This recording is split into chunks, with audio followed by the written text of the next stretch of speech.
What is up, super fam and bro vengers alike? I am Sensei Finito, aka Vane Sensei, and welcome to Marvel Bros, where we discuss all things Marvel and everything pop culture. And today, you already know what we about to do. You already know what we about to do.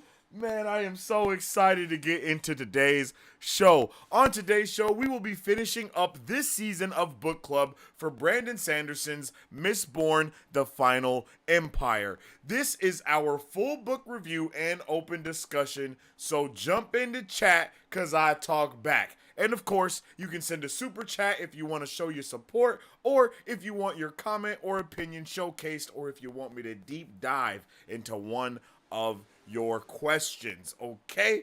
Okay? Alright. Alright. I hope everyone's having a fantastic day today because I sure am myself, and I definitely appreciate each and every one of you tuning in. As I said, I am Sensei Finito, and you can follow me on all social medias at that.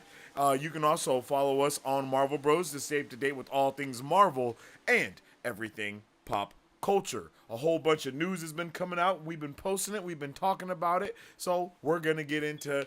But today, we're not talking about none of the pop culture news stuff over there. We talking about book club over here. And I'm excited to get into it, man, for real. Like, I really love this book, and we're going to get into all of my thoughts, theories, and questions on this book. If you guys don't know how we do things around here, we're going to start it off, of course, with chat talk, talking to chat, seeing how you guys are doing, asking you some questions I found. I was scouring the internet for, like the biggest questions after Mistborn book one. But bruh, like I guess just no one had questions about anything, and if they did, they ain't write an article about it or nothing like that. It was on the forum. So, I got like four little questions, not even really good book questions, just four questions for us to chat and talk about. And then you guys can give me answers to those, and I'll give you my answers to them as well. Just some cool little fun things to talk about and kind of get the vibes going. And then after that, we're going to read all of the epigraphs that there are in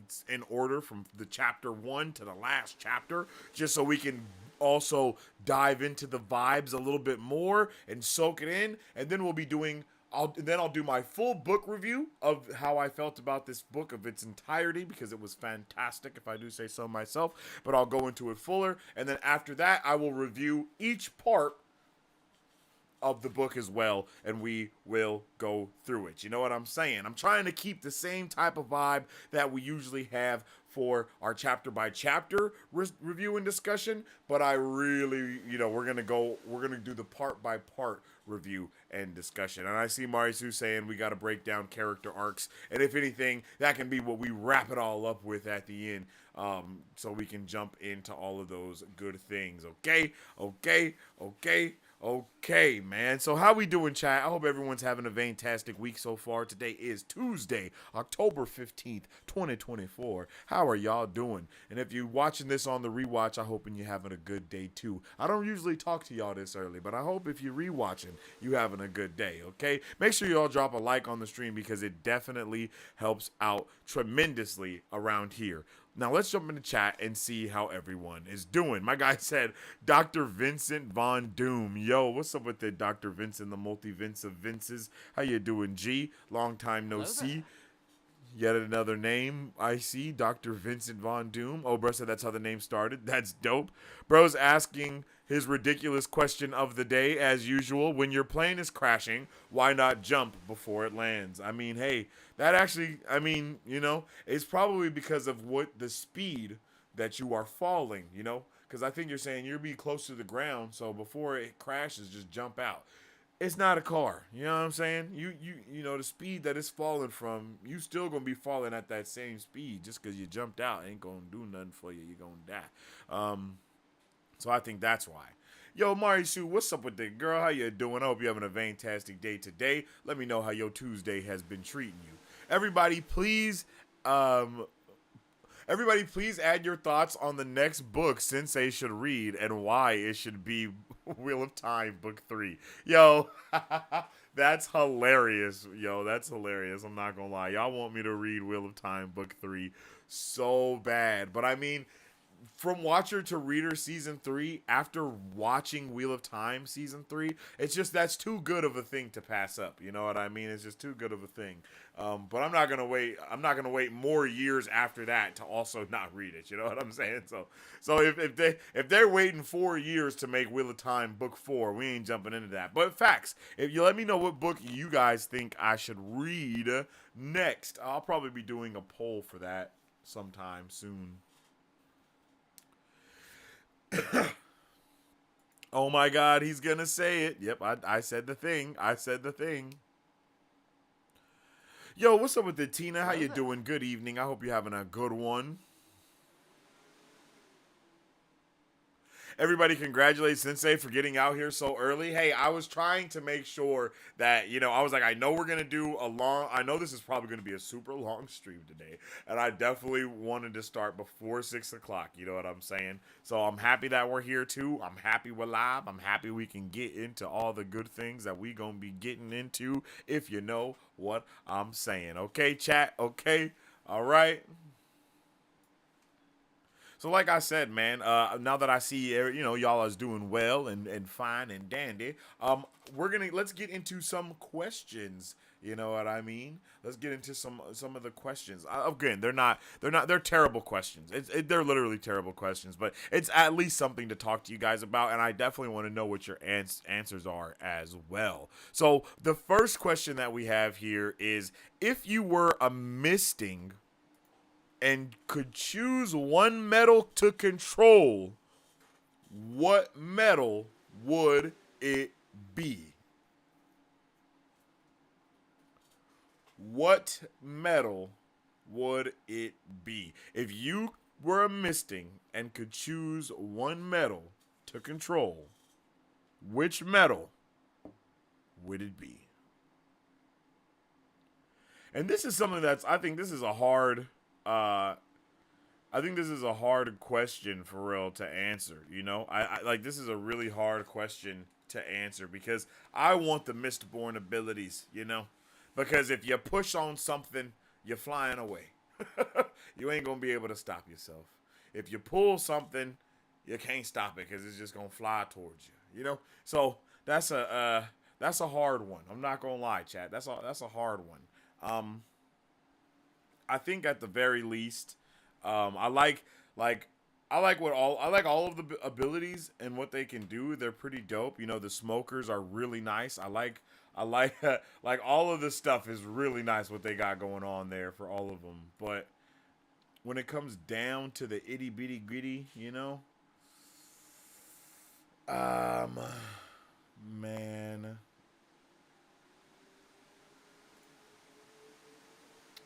I don't know. I don't know, really. I'm not gonna lie, I really don't know. It's not a question I've thought too much about.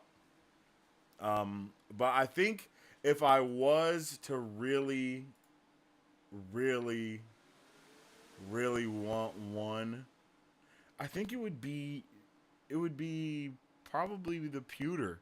I think it would probably be the pewter. Like, pewter seems just like, I don't know if I think that when they ran super fast, I'm pretty sure that was pewter that they used, right? Yeah, sign me up for that. The pewter drag obviously sounds like a drag, but outside of that, I think that's a good one. I like the lurcher. I like the lurcher stuff. Like, being able to pull stuff would be dope, but there's no way to slow that down, right? Like, that's the issue. Like, if you can't do the opposite, because when you do Allomancy, you only have one of the attributes, right? It's not like you can do both things. You can only do one or the other, right? Or can you do both of them? That's what I was a little confused of. It seems like you can only do, okay, like, if someone is a, no, yeah, never mind. No, I'm right. I also like the coin shots, though. But that's really not useful. But it is. I would really like to be able to fly. Because I guess you can just push on You know, like that sounds dope to be able to just push on something and be able to fly around or jump around or whatever. I could do that. I could do that for sure.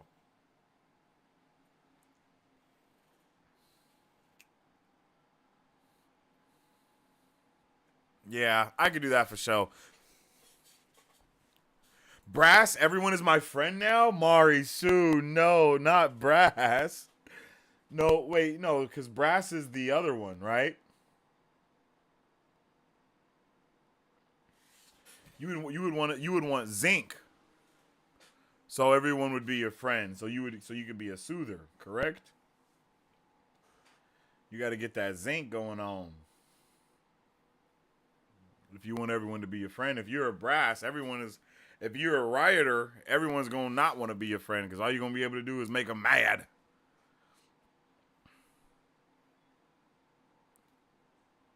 What the what?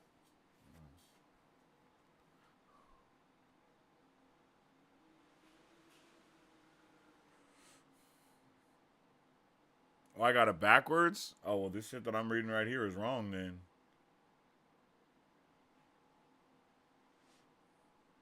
This glossary I'm looking at is wrong.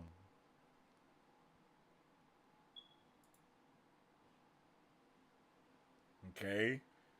Yo, can someone link a spoiler-free Mistborn the Final Empire glossary for me in the chat, please? Because I thought I had one, but apparently... Oh, wait. I think I got it. I think I got it. I think I got one from the Copper Mind. Let's see. Yeah, here we go. Yeah, here we go. All right, I got one now. Yeah. Yo, whoever made that last one, screw you. Why would you mess that up like that? All right. All right. But I'm not gonna lie, Brass does make a little bit more sense to be a rioter. I'm just gonna say that. Like when I think of Brass, you know, like, you know, and Zinc is like Zinc. We're chilling. I need some zinc, or I'm gonna start. I need some zinc to chill out. You feel me? Like that's, you know, hard to choose, but I think pewter because I would like to have balance. Yo, I would like to have good balance. Oh, I feel you. I feel you. Pewter sounds like the meth of allomancy. Yeah, it kind of does. I guess you're right, huh? Like you just get so caught up on it. Everyone wants to, like they're just like, yo, I need it at all times. Topples saying I'm going 10. Okay, so you're increasing the senses. That honestly, that sounds like one of the scariest ones to have, without any of the other ones. Like 10 and um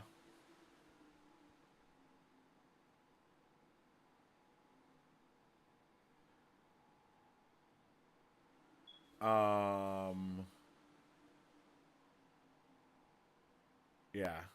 10 sounds like one of the harder ones to have available for you.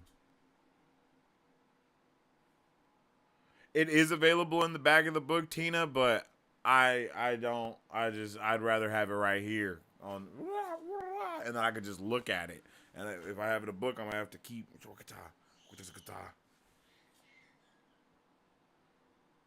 um books, Final Empire, Magic.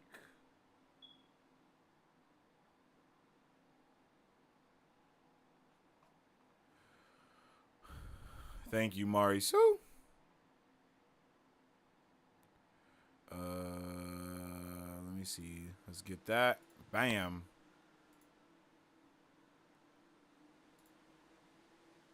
Oh, you just gave me a picture. But I guess that's fine too, actually. That's actually fine too. Yeah. Yeah. All right. All right. Thank you. Thank you very much. I think that I would get overwhelmed with 10. Yeah, that's what I'm saying. Like I think 10 might be one of the worst ones to have. Like 10 and then uh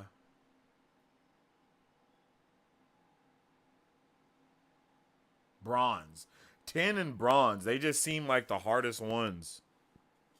Because when using tin, it increases your senses, so everything is overly enhanced. And then when using bronze, it allows you to hear or the pulses of everything is around, and it's like, oh my god, my brain, like those would be the ones that you really gotta like stand on business with. Tin would be good. I would love to enjoy good food even more. Oh, okay, you're eating now. I ain't gonna lie. I ain't even think about it like that, Marisu. The palate would be impeccable. But on the flip side, the stuff that you eat that's nasty would be terrible.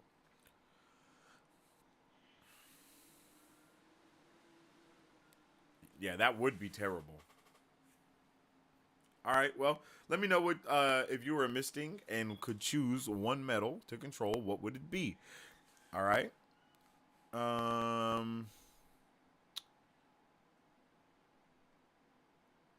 And then I'll save this other question for once we get into it a little bit more. And then the next question is would you rather live under the Lord Ruler's control and protection, or would you rather overthrow him in favor of an unknown government and potential attacks from what's in the mists? What would you rather do?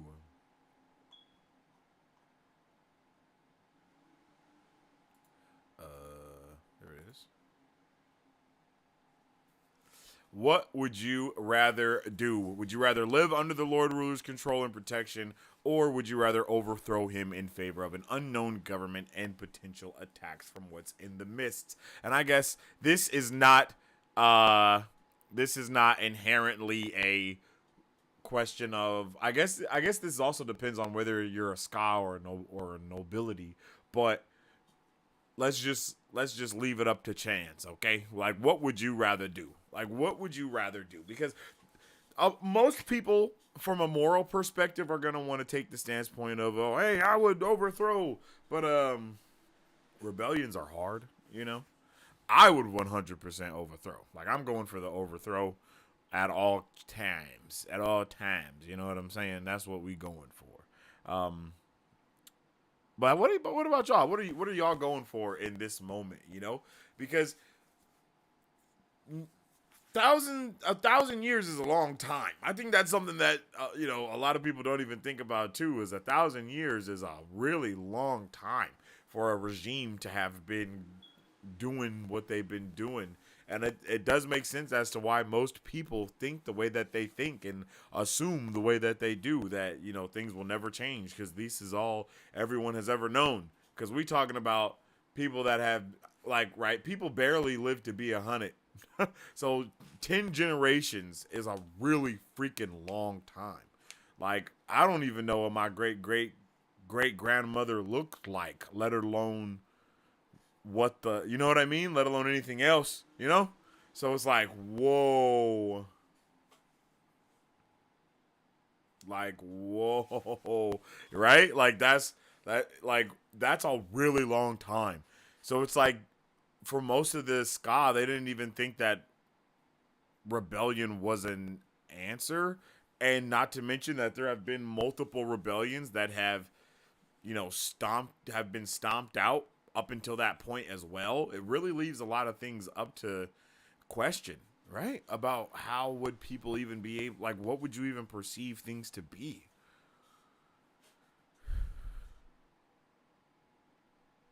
Yeah, I agree. I tried looking at Coppermine too, and then I saw something that didn't look like something I've seen before, and I was like, close. You know what I mean? Like, let's just close that out real quick.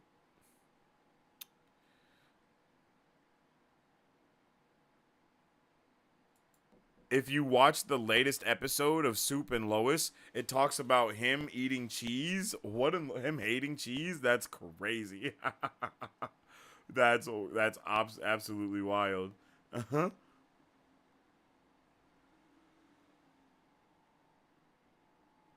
I have not watched it. I'm still behind on that.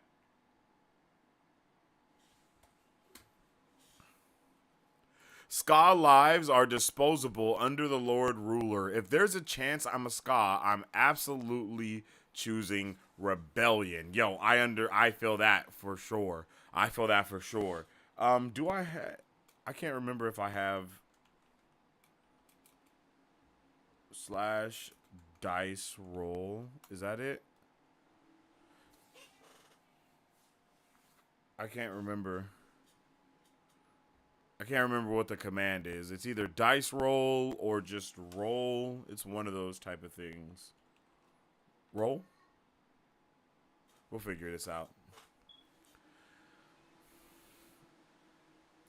Overthrow. I have to take the chance of things changing for the better, right? I mean, that I think that's the thing is like we have to take the chance. Like it's one of those if there's a chance, then we have to take it. Yeah. It's definitely one of those. Unequivocally, it is one of those. It's like, bro, we gotta do whatever we can do to do it.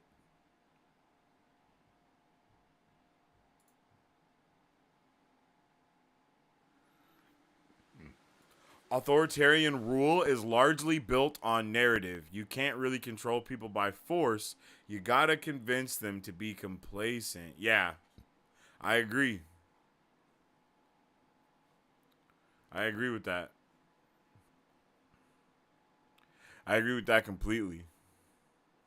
And that's exactly what the Lord Ruler did. Like with no issues.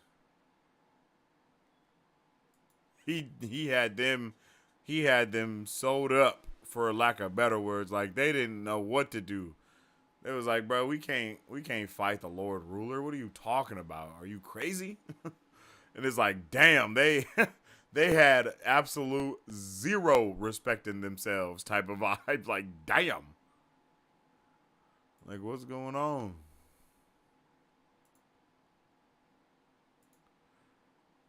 Like, what's happening here?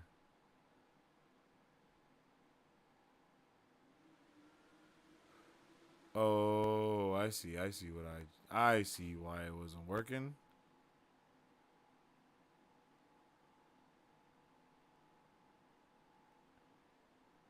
Oh, okay. That's my bad. I thought there was like a coin flipper or something.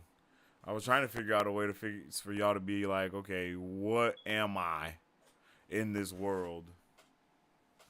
What am I in this world? I'm telling you, I gotta get y'all over to Twitch. Twitch just has so many interactive things with chat. It's just amazing. That's why Kelsier was so good at what he did. He understood the power of stories. Yeah, he really did understand the power of stories to the fullest extent, mind you. Like he understood almost too much. I mean, he did understand too much. Like those dudes left and died in his name because he was just so good at weaving the story, weaving the narrative. And that's all they really wanted. They just wanted to know what was going on.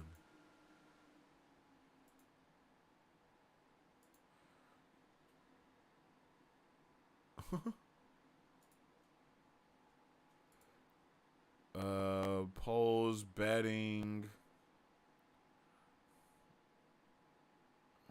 I should have definitely set a bet for stuff because I was getting theories right. That's one thing. That's one thing I will say, and I'm not going to dwell on it too long. I'm not going to pat myself on the back for too long about it. But I was picking up what Brandon Sanderson was putting down along the way. Like, I guess the Lord Ruler was a Furychemist Mistborn very early on. You know what I mean? Like that was crazy. I couldn't believe that was correct. Like a lot of the shit that I guessed was actually right. I was just like kind of wrong about the way it went about. Like I didn't know that it was Reek, but I knew that it had happened. You know what I'm saying? Like that was just amazing. That was an amazing feeling. Like feeling so like man, am I paying attention?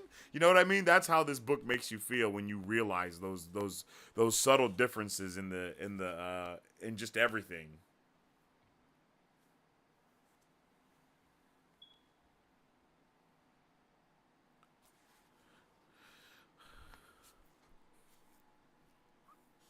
Like legit everything. It's wild.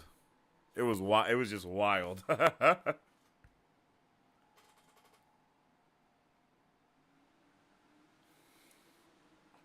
R.I.P. Alandi. Alindi. Is that his name? Alindi. My guy Alindi he didn't deserve it. You know what I'm saying?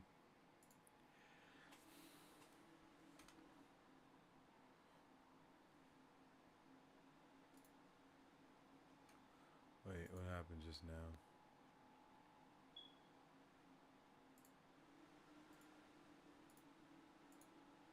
There we go. Let's get that there. Put this back here.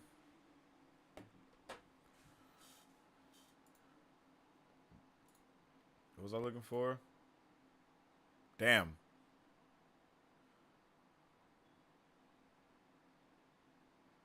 All right, the next question is Marisu. Look at you. You on it. You on it, Marisu. Look at you. You literally on it. Which plot twist took you the most by surprise? Now, this is a really, really good question, yo. Which plot twist took you the most by surprise? Because there were some good plot twists in this story. I'm not gonna lie. Like everything about this story was very much a plot twist, to be honest. Like, there were so many of them. It's like, you think that this is about to happen, and it's like, oh, nah, plot twist, they doing it right now. You think this is about to happen? No, plot twist, they're about to go fight right now. Like, no, you think, no, he's about to pull up right this second. You, like, you know, all is lost. Well, he's about to go destroy the mines of Hath Sin. You know what I mean? Like, he's about to go destroy everything. Like, nothing. Like, there were just so many holy shit, what's going on moments, because as the road was going this way, it just kept going like whook, whook, you know, whook, and you're like, whoa, what did you just say, Brandon?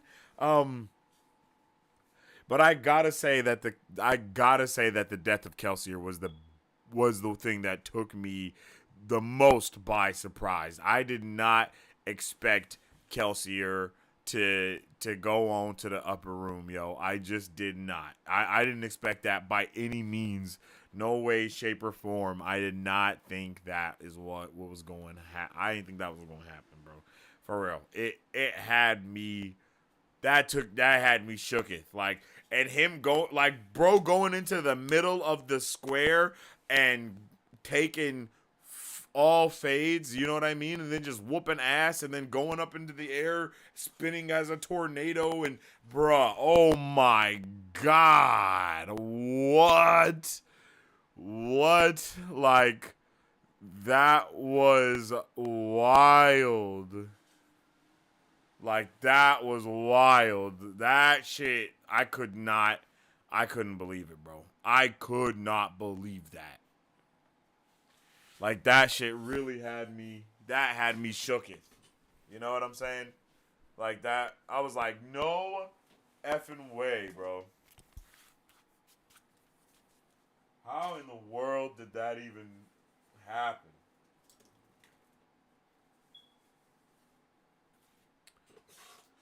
I was just taken by surprise, bro. Like, I was just taken by surprise in the fullest way. Like, there was no way I could have been ready. There was no way I could have been ready for that. I mean, the damn book opened with a plot twist of bruh going and murdering everyone. Like, oh my goodness. All of that shit was crazy. Like, that was insane.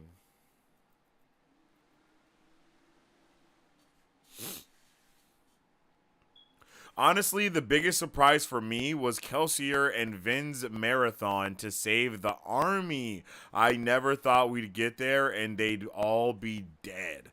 Oh no, that's a good point. I didn't think that either though. Like, I did not think they would all be dead. And I didn't think that Yeaton would go out with the army on like all of that took me by surprise.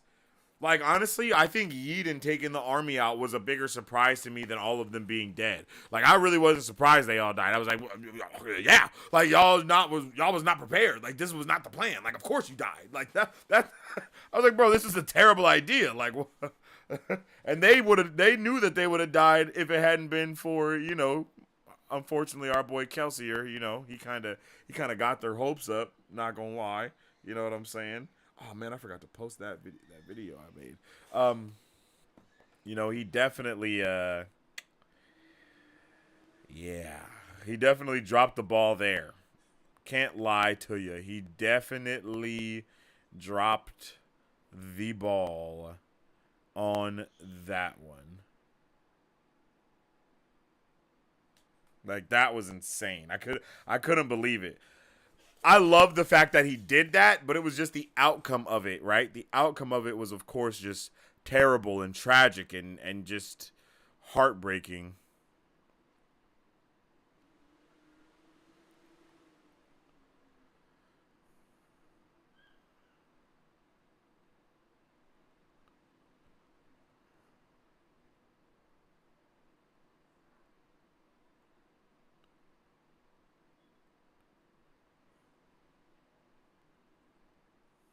Sorry, guys.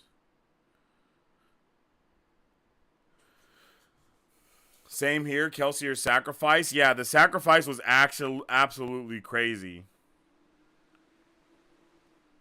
I really did not think that he was about to sacrifice himself like that.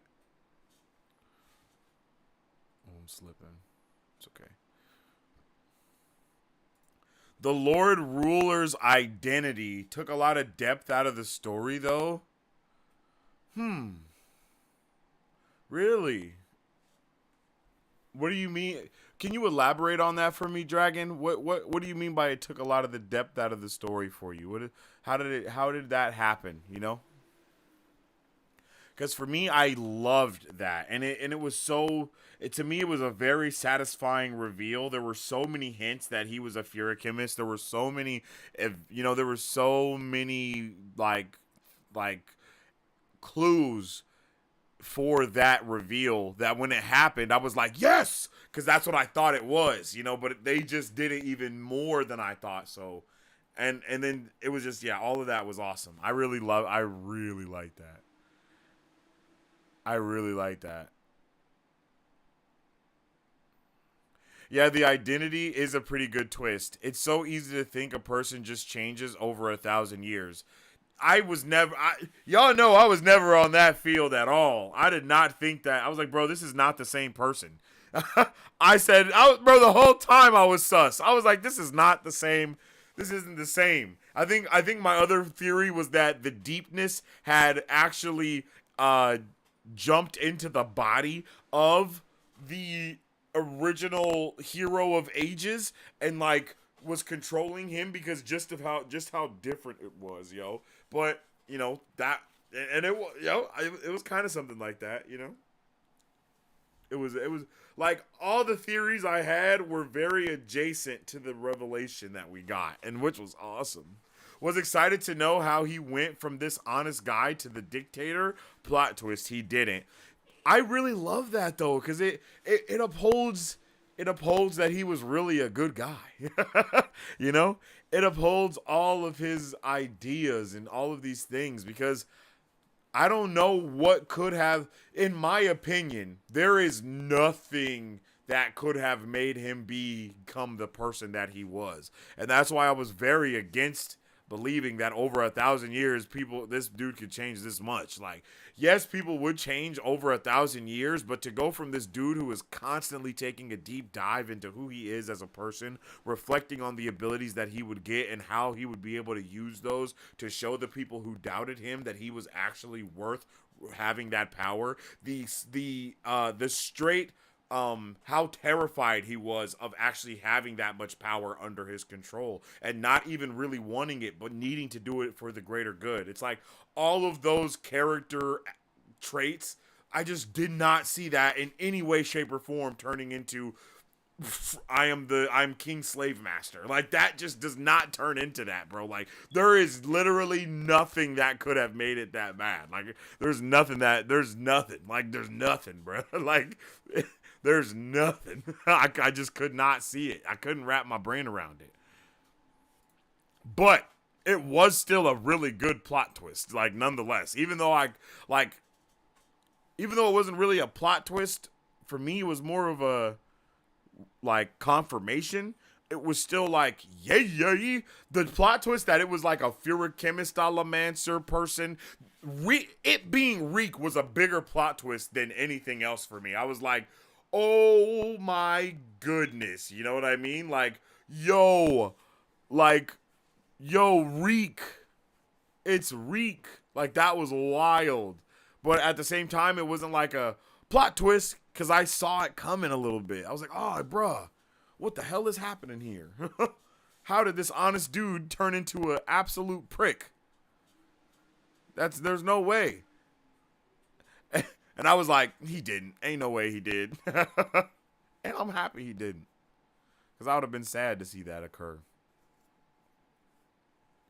And then our last kind of just a little lighthearted question before we get into this heavy book review. You know what I'm saying?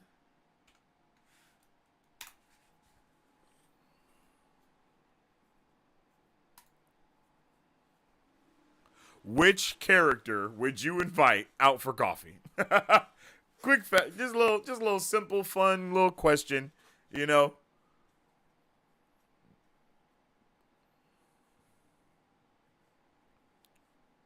You know what I'm saying? Which character would you invite out for a beer or coffee? Yo, what's up, Rant? How you doing, G? Other cosmere knowledge to be safe?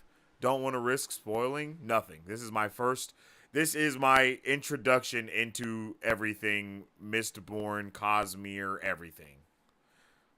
How you doing though, Rand Moore? I hope you're having a good one, yo. Chat, let me know which character would you invite out for a beer or coffee? Like just these three? Just one.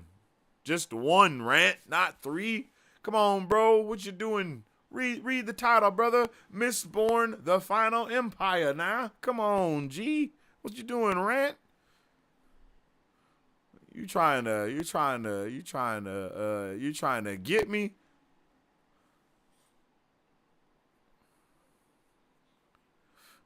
He said I confused the titles. Oh, okay. Book 1.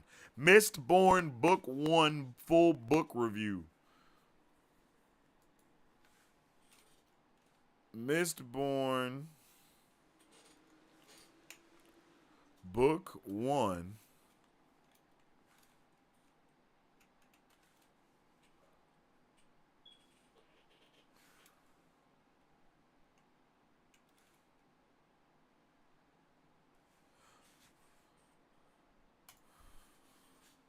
Who do y'all think I would choose?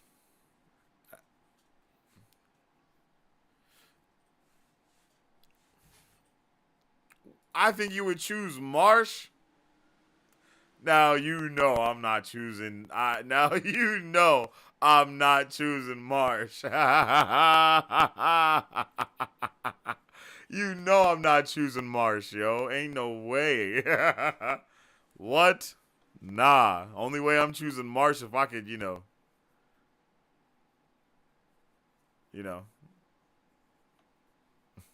take him out. I'm just. Nah, that was wild.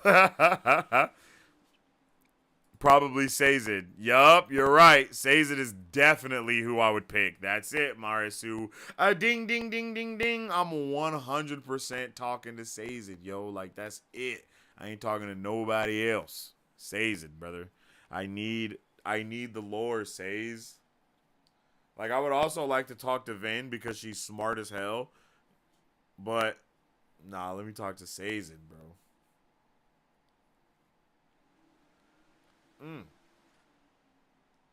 Damn. Oh no, I got something in my eye, chat. Oh, oh shit. Oh shit, I got something in my eye. Oh my god. Oh.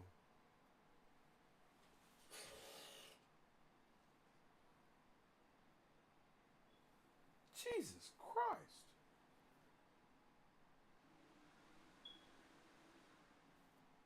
Oh shit.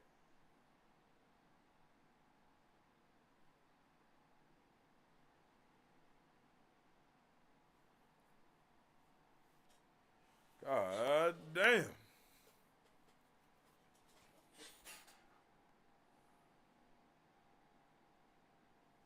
Oh my god. That was brutal, bruh. I don't know what happened just now. Oh, good God. That was terrible. I'm not gonna lie. That was terrible. Whew. Okay, I'm back. My bad. My eye is red as hell, but I'm good. My eyes dry. Oh yeah, or Marsh. No. Say less. Sazed is such a good pick. Me, Sazed, and Loyal and Varen. We'd have we've had a marvelous tea party. Yo, that is hilarious. That's hilarious.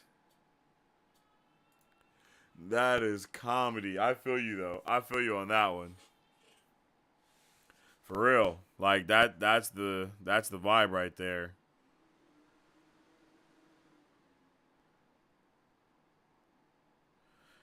I need all lore junkies. I'll type season.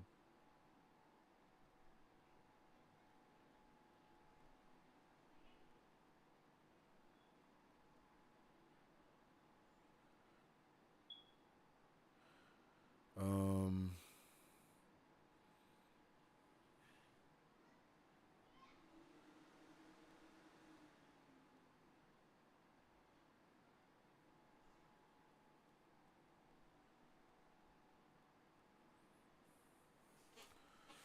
But you tell me, which character would you invite out for a beer or coffee? Is it the same ones, or do you got a different set of people that you would want to take out? Hmm? Let me know. Oh my god. I think something's still in my eye. My bad. I'm trying to look in my eye and shit because damn.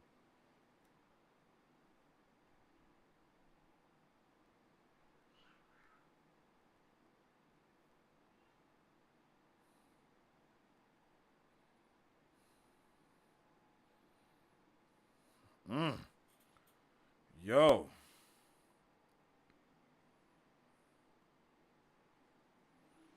What did I do, bro? I felt like a little gnat must have flew in my eye or something because that shit was burning. Okay. Sorry about that. We back.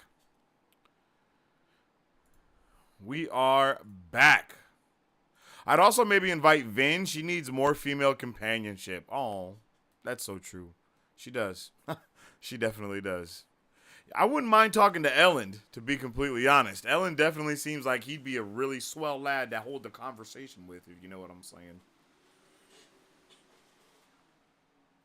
Ham, oh my god, I would love to talk to Ham and just get in, like, just talk theories with him about different things, like, and just let him ask all the crazy questions he wants, and I would answer every single one of them.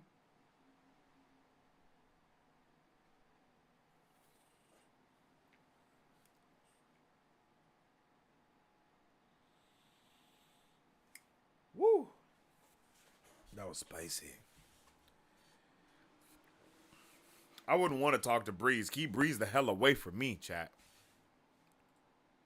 Okay? Keep him away from me. Okay? All right. All right, chat. That will end our chat talk portion. It was good talking to you guys. It was good hearing your answers of how you would, of what you would do, how you feel, who you would choose, all that good stuff. It's always good to hear your guys' thoughts, your theories, and and all of that good stuff of what's going on. But now it's time for us to get into the next portion of tonight's show, and that is us going through and discussing, of course, this book. Given my next up, I will be reading all of the epigraphs that we had, and then I will be giving my full book review. And then after that, we'll go into our part by part review and discussion. And I think I want to listen to probably maybe a couple of fight scenes, possibly if I can find them, because my book stuff, yeah, it's already tweaking. So we might not do that. We might not be able to do that, but if we can, I would like to go and look at some of the fights, maybe listen to some of the stuff there. But if we can't, we can't. Yep, hashtag it. Breeze the creep. You already know. Breeze the creep. All right. And Mauricio, I think I saw you say that you didn't get a notification. I wish there was a way to send one out. You know what I mean? I wish there was a way for me to just bloop and send out a notification right now. That would be really dope.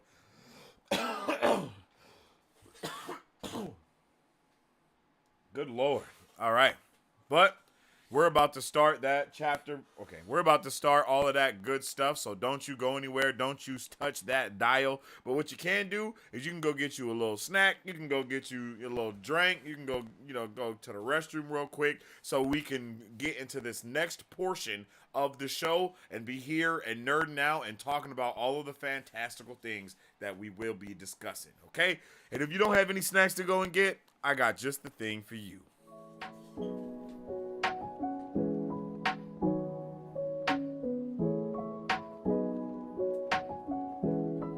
Hi, my name is Dominique Pruitt, and I started Don's Bomb Gourmet Popcorn LLC in the summer of 2021 to introduce delicious and unique flavored popcorn not found anywhere else in the world. Why, you ask? Because I make it in my home with love, just for you.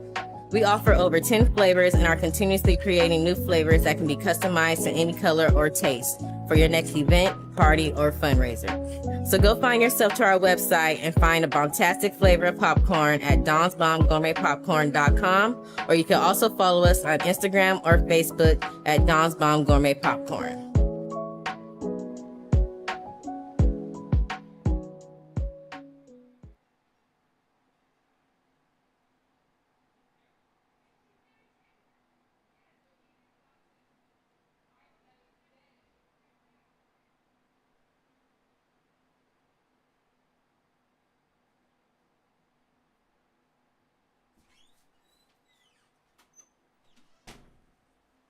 Okay. All right. Chat. Why is John Cena in the room? That's hecka funny. That is hecka funny. I like that. That was a good one, bruh. I'm not gonna lie. That was a good one. Oh, man. See, and it's extra funny to me because I was just watching something about John Cena, yo. I was literally just watching something. Mary Sue gonna come for you. She the only one that try to make dad jokes around here.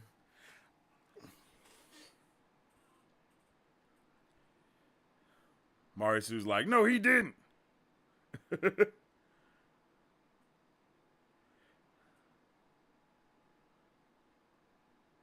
Ain't no way.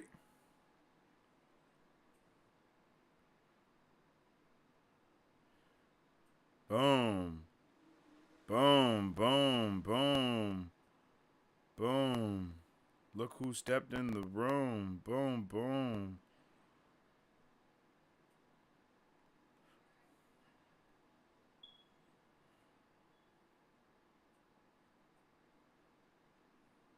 Ha-ha. All right, chat. All right, chat. Let's get into it. Ain't nothing to it but to do it. I wish there was a way I could grab everything from here and put it over here without having to do the most. All right, let's get into reading all of these epigraphs, yo. This is something that I wanted to do since we finished the book. I wanted to read all of the epigraphs in order so I could kind of get a sense of the vibe of what was, well, not a sense of the vibe because I kind of already know the vibe, but I wanted to feel that vibe a little bit more. You know what I'm saying? You know what I'm saying? All right, so I'm going to read all of the epigraphs. If I can find them. Yep, here they are. I'm going to read all of the epigraphs that we had in the book.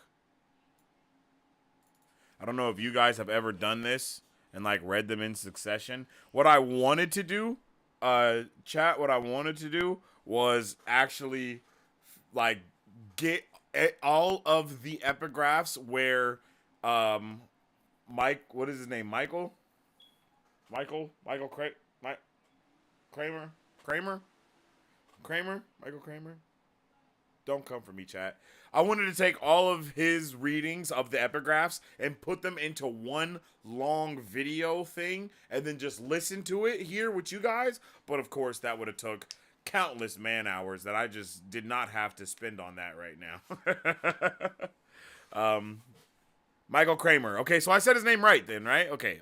I thought I said his name. I was making sure. I was just making sure. I know how y'all be acting about him. You feel me? I don't want no problems, Y'all like Swifties with Michael Kramer. You gotta watch what you say about him around y'all chat, Like I don't never know, you know what I mean? All right. All right, let's check out this. I almost ended the stream just now. God damn, I would have been pissed. All right. Let's read the entirety of all of the epigraphs from Mistborn, The Final Empire. I want to see if it kind of holds a different vibe when you hear them all together. When you actually hear Alindi, I believe his name is, when you actually hear Alindi's journals all put together. All right? Let's get it. Sometimes I worry that I'm not the hero everyone thinks I am. The philosophers assure me that this is the time, that the signs have been met, but I still wonder if they have the wrong man. So many people depend on me. They say I hold the future of the entire world on my arms. What would they think if they knew their champion, the hero of ages, their savior, doubted himself? Perhaps they wouldn't be shocked at all. In a way, that is what worries me most. Maybe in their hearts, they wonder, just as I do. When they see me, do they see a liar? I consider myself to be a man of principle, but what man does not? Even the cutthroat, I have noticed, considers his actions moral after a fashion. Perhaps another person reading of my life would name me a religious tyrant. He could call me arrogant. What is to make that man's opinions any less valid than my own? I guess it all comes down to one fact in the end. I'm the one with the armies. That was a badass one right there. If men read these words, let them know that power is a heavy burden. Seek not to be bound by its chains. The terrorist prophecies say that I will have the power to save the world. They hint, however, that I will have the power to destroy it as well. We arrived in Terrace earlier this week, and I have to say, I find the countryside beautiful. The great mountains to the north, with their bald snow caps and forested mantles, stand like the watchful gods over this land of green fertility. My own lands to the south are mostly flat. I think they might look less dreary if there were a few mountains to vary the terrain. The people are mostly herdsmen, though timber harvesters and farmers are not uncommon. It is a pastoral land, certainly. It seems odd that a place so remarkably agrarian could have produced the prophecies and theologies upon which the entire world now relies. Apparently, the next stage of my quest will take us up into the highlands of Terrace. This is said to be a cold, unforgiving place, a land where the mountains themselves are made of ice. Our normal attendance will not do for such a trip. We should probably hire some Terrace packmen to carry our gear. Oh shit. I don't even understand what I'm supposed to do. The Terrace philosophers claim that I'll know my duty when the time comes, but that's a small effort. The deepness must be destroyed, and apparently I'm the only one who can do so. It ravages the world even now. If I don't stop it soon, there will be nothing left of this land but bones and dust. I never wanted this. True. But somebody has to stop the deepness. And, apparently, Terrace is the only place this can be done. On this fact, however, I don't take the word of the philosophers. I can feel our goal now, can sense it, though the others cannot. It pulses in my mind, far off in the mountains. Rashik is a tall man. Of course, most of the Terrace men are tall. He is young to receive so much respect from the other packmen. He has charisma, and the women of court would probably describe him as handsome, in a rugged sort of way. Yet, it amazes me that anyone would give heed to a man who speaks such hatred. He has never seen Clinium, yet he curses the city. He does not know me, yet I can already see the anger and hostility in his eyes. He shall defend their ways, yet shall violate them. He will be the Savior, yet they shall call him heretic. His name shall be discord, yet they shall love him for it. In the end, I worry that my arrogance shall destroy us all. It amazes me how many nations have united behind our purpose. There are still dissenters, of course, and some kingdoms regrettably have fallen to wars that I could not stop. Still, this general unity is glorious, even humbling to contemplate. I wish that the nations of mankind hadn't required such a dire threat to make them see value of peace and cooperation. It seems Rashik represents a growing faction in Terrace culture. A large number of the youths think that their unusual powers should be used for more than just field work, husbandry, and stone carving. They are rowdy, even violent, far different from the quiet, discerning Terrace philosophers and holy men that I have known. They will have to be watched carefully, these Terrace men. They could be very dangerous if given the opportunity and the motivation.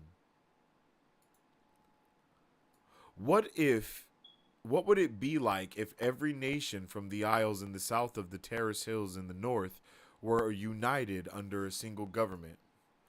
What wonders could be achieved? What progress could be made if mankind were to permanently set aside its squabbling and join together? It is too much, I suppose, to even hope for. A single unified empire of man. It could never happen. Crazy. I know that I shouldn't let a simple Pac-Man perturb me. However, he is from Terrace, where the prophecies originated. If anyone could spot a fraud, would it not be he? Nevertheless, I continue to trek, going where the scribbled auguries proclaim that I will meet my destiny. Walking, feeling Rashik's eyes on my back, jealous, mocking, hating. Sometimes I wonder if I'm going mad. Perhaps it is due to the pressure of knowing that I must somehow bear the burden of the entire world. Perhaps it is caused by the death I have seen, the friends I've lost, the friends I've been forced to kill. Either way, I sometimes see shadows following me, Dark creatures that I don't understand, not wish to understand. Are they perhaps some figment of my overtaxed mind? I don't know why Quan betrayed me. Even still, this event haunts my thoughts. He was the one who discovered me. He was the Terrace philosopher who first called me the hero of ages. It seems ironically surreal that now, after his long struggle to convince his colleagues, he is the only major Terrace holy man to preach against my reign. This is still something that we need answers to. Many think that my journey started in Clinium, that great city of wonder. They forget I was no king when my quest began. Far from it. I think it would do men well to remember that this task was not begun by emperors, priests, prophets, or generals. It didn't start in Clinium or Cordell, nor did it come from the great nations to the east or the fiery empire of the west. It began in a small, unimportant townhouse whose name would mean nothing to you. It began with a youth, the son of a blacksmith, who was unremarkable in every way, except, perhaps, in his ability to get into trouble. It began with me. Sometimes I wonder what would have happened if I had remained there, in that lazy village of my birth. I'd have become a smith, like my father. Perhaps I'd have a family, sons of my own. Perhaps someone else would have come to carry this terrible burden. Someone who could bear it far better than I. Someone who deserved to be a hero. You could say that circumstances forced me to leave my home behind. Certainly, if I had stayed, I would now be dead. During those days, running without knowing why, carrying a burden I didn't understand, I assumed that I would lose myself in Clinium and seek a life of indistinction. I am slowly coming to understand that anonymity, like so many other things, has already been lost to me forever. Quan and I met by happenstance, though I suppose he would use the word providence. I have met many other Terrace philosophers since that day. They are, every one, men of great wisdom and ponderous sagaciousness. Men with an almost palpable impotence. Not so Quan in a way. He is as unlikely a prophet as I am a hero. He never had an air of ceremonious wisdom, nor was he even a religious scholar.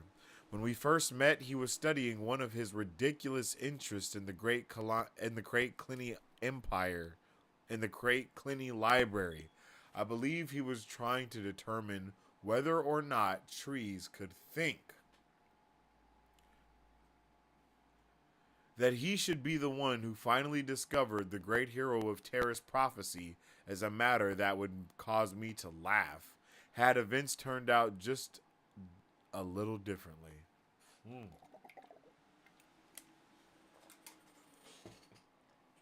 That's wild. It isn't a shadow. The dark thing that follows me, the thing that only I can see, it isn't really a shadow. It's blackish and translucent, but it doesn't have a shadow-like solid outline. It's insubstantial, wispy, and formless, like it's made out of a dark fog. Or mist, perhaps.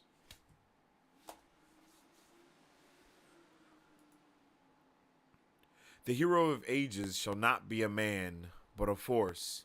No nation may claim him, no woman shall keep him, and no king may slay him. He shall belong to none, not even himself. At first, there were those who didn't think the deepness was a serious danger, at least not to them. However, it brought with it a blight that I have seen infect nearly every part of the land. Armies are useless before it. Great cities are laid low by its power. Crops fail and the land dries. This is the thing I fight. This is the monster I must defeat. I fear that I have taken too long already. So much destruction has occurred that I fear for mankind's survival. Is this truly the end of the world, as many of the philosophers predict? I sleep but a few hours each night. We must press forward, traveling as much as we can each day. But when I finally lie down, I find sleep elusive. The same thoughts that trouble me during the day are only compounded by the stillness of night. And above all, I hear the thumping sounds from above, the pulsings from the mountains, drawing me closer with each beat. In the end, I must trust in myself. I have seen men who have beaten from themselves the ability to recognize truth and goodness, and I do not think I am one of them. I can still see the tears in a young child's eyes and feel the pain at his suffering. If I ever lose this, then I will know that I have passed beyond hope of redemption. No man dies by my hand or command, except that I wish there had been any other way. I kill them. Sometimes I wish that I weren't such a cursed realist. I am growing so very tired. I think I finally discovered why Rashik resents me so very much. He does not believe that an outsider as myself, a foreigner, could possibly be the hero of ages. He believes that I have somehow tricked the philosophers, that I wear the piercings of the hero unjustly. According to Rashik, only a terraceman of pure blood should have been chosen as the hero. Oddly, I find myself even more determined because of his hatred. I must prove to him that I can perform this task. Sometimes my companions claim that I worry and question too much. However, while I may wonder about my stature as the hero, there is one thing that I never questioned: the ultimate good of our quest. The deepness must be destroyed. I have seen it, and I have felt it. This name we give it is too weak a word. I think, yes, it is deep and unfathomable, but it is also terrible. Many do not realize that it is sentient, but I have sensed its mind, such that it is, the few times I have confronted it directly. It is a thing of destruction, madness, and corruption. It would destroy this world not out of spite or out of animosity, but simply because that is what it does. The others all think I should have had Quan executed for betraying me. To tell the truth, I'd probably kill him this moment if I knew where he'd gone. At this time, however, I just couldn't do it. At the time, however, I just couldn't do it. The man had become like a father to me. To this day, I don't know why he suddenly decided that I wasn't the hero. Why did he turn against me, denouncing me to the entire conclave of world-bringers? Would he rather that the deepness win? Surely, even if I'm not the right one, as Quan now claims, my presence at the well of ascension couldn't possibly be worse than what will happen if the deepness continues to destroy the land. Most of the terracemen are not bad as Rashek. However, I can see that they believe him, to an extent. These are simple men, not philosophers or scholars, and they don't understand that their own prophecies say the hero of ages will be an outsider. They only see what Rashik points out, that they are ostensibly superior people and should be dominant rather than subservient. Before such passion and hatred, even good men can be deceived. Other men worry whether or not they will be remembered. I have no such fears. Even disregarding the terrorist prophecies, I have brought such chaos, conflict, and hope to this world that there is little chance that I will be forgotten. I worry about what they will say of me. Historians can make what they wish of the past. In 1,000 years' time, will I be remembered as the man who protected mankind from a powerful evil? Or will I be remembered as a tyrant who arrogantly tried to make himself a legend? Plot twist, buddy. you ain't gonna be remembered at all.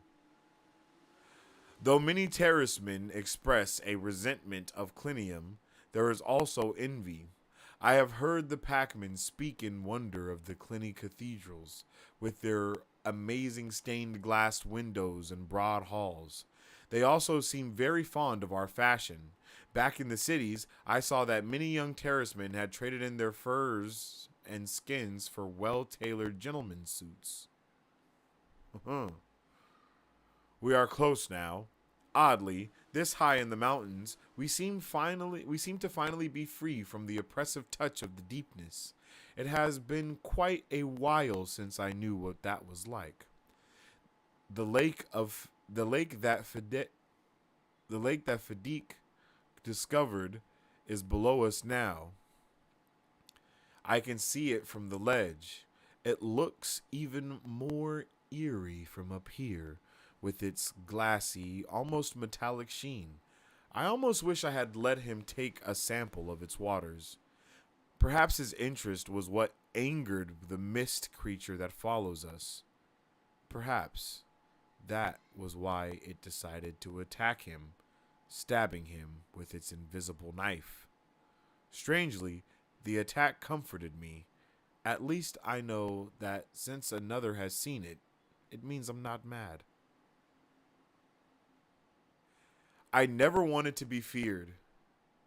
If I regret one thing, it is the fear I have caused. Fear is the tool of tyrants. Unfortunately, when the fate of the world is in question, you use whatever tools are available. I know what will happen if I make the wrong choice. I must be strong. I must not take the power for myself, for I have seen what will happen if I do. I have decided that I am thankful for Rashik's hatred. It does me well to remember that there are those who abhor me. My place is not to seek popularity or love. My place is to ensure mankind's survival. Is there anything more beautiful than the sun? I often watch it rise, for my restless sleep usually awakens me before dawn.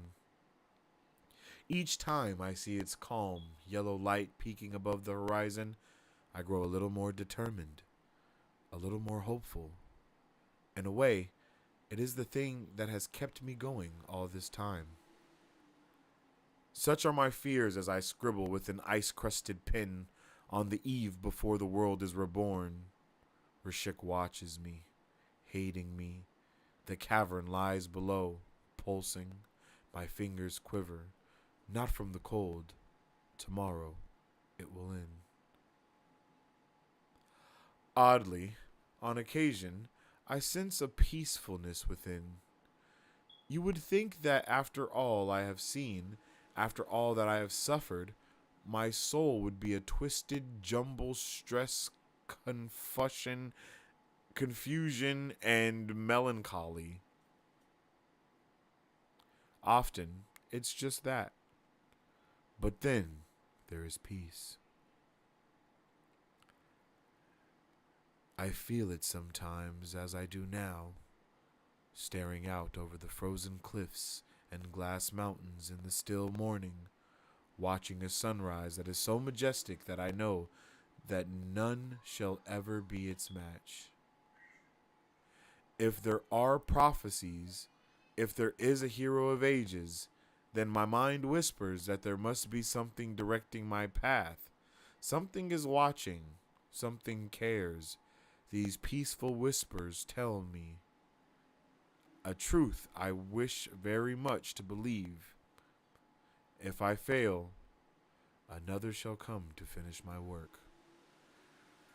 Sheesh!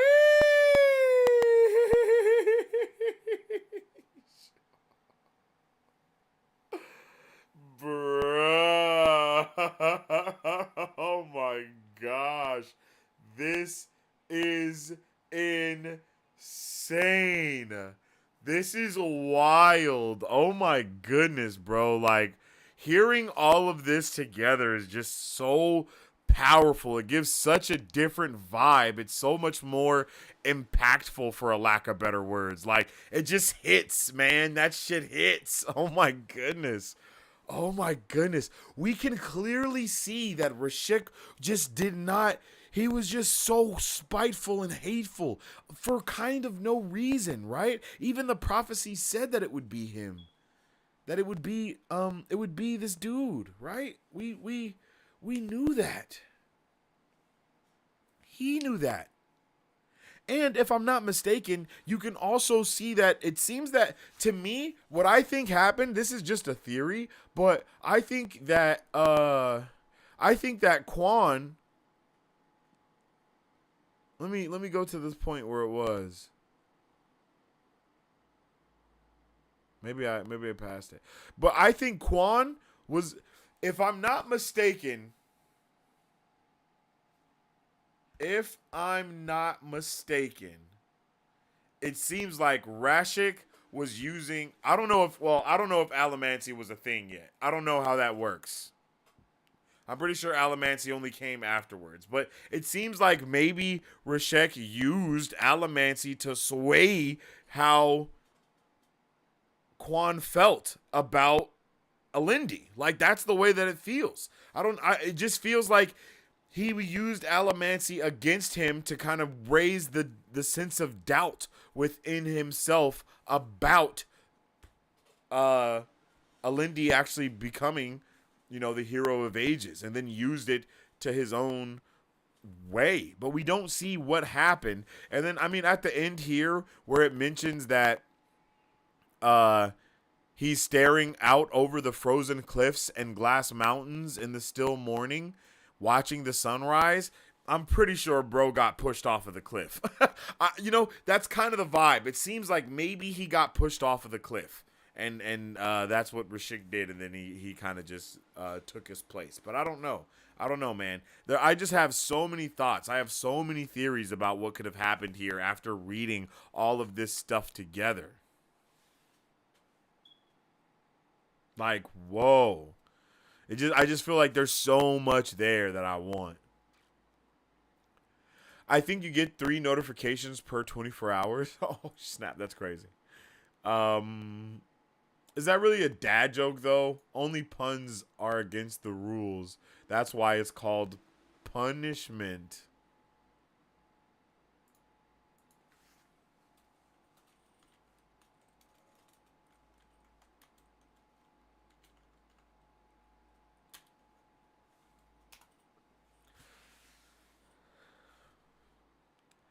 Um. Let's see. Uh. Michael Kramer, yeah. He's such a sweet man and great with the fans. That's awesome.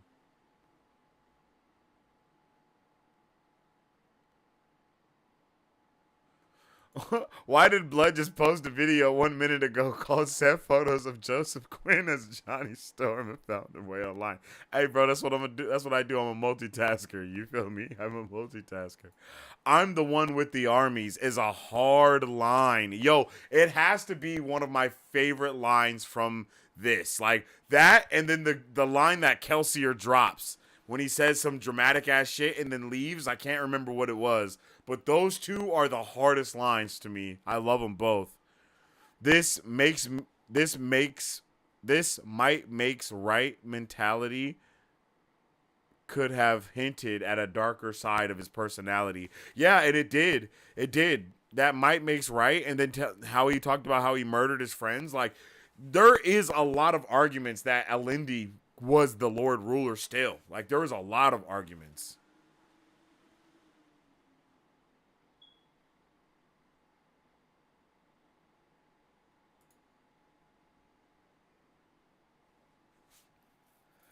Going mad, bearing the burden of the entire world, definitely not Wheel of Time. It's the Wheel of Time with extra steps, you know what I'm saying? The journal entries do read like they're part of a whole. Oh, they are. They are part of a whole. They literally went it like I feel like it's day by day, right? Like, think about it like this. The journey to the Well of Ascension took them 40 days. You know, like that's how it seems. Like it took them 40 days. We have 38 chapters, a prologue, and an epilogue. It took them 40 days to travel to the Well of Ascension. And each day of that journey, he wrote in his journal. Like that is the way that it feels. Like that is 100% the way that it feels.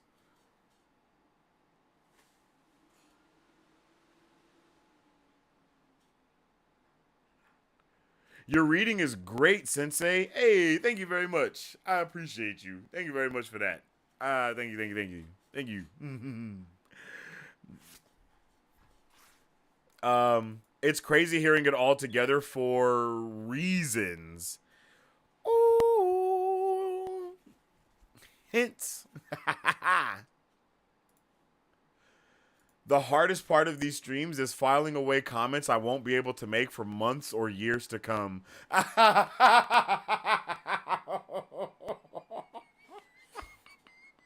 Oh snap! I didn't even think about it like that. Like, you gotta just be like, you gotta just be in your head watching, like, okay, and that's what. No, Sensei, I can't even tell you. I'm gonna have to make you guys your own spoiler section within the Discord, so you can have a discourse about different books that we're reading that I don't have any access to, so I don't get spoiled about anything. So you guys can still discuss stuff amongst yourselves. Same, Marisu. Same. Yo, you too, Tasarlin. Did I say what's up to you, Tasarlin? I'm sorry if I didn't. I'm sorry if I didn't say what's up to you. I hope you're having a fantastic day. Wow. Yeah, Tana, that was crazy. That was crazy. We never meet Alindi, but we get to see him so well from these. Oh my god, you said that perfectly. Like, we get to see who he is. He's such a, like, the way I see it, I don't know how else to say this, but I feel like I feel like bro's Captain America. Like, that's it. Like, I feel like he's Captain America trying to make a good decision. Like Captain America Civil War, when he beat the shit out of Tony, you know, he's trying to do the right thing for all the wrong reasons. You know, like, you know, that's the vibe that I get from him. Like, it's just, he has a purpose. He wants to do these things, but he is very perturbed with the things of his past, the things that he's done, the people that that he loves and he cares about, and the things that he's had to do to them. It just feels like he didn't even want it, right? I think I even made the connection of him being very similar to Avatar, to Aang, right? Of not wanting the thing. Very similar to Aang. Well, Aang, you know, pre-iceberg. Very similar to Rand, Althor, you know, like all of that stuff is just so closely connected, it feels like. Oh, here comes the pain. No, I didn't even do it. Well, that means I got to double up the taxes since the first one didn't come through.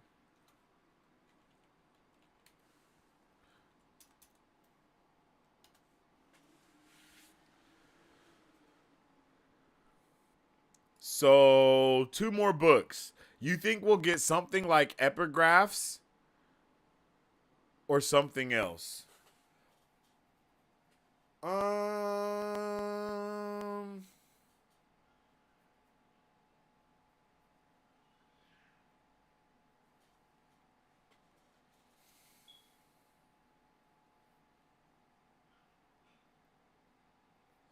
I think it would narratively be very beautiful and reflective if in the next book we got to see Rashik's journal start.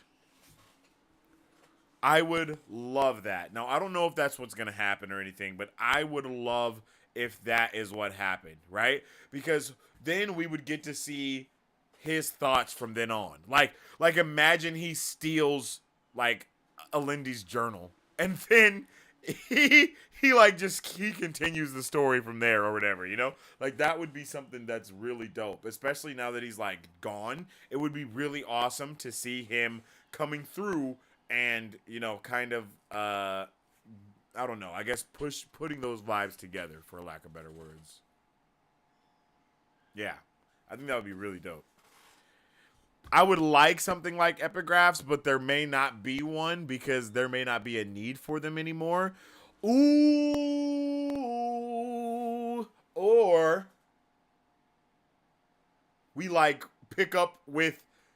Oh my god, bruh. If we pick up with Kelsier having a journal, oh my god, bro. If we pick up with Kelsier having a journal that he left for Vin in like the same way, and then he uses it, oh, bruh. I could definitely see him doing something like that because the Ska got a Messiah. They need a religion, and every religion needs some sacred text, baby. And I could just definitely see him leaving those behind. Like, definitely see him leaving those behind. Oh my goodness. Oh my god, I would love that so much. I'm getting excited just with the hope that that is what's going on here. I don't even know if it is for a fact, but I am getting excited at the possibility of that being it. Brandon Sanderson writes these epically long stories, but he still knows how to write impactful stories in limited space like a Lindy. Yeah, like we got a story within a story. Like especially when I read that all together, it feels like Brando Sando wrote that separately from this, right? Like it feels like that is its own thing. Like he could release that as a book, as a short story. He could literally just fill in the gaps of what happens in between those texts, like very slightly, and then it would be fantastical, bro. Oh my goodness, I'm getting so excited, you guys. I'm getting so excited. Alindi's journal is his innermost thoughts. And just imagine getting Kelsier's innermost thoughts and how those innermost thoughts probably will change once Vin shows up, if that is what's in there. Oh, bro, I'm getting all fuzzy inside, yo. I can't wait. I can't wait to get to the chapter where his last journal entry is. Oh my goodness. Bro, I don't even know if this is happening. I'm already getting ready for it. Like, I'm so pumped. Well, that's how I am with theories, because I'd be like, nope, that's what's happening. That's for sure what's happening, so I just might as well be excited for it now. So we can see how conflicted and complicated this character we never meet is. For real, like he is super complicated.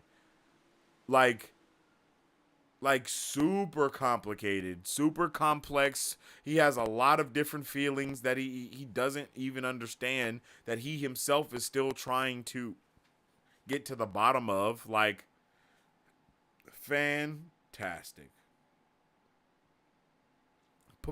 Perfect. You know what I mean? Like, it's just swell. It's just swell.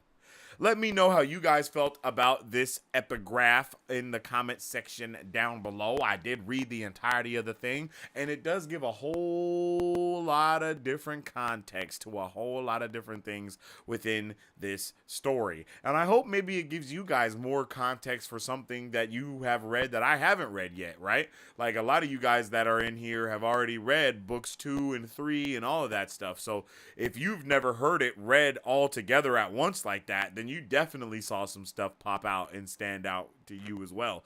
And I would love to know what those things are, but alas, please don't spoil shit for me. Sorry.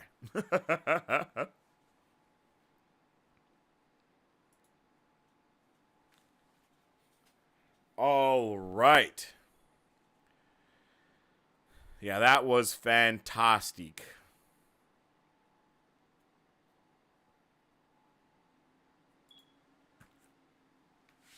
Now, it's time to get into my overall book review. Let me know. You give me your guys' brief overall book review, or if you're in the Discord, you could, and you got, and you just so happen to type out an essay about how you feel about this book already somewhere. Go ahead and drop it in the Discord, and I'll read it. I'll check it out when I got some time. May even put some together and showcase them here on the channel.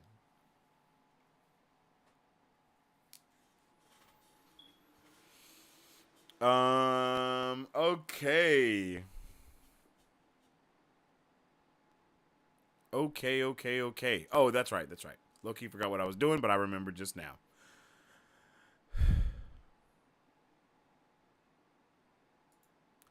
Let's get into my full book review of Mistborn Book 1, The Final Empire. Okay?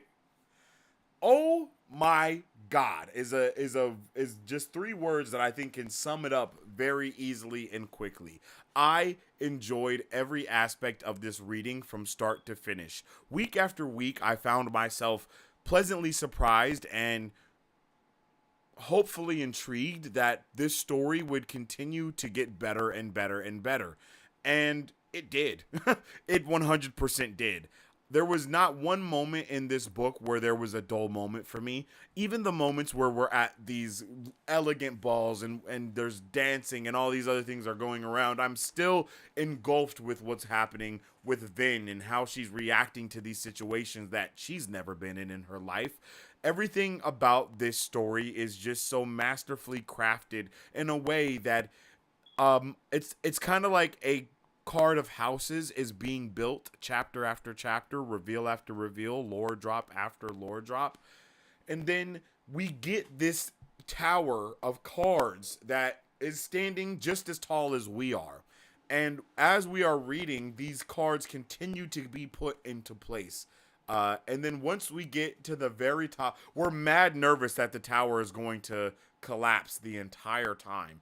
And then once we get to that very last card, the tower doesn't topple over. You know, the tower stands up tall and proud.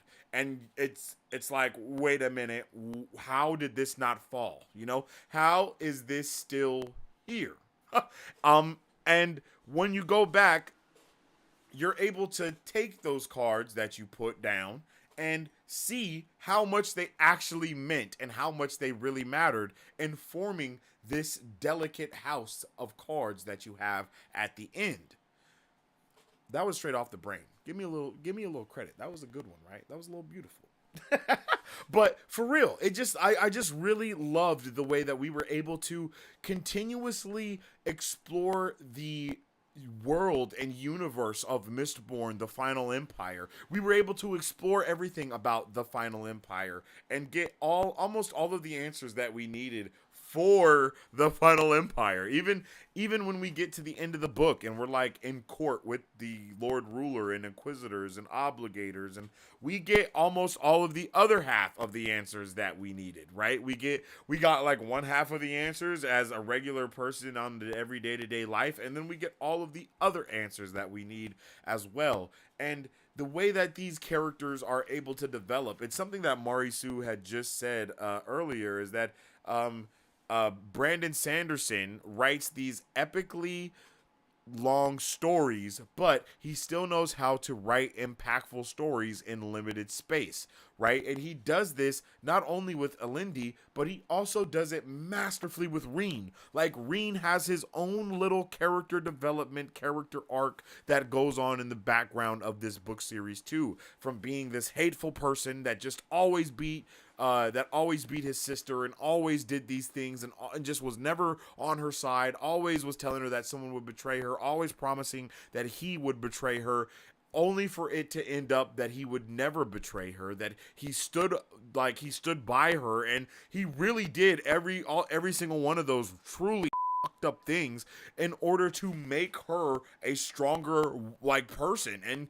because the world was not going to hold any punches, so he couldn't. That is something that is a really strong narrative when you have a certain type of character. I love those type of quote unquote mentor characters. I kind of call them chaotic mentors, right? Because they don't understand how to do the thing properly, and they can only exist within the realm of what they know, and what they know if what they know is bad or negative or any of those things, that will be the only thing that they are able to also reflect onto the person that they are training or that they are trying to be a mentor to. And in this case, that was his little sister that he still had to protect, that he had to protect from being assaulted, that he had to do all these things. So in doing that, he had to make sure that she would be able to be able to handle it. And when we see Vin kind of going through these moments of development within her own journey of looking at of how Reen, like the way that Reen's voice is in her head, and the way that the voice in her head has its own character development. Like, it's just crazy. It's all just insane how these things are able to be put together, man. It's just like waka waka waka waka waka, right? Like, everything just works so perfectly. Vin is probably one of my favorite mentor characters, like, ever. Like ever, right? Like, I love me some Ezra from I love me some Ezra, I love me some Luke, I love me some Ahsoka. I love all of them, like, for real. But there's just something about Vin. There's something about how smart she is, how quick on her feet she is, how fast she can turn a situation around. Like, all of it just makes me just really love her as a character, and I think she really is like my favorite mentor, like my, what is it called? You're not a like, student. She's my favorite, like, student character that we've really got, like, that I've ever kind of came across, because the way she learns shit, and she learns it quickly, and she uses it, and just because she learns fast, just because she's the chosen one and she can learn fast, it does not mean that she can just do everything. She still fails when she gets to these certain she still fails at these points. Wolf and cub stories, yeah, for real. Like, she still fails. Like, she, just because she understands it doesn't mean that she is the strongest person ever. Giving me a lot of those Aang vibes, those Avatar vibes, right? Because he understands bending, he understands the spiritual aspect of things on a very metaphysical level, but he just can't, or more of a spiritual level, meta spiritual level, I guess is the technical sense for that. But he understands it very deeply, and he does not allow that to make, he doesn't allow those things to make him feel like he is not OP, but like, he doesn't think he's just that guy because he's a bender. And Vin doesn't feel that way either. Like, just because she knows she's a Mistborn, she never takes that for granted. She never thinks that she can whoop anybody's ass. She's never like, oh yeah, this is in the bag, or anything like that, right? She's very unsure with herself. She's very uncertain. She has to fight to be sure of herself. She has to fight to actually have that sense of, I can do it, in her. And sometimes she relies on the people around her when she doesn't have the reliability in herself. She relies on the people that rely on her in order to push forward, in order to be better, in order to do the thing that needs to be done. And that is awesome. That is inherently awesome. There is nothing that's not awesome about Vin's character. The way that she is able to come into her own self and feel and like become a girly girl that she wants to be, something that she never really had a chance to be, right? The girly girl in that sense, right? Like, she loves dresses. She loves getting dressed. She loves getting dressed up and getting her hair done and going to the balls and dancing and doing all those things. But she also loves whooping ass and taking names and maybe catching a body or two if somebody got some stupid slick to stay, you know? And I love that so much about her character. She's just freaking awesome. And then you have a wonderful counterbalance with Kelsier. Like, he is almost the exact opposite, right? Like, his time for smelling the sun, like for smelling rainbows and seeing the sunshine is gone. Like, you know, he don't get to stop and smell the rainbows anymore. That's just not what's happening. You know, the rainbows is gone. The flowers don't exist anymore. Like, there's just so many things that continue to pile on top of each other with both of our main characters. it's kind of insane to me that some people don't even read prologues. Like, I know people that don't read the prologue. Like, I've heard people say, like, oh, wait, I have to read the prologue. Like, yes, you have to read the prologue, bro. Like, what do you mean you have to read the prologue? Yeah, you do. Like, it's not optional. You know what I mean? Like, you know, it's not optional. You gotta really push in. You gotta really push to do the thing that you want to do to you know to you got to really push and do all the things. And it's like, if you ain't reading everything, then you don't really want to know what's going on, bro. What did you, like, did you think the prologue was a fake story? Nah, bro, that's part of what's happening here. And, you know, that prologue starting with Kelsier and seeing him just go absolutely bananas after building up to the, like, going to all of these ska plantations. I think that's what they're called. Going to all these ska plantations back to back and showing his face everywhere and causing havoc along the way and freeing some ska and you know, killing some others that maybe are rocking with the new regime. It's crazy. It's crazy as hell. It is definitely not over dramatic. It's definitely a little bit of an overkill, but it's something that was obviously necessary. Kelsier goes from being this messiah to being this messiah. Like, his arc is very consistent over the course of the book, but also he becomes so much more caring for Vin. And it's like he cares for Vin from the moment he sees her. When he looks at her and he sees this little girl that is just kind of broke down, a little decrepit, you know, skinny because she ain't ate no food, hair is matted and nasty. You know, when he sees all these things, it's like he feels for her, he's sad for her. Anytime he looks down at her, he sees just this little girl that's looking up at him that could have been his daughter, right?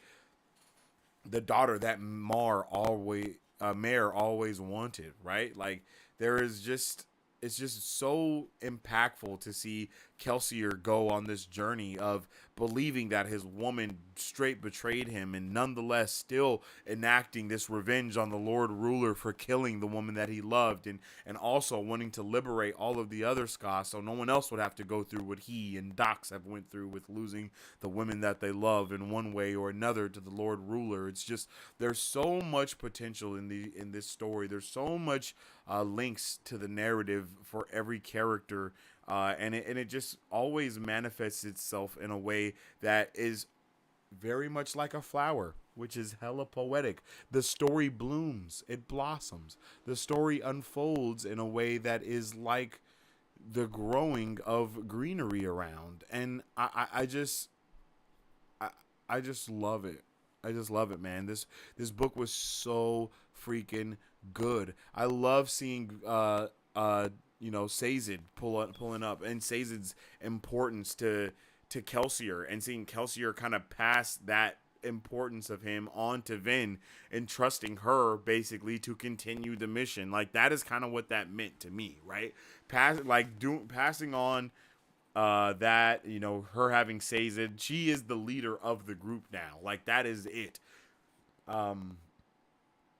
And I hope she comes to grips with that. And I hope other people come to grips with it too. I want to see if that's what happens in the second book as well. Like, there has never been a point where I want to continue reading so much, right? Like, I have never felt like that so deeply. And this story, every week, it made me want to just keep reading and never put the book down and just read and read and read and read and read until I knew everything that there was to know about what was going on in in the Final Empire. Like, I really want more. And then every second, it felt like there was just always something new being dropped at a beautiful pace. Like, we're being drop fed all of this different lore while lore is actively happening and expanding around us, right?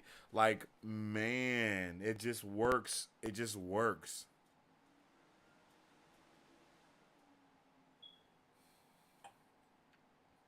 Brandon Sanderson truthfully did a masterful job with being able to blend the story of My Fair Lady, which I say is Princess Diaries because I haven't seen My Fair Lady, so I say blending Princess Diaries and Ocean's 11 together, right?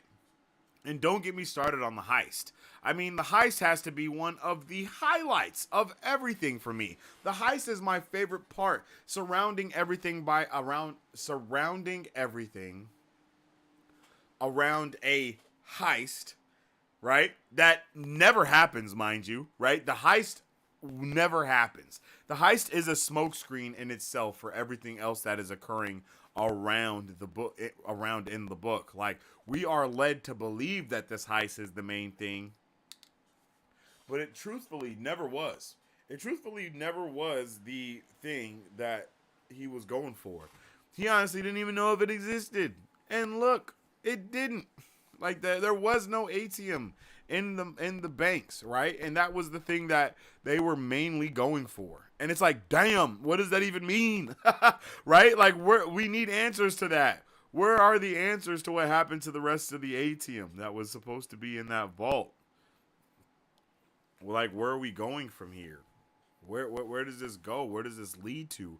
But again, to see like how they are able to put forth all of this master plan, it just brings me, it just brought me a lot of joy. You know? That's what I can say. It brought this book just brought so much joy.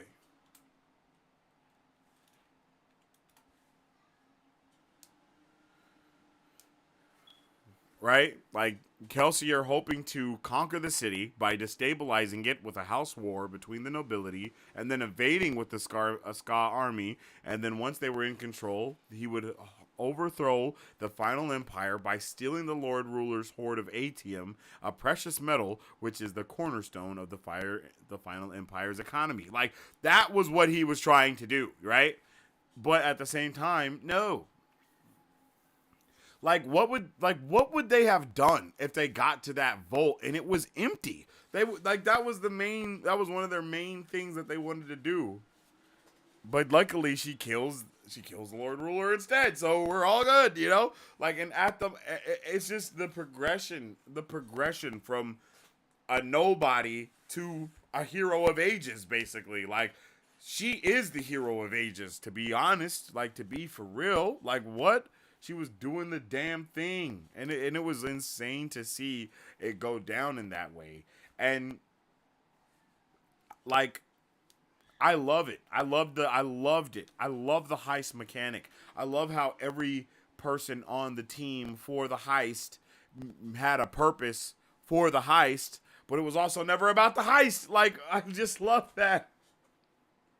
I love being finessed. I love being smoke screened like that, like in stories. Like, when a story finesses you and makes you look left when you're supposed to be looking right or forward, it's just so good.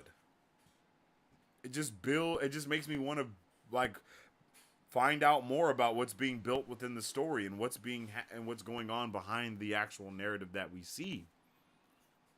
And I feel like we do get a good glimpse of within the narrative. This book does a wonderful job of building up the final empire in its entirety around you.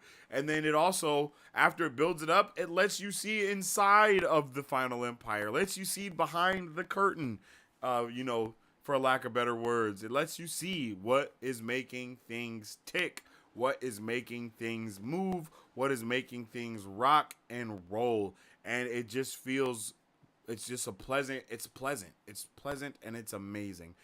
There's nothing that you can see, there's nothing that you can, like, yeah, fantastic.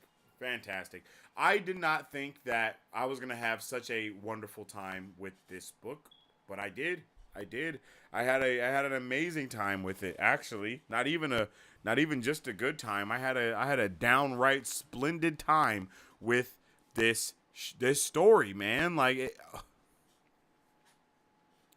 and don't get me started on finding out the lore behind Inquisitors and stuff like that. Like, that was just awesome. And we still don't really know. We don't know shit about them still, but we know how they tick. It's like, how is Brandon Sanderson able to give us so much information, but there still be so much information that we don't know? That's the thing that blows my mind, is like, there is so much that we have no idea of, but there's also so much that we have now learned, and it just leaves us in this state of confusion. But we're also able to understand what all of the all of the metals are in the allomancy table, like that. Like what?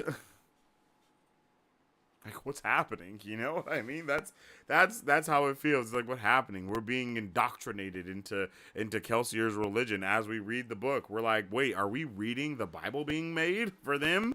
Like, is this gonna be in the Bible?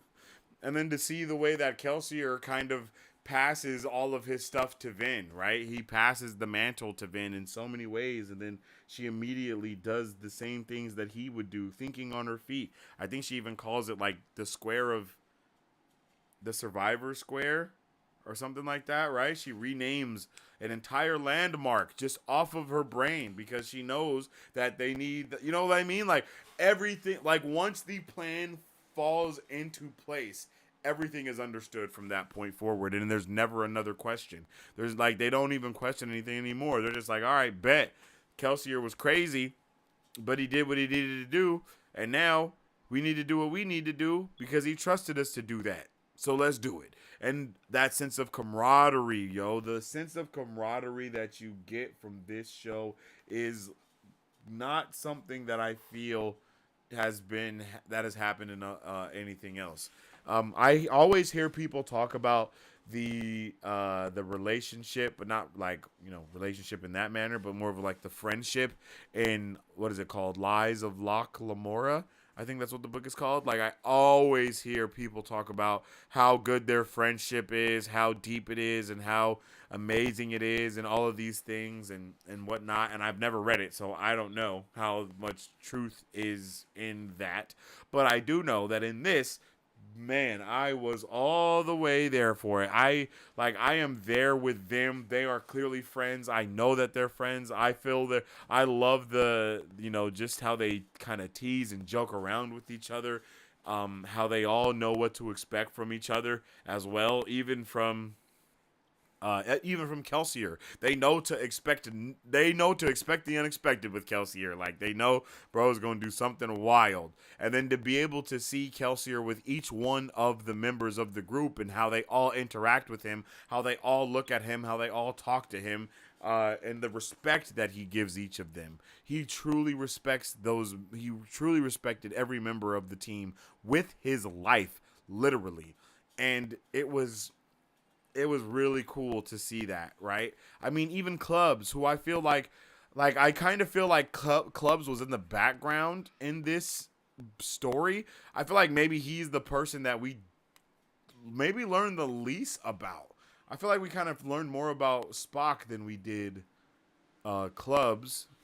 But, even Clubs, like all of the characters, they're so Lord. They're so just locked in. They're so locked in. They know shit needs to change. They don't know how to do it. And they all lie about being in it for the money. But it's clear. It was very clear very early on that they were in it for more than just the money.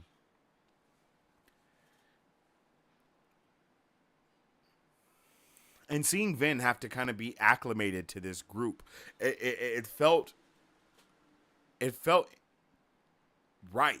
It felt awesome to see them also help her get not reacclimated, but get acclimated, get accustomed to what was going on there, to let her be able to explore her own self as a person and figure out who she wants to be, while also having her handle these very big deals that are going on. Because it's like, if this is who you want to be, if you're here to do this, then we trust you and we believe in you, and we are going to think that you're going to do the damn thing that needs to happen. And at every moment, she does the damn thing that needs to happen. To where even when the moments of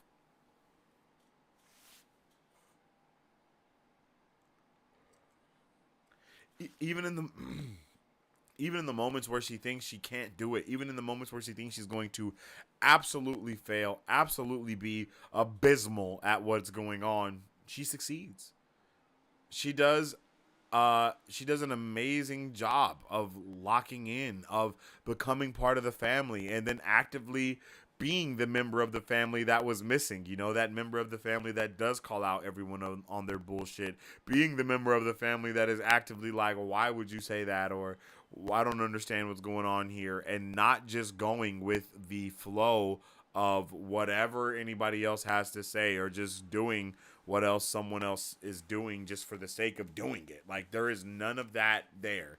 She's not with any of that type of vibe at all, and I don't think she ever will be, to be completely honest with you. And that is something that just brings me so much joy with Vin. Like, her character is just so good. I could talk all about Vin. Like, I could do a dedicated video on damn near every character. Legit. Because I loved every single one of them. They all are so amazing. And they just go together like peanut butter and jelly to construct a narrative that bewilders you at every moment. Like, I don't know what else to say. They're just like, damn. Woo! Damn. That was a lot.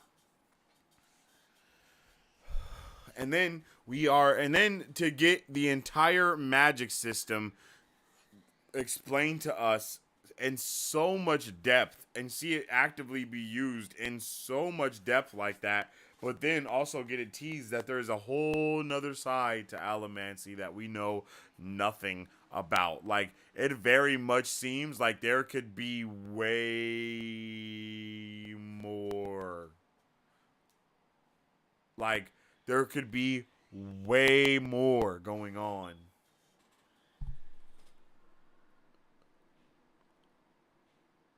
Like, it's like, whoa. Like, whoa, it's honestly insane to see how much is going on. Like, it's honestly insane to see how amazing they are, how amazing every character is, to be completely honest, yo. And then I even called, like, going back to Kelsier, I called him a Messiah terrorist very early on, right? Like, I was like, bro is a Messiah terrorist. How right I was, I would have never known. I would have never known how right I was about him being a Messiah terrorist, because he is that to the umpteenth degree. Bro was just out there being a menace, kicking ass and taking names, but all the asses need to be kicked, and all the names needed to be took and or taken. You know, whatever word you want to use there. But it needed to happen, because damn, it was just no one was having a happy life, yo. When we start the book off with him saving a little girl from being SA'd, and then the scholar like, hey, she knew better than to have a pretty daughter. I was like, oh yeah, whole world needs to burn, baby. Burn the whole world, yo. For real. Sometimes I'm not even about to say what I was about to say, but you know, like, maybe in this situation, I guess I'm not supposed to say what I was about to say, because I was saved by the bell twice just now, so I'm just gonna move on. But you know, seeing him be that guy was crazy, and then seeing how awesome he was, to see that he also was doing the things that Vin did and pretending to be like a different person. And it's like, I'm never gonna ask you to do something that I don't do myself. You know, it's kind of one of those vibes, and it just felt right. It just felt right, yo. I love it. And then to get all of these things spelled out for us and hinted towards us about this, not just the survivor of Hath Sin, but, you know, the Terracemen and the Furochemists and the Lord Ruler, and these abilities that he has, the things that he can do, how he's been been alive for 1,000 years, how he's been just not been able to be killed, which is a question that I definitely have. You know, it's just a lot of stuff there that I need to know what's going on, man. I just need to know what's going on in every aspect. And we see, like, when we see Kelsier fight, bruh, I think he used his ability. He burned the 11th metal. I just don't think it did anything, because he's not strong enough. And I don't know if you need to be a Furochemist, what did I say? A Furomancer? Yeah, I think that's what I called them. When you're a Furochemist and an Allomancer. I don't know if you need to be a Furomancer for things to work. Like, it would be crazy to find out that Vin's mom was actually a feruchemist, and then her dad was a freaking, like that would be insane. I don't know if the women feruchemists are able to do things in the same manner.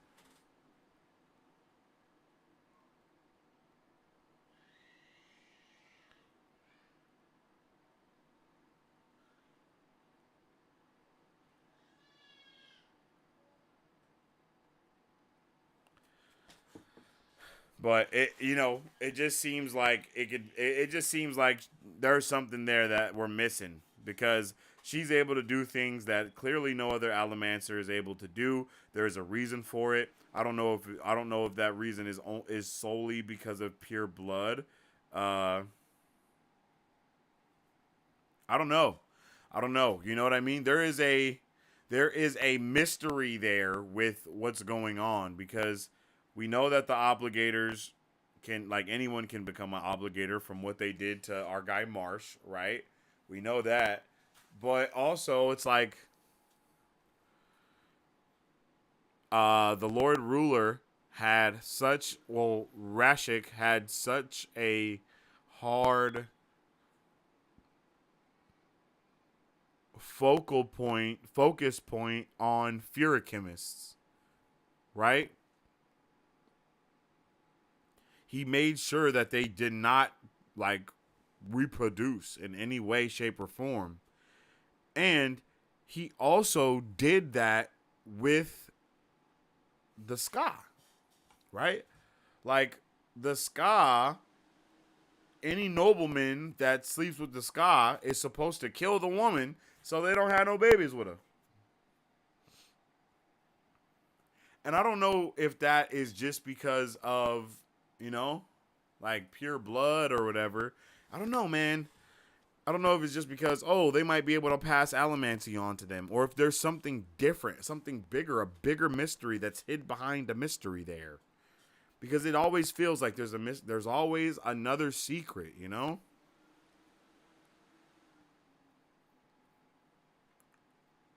You know?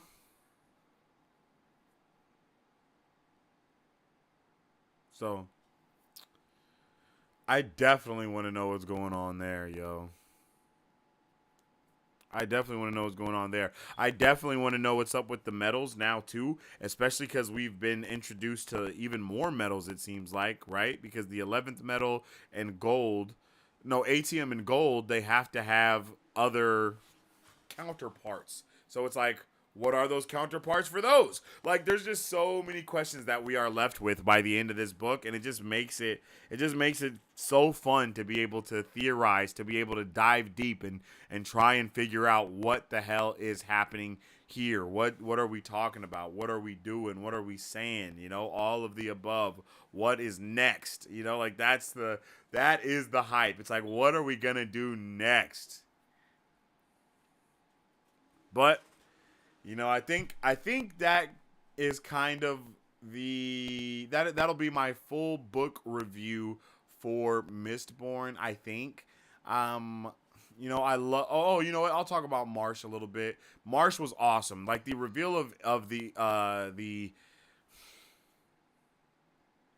everything about the dark side basically was awesome to see. Like everything about nobility to see from their point of view was amazing, and I truly hope that we get more POVs like that in book 2 with the Well of Ascension, because that would be lovely.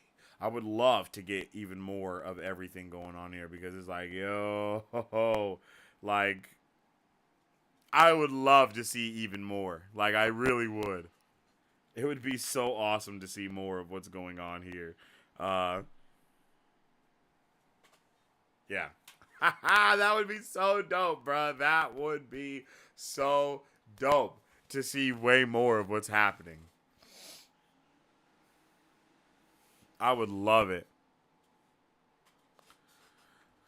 Yeah, Marsh was awesome, and he should be awesome because I always like those traitorous, evil characters that you can't trust, that are so obviously the bad guy and are gonna turn on everyone. No, I'm just playing.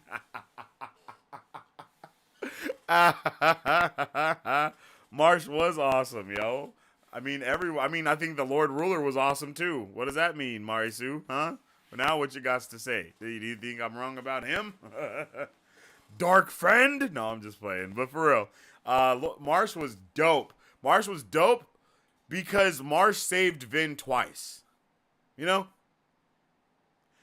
And that was beautiful in the story, is that Marsh saved Vin 2 times in this story. He saved her the first time by telling Kelsier about her, and then he saved her again coming in at the end as a freaking Inquisitor. Like, bruh, he saved her 2 times. And it is amazing that he saves her at the beginning of the book, and then he saves her at the end of the book. So much foreshadowing in this story. It's insane, yo. It's truthfully insane. Like, I'm gonna go to sleep to this book, like for a while. I'm just gonna listen to it without reading it. I'm not gonna read it for the second time. I'm just gonna listen to it.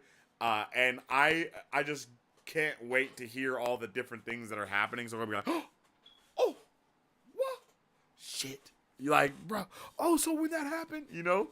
I can't wait to reread. Like, bro, I can't wait to reread, re-listen, and rewatch. You know what I'm saying? Like, god damn, it's just so good. It's just so good the way that everything was constructed. I love it. Love it. Just, I'm gobbling that shit up. Pause. Whoa. Chill. Chill. But, let me see. Yeah,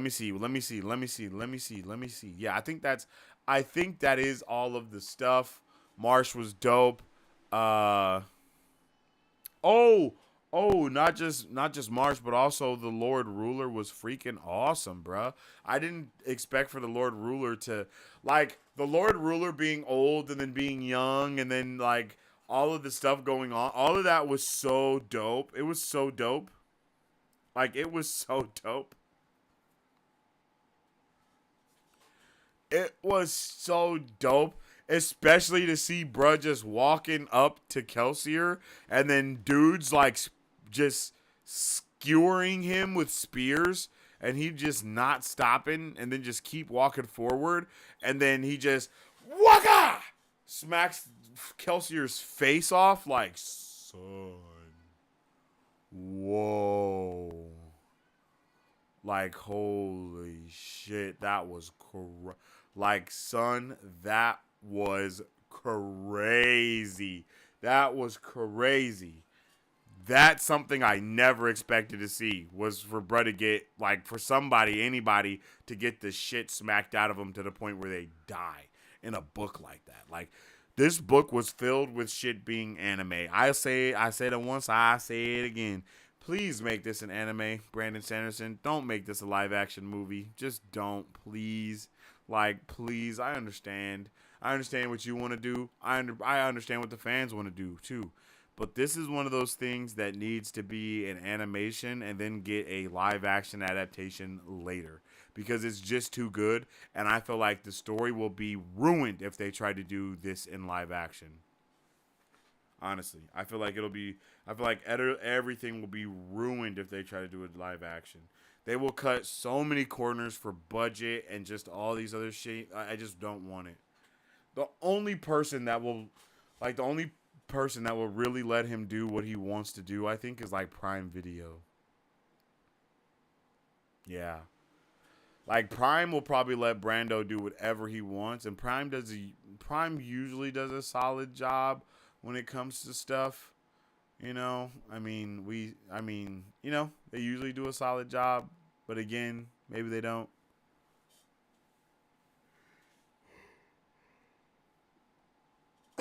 Like, make this an animation, please.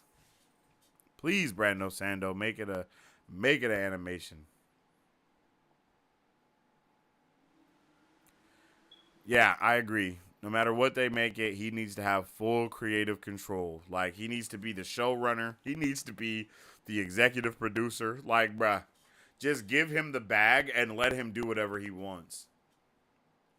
I'm not gonna lie, though. I think he might be able to really do some things with his own bread, too. I'm not gonna lie. Brandon Sanderson got some money, bruh. Especially with all the stuff he's been doing lately. Brandon Sanderson actually, unironically, seems like the person that puts so much more money back into what he's doing, too. It's like, He's like, yo, I want to make money for show, but I also need to tell these amazing stories, so I'm just gonna tell the stories, and hopefully the money comes along the way. but uh, but yeah, guys, I loved this book.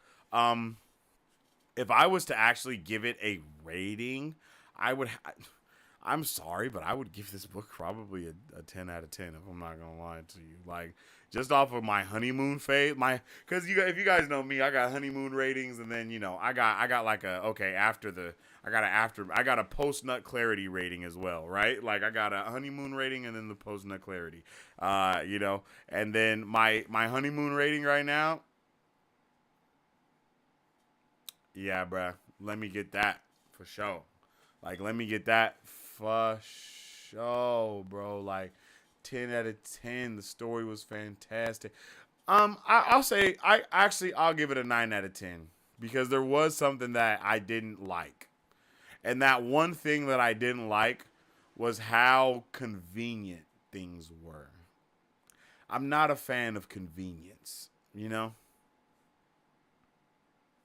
Like shit was so like Vin, and I understand it's kind of like a narrative choice for Vin to also be lucky. Like Vin is like, she's posted as this good luck charm from the very beginning. So then when lucky things happen to her throughout the book, it's not like outside of the realm of possibility. But it was like, at one point I was like, bro, this is a little bit too lucky, bro. Like, the one book she grabs is the book that helps the Lord. That is, the one thing that she does is the one thing, that kind of was like, I wasn't a fan, you know.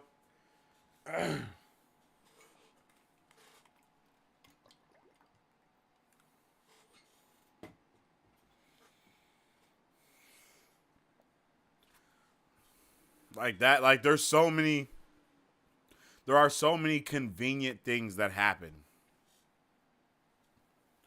There's so many, well, that's convenient. There's a lot of instances of that going on. And it's okay, you know?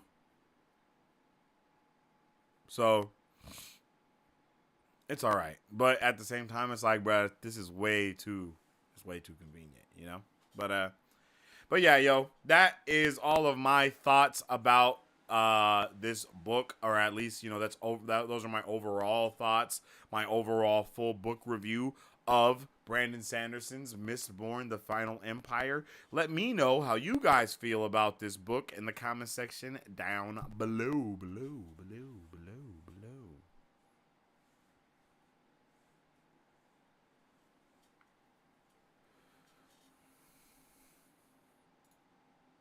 All right. All right, chat. How was y'all feeling, man? How y'all feeling about the book? Let's jump into chat. Let's see what y'all was thinking. Let's see what y'all was saying. Let's see how y'all was feeling.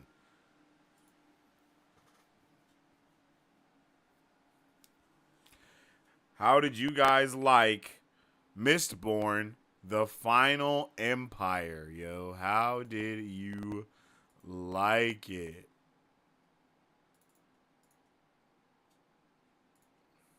Um, let's see.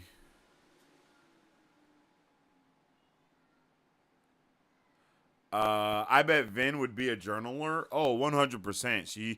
I would like that if in the next book it's all Vin's journalings. That would be dope too. Like, I'm down for, I'm down for this. Book 1 was the Lord Ruler's journal entries. Book 2, Kelsier's journal entries, and book 3, Vin's journal entries. I am so freaking down for that because my new theory that I kind of have is centered all around what's going on with Vin.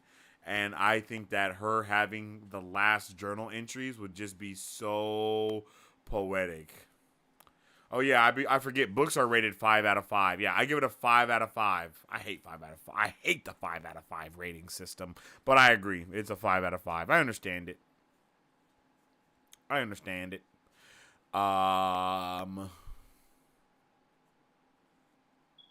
The magic system is awesome. Facts, it is. The magic system. Excuse me. That was crazy.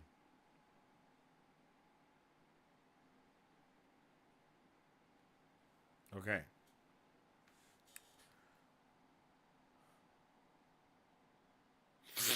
All right. That was crazy. To me, this is the definitive next step in the progression of fantasy. RJ modernized the chosen one trope, but Brandon feels like the first step of moving past the trope. What do you mean by that? I understand what you're saying. Vin does feel pretty chosen one-y, though. Not gonna lie to you. Like, Vin is the chosen one. I don't know, you know? Like, the chosen one, like, convenience is written into the DNA of the chosen one, and that's what Vin feels like to me, you know? Like, you know? She feels very chosen one to me. Like, yeah.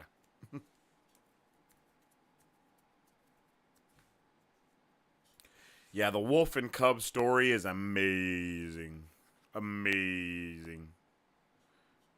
Brings me so much joy. The magic feels like physics. Oh, yeah. And it should. It should always feel like physics. And I think it feels like physics so much as well because it is, like, inherently also tied to physics. You know, with, like, the push and the pull of how things work. Like, that is physics, right?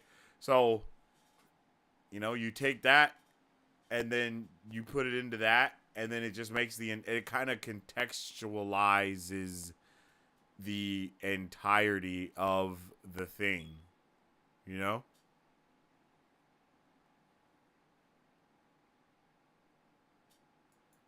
I love when the rules have this hole where it seems like something should be possible and then you discover it is. Yes, exactly. I agree. Stop and smell the rainbows. Sensei 2024. Facts. Stop and smell the rainbows, yo. Ain't no flowers in the Final Empire. Some people don't read prologues. Try that with Wheel of Time. Some of the prologues are 100 plus pages. They're there to be read. Man, I feel that.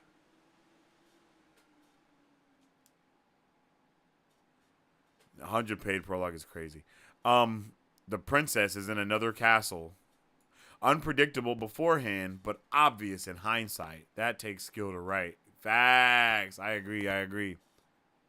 Sensei, The Lies of Locke Lamora is even better. It's so amazing. Ooh, yo, that's all I've heard. Yo, Murphy Napier, because I watch her content. She's talked about The Lies of Locke Lamora.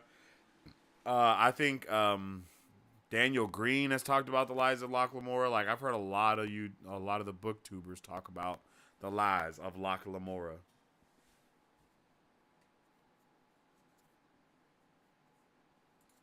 You should read that too. It's so worth it. I have it on my iPad. I just haven't got into it yet.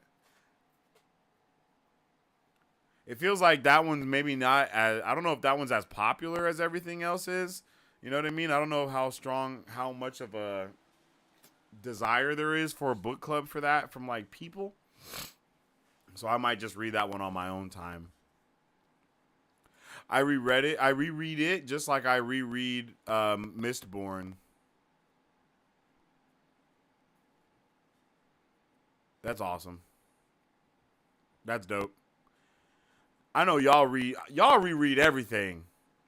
I can't wait. Sorry, I know this is a Mistborn wrap up. Oh, it's all good. Don't worry about it, Tassalin. It's all good. A little random, but I imagine an alternate universe where Daisy Ridley played Vin in a Mistborn trilogy instead of doing Star Wars, and it completely reshaped the narrative of strong female characters. Daisy Ridley is a little old, no? I hear what you're saying, but isn't she a little old?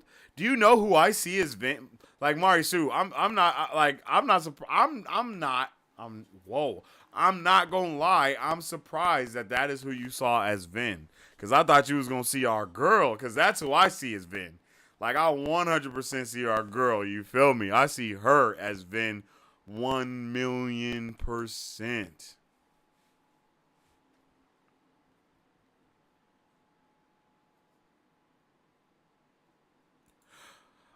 Marsh was awesome. So what you're saying is you were wrong. Nah, nah, nah, nah, nah, nah, nah, nah. Evil characters are always awesome. What you mean? Yes, sir. Yo, Daphne Keene as Vin, she can kill it. Like she can kill that one vibe and then switching to the complete other vibe, right? Like she could kill that, bruh. She could definitely kill that. Like without a doubt, Daphne Keene could absolutely body a Vin performance. I would want her to even be the voice actor for Vin. You know what I mean? Like just let it go all the way full circle, bro. Like she could do it. Like cuz it seems like who she is in real life is more Valette, and then you know, and then who she is as, you know what I mean? Like in like movies, a lot of the movies that we've seen is more Vin, right? Like in in Logan, she gives like that Vin vibe, even younger Vin, to be completely honest, you know? Like, oh yeah, bruh. Oh yeah, give me that. Give me that.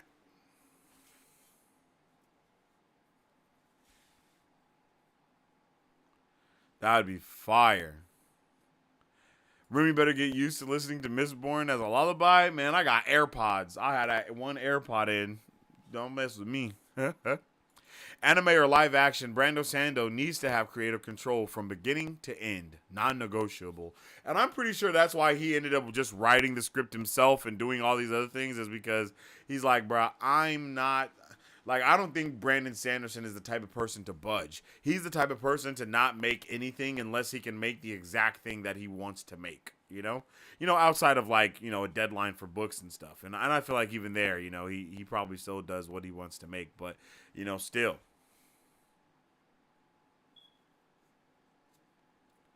Brandon Sanderson is like the George Lucas of books. He's the only self-made publisher. Is he self? Is he a self-made publisher? I thought he was with like Tor, or is Tor his?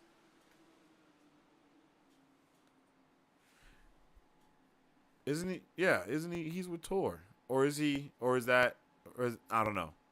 Or did he self-publish before he got with Tor? I don't know. I don't know what I'm talking about. I'm sorry. Vin isn't lucky. Her luck was allomancy, low level soothing. No, no, no, no. I'm not saying that she was luck in like the literal way. I'm saying like she was lucky. Like she was lucky, right? Like they tell us that she's lucky to get it in our head that she's lucky, right?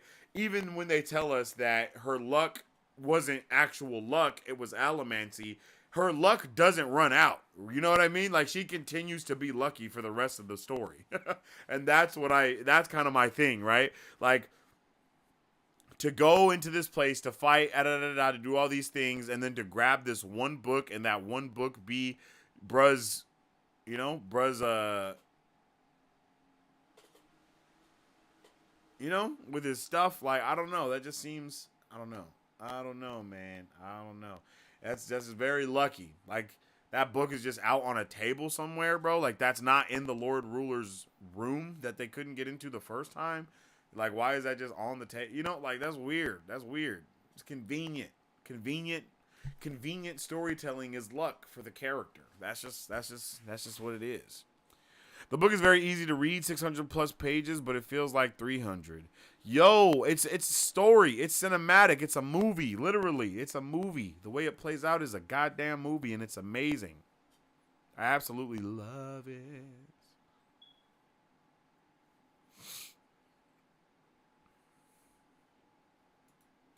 5 out of 5. Facts. To me, Elendil was the chosen one, and he failed. Vin is just a leader of a group correcting what the chosen one failed to do. I don't think he was the chosen one, in my opinion. Maybe maybe he was the chosen one, and the chosen one dying is a W trope. Not a trope, but that's a W thing. Like, you know, the chosen one dies, and then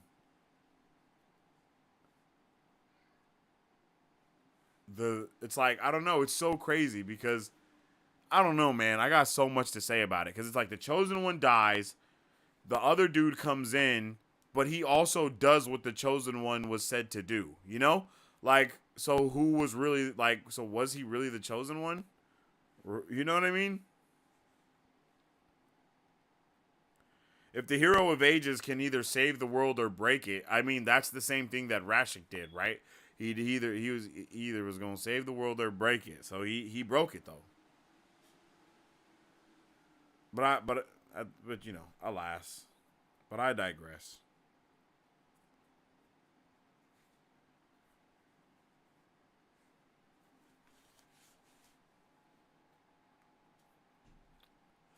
Murphy and Daniel shout outs. You becoming a booktuber? Yo, I just might. I just might, Marisu. I've been thinking about it.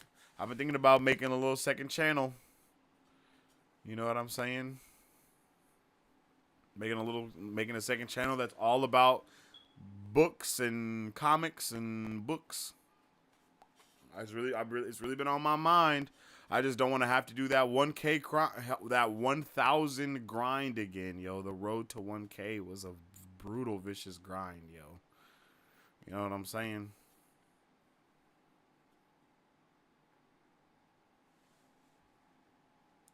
Oh, I love Murphy. Yeah, Murphy is a W.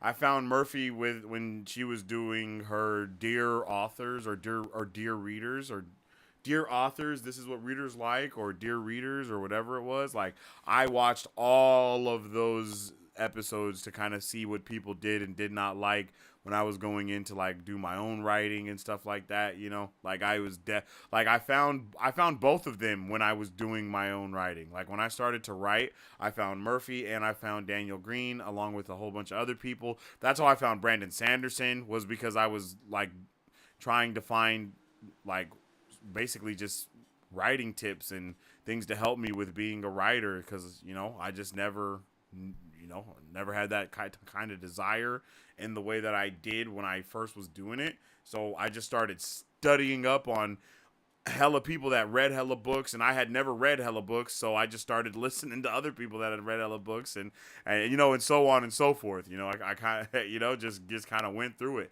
and then I took Brandon Sanderson's I basically took a Brandon Sanderson class at BYU. You feel me? Because he put the whole thing online, and I studied every single one like I was a student in the classroom. So,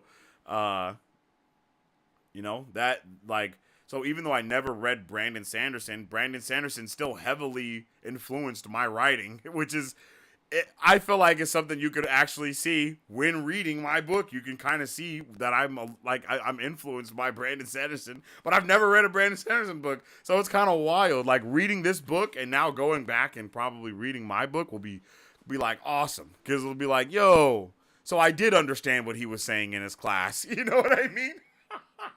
Because that's how it felt even reading this, because it was like, yo, I did understand that, because it was like there were moments where I was like, oh, yo, da da da da da da, you know what I mean?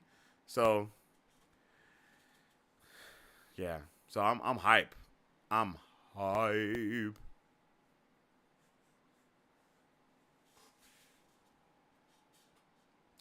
Daphne Keene ain't scrawny anymore though, fam. Hey, you are right about that, yo. Daphne Keene, yo.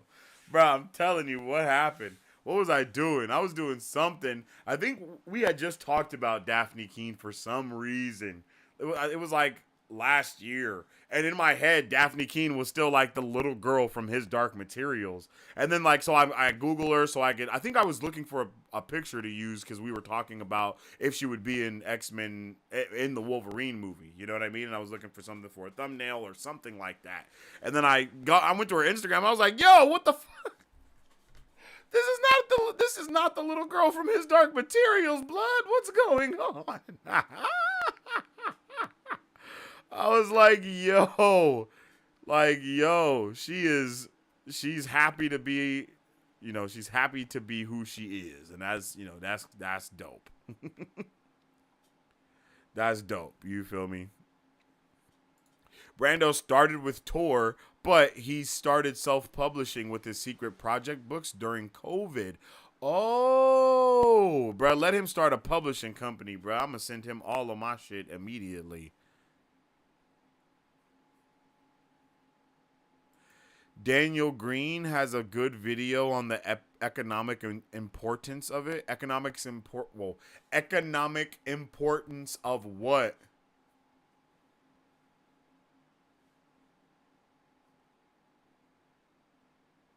This was my first time reading high fantasy, so I thought that it was going to be tough, but got through it and it wasn't at all. Yo, I know what you mean. Like, especially with how Brandon, like the type of person that he is. It's like very intimidating. Like, just very, very intimidating. But then, ends up being freaking awesome.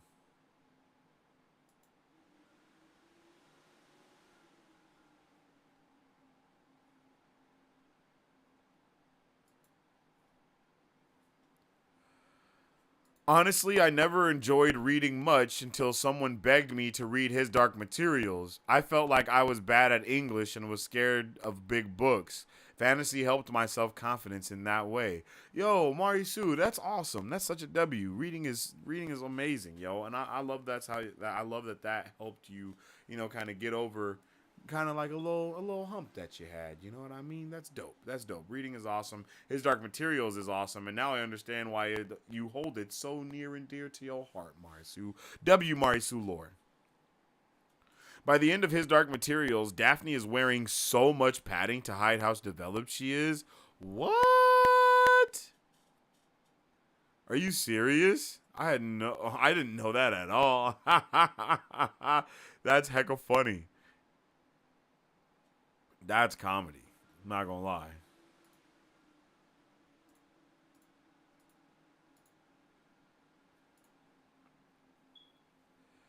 The economic importance of Brandon unpinning the publishing industry. Oh, because he decided to self-publish as such a big author, it definitely like shook up the scene. Is that what you're saying? That's actually pretty dope. That's probably what he set out to do as well. Brando Sando, he always got a bigger idea at hand.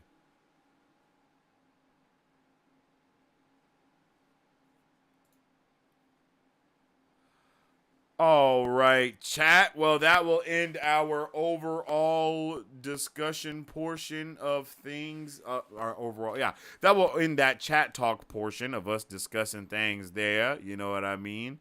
And now it is time to get into our part by part review and discussion. So we'll do part 1, then we'll do part 2, then we'll do part 3, then part 4, then part 5. I think there's a part 5, and then we'll get up out of here. Okay. So we're gonna jump into that. But before we do, we're gonna take a little bit of we're gonna take a little bit of an intermission here, real quick. I'm gonna go run to the bathroom, and you guys do what you got to do too. And then when we get back, we will talk all about we will talk all about part 1 of Brandon Sanderson's The Final Empire. Okay?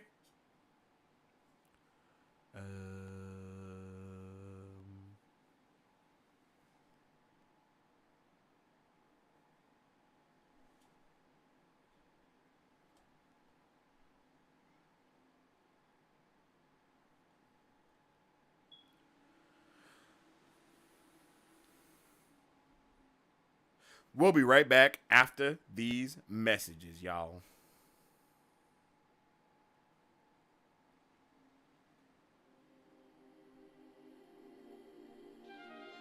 Six nations divided, how the gods envisioned the lands of Ghaphora, where nations must praise their gods individually.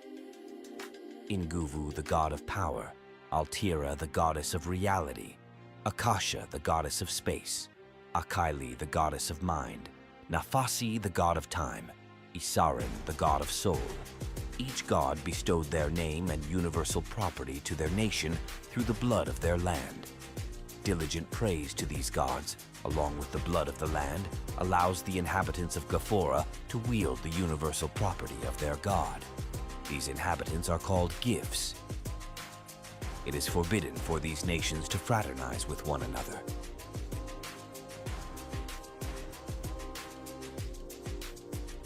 Gifts, the lands of Gafora.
All right, chat. We are back. As a matter of fact, just like that. Okay.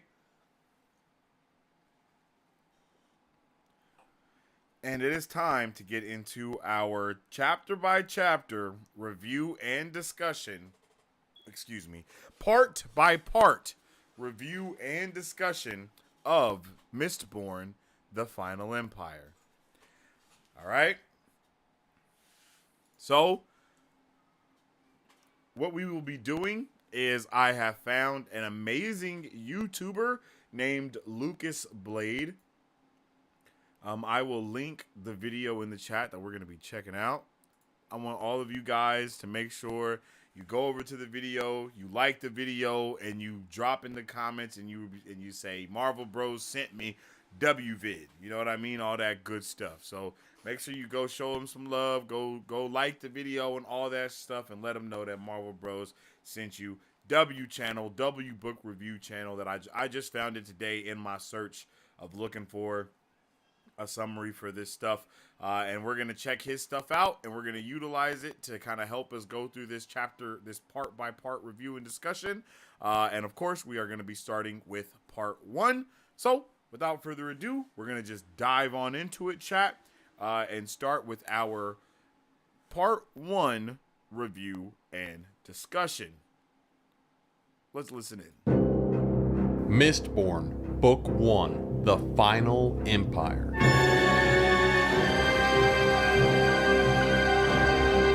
Part 1, Survivor of Hathsin. Vin, a young street urchin girl, is part of a thieving guild under their leader, Cayman. Growing up on the streets, Vin has lived a life of fear, having been constantly talked down to and beaten down into submission. Her breaking point came from her brother Reen, who left her as he always said that he would.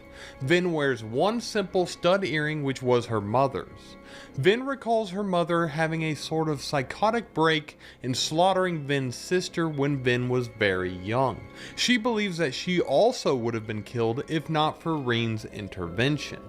Cayman, the thief leader, has been using Vin as a good luck charm, and she has indeed inadvertently been the pivotal reason for his growing success.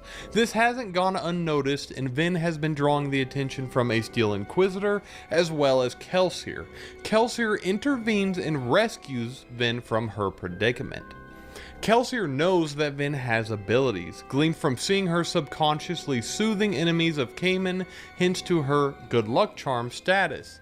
He tests her and quickly discovers she is not a mere misting, someone able to burn one metal, but a Mistborn, thus able to burn all of the different elementic metals. Kelsier uses Vin's old thieving den as a meeting place to pitch his insane plan of overthrowing the Final Empire by leading the oppressed Ska people into a rebellion and killing the Lord Ruler, who has been in power for thousands of years, by using the forgotten 11th metal.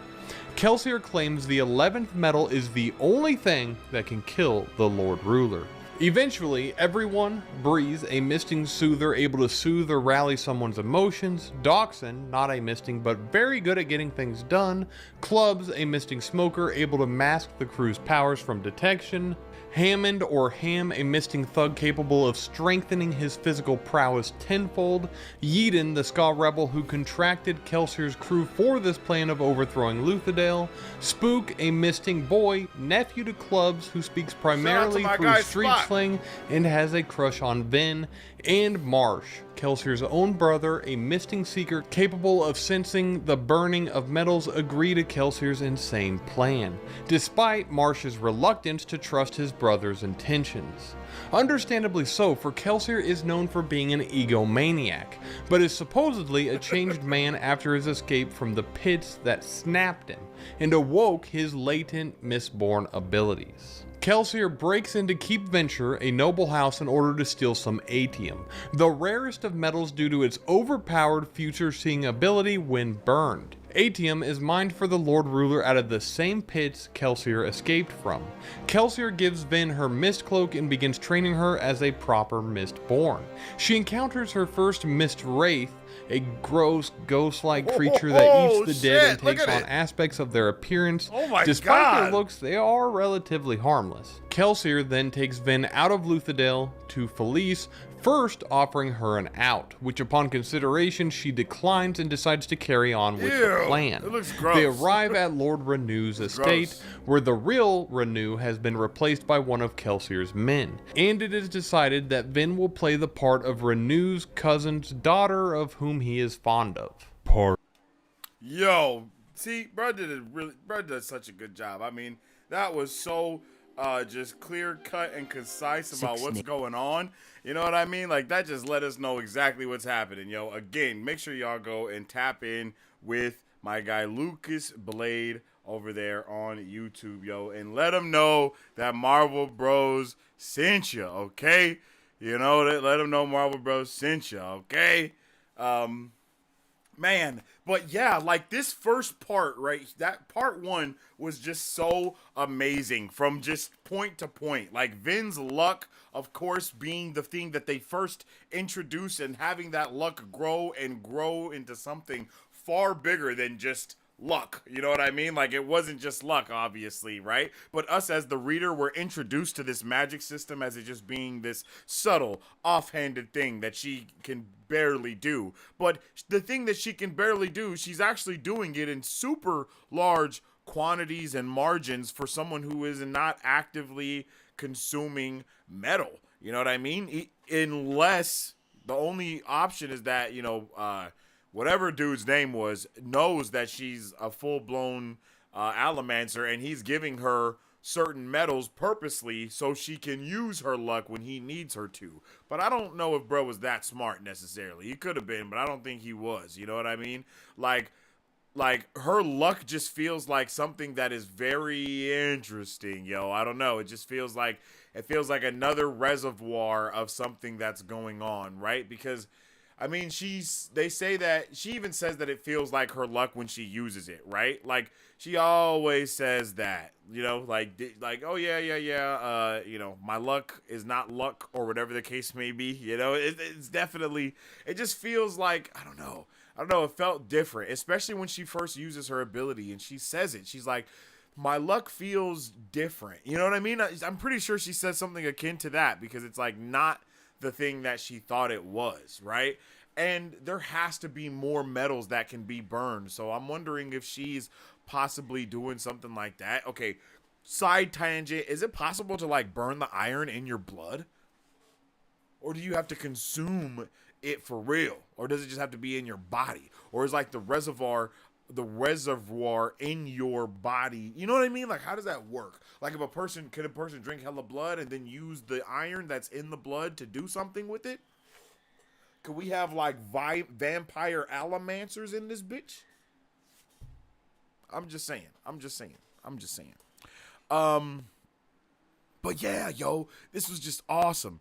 Brandon gets 100% of the proceeds by self-publishing. That makes publishers big mad. Oh, damn. That's crazy. So so did he self-publish by doing Kickstarter? Is that Is that technically self-publishing by going through Kickstarter? Question. I actually really like how the book is divided up into parts and not just chapters. It feels like a play in that way. I agree. It does feel very. It's like, okay, in part one, and it does feel like a stage play, especially with how like you have the ball stuff going on, and I don't know if you guys have ever watched something like, what's it called, Pride and Prejudice, I think, but I feel like that is that a movie or is that a show? I feel like that's a movie. I know my mom watched it back in the day, but it feels like something like that, to where it ends on a part one, and then you just watch like a 2-hour movie, and then you have to wait for part two, and then it's like another 2-hour movie, but it's really a show, but it's really a movie though, because each part is like, 3 hours in itself in order to know what's happening here. Like,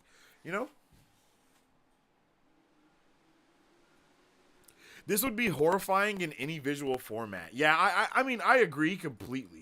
Like, that shit looks it looks scary, yo. It just looks scary. Yo, I was scared to look for pictures in the way that like this, because I just knew that shit was gonna get spoiled if I looked. You know what I mean? You know my luck on shit like that.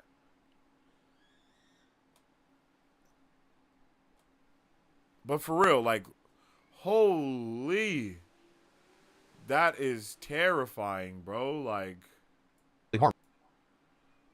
what? No, I don't want that. I want, nope, not that. I want that. Like, bro, look at that shit.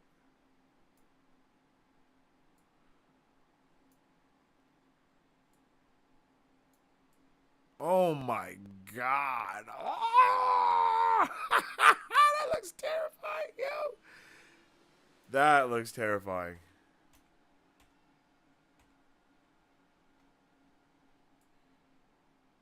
Yeah, that shit looks absolutely terrifying.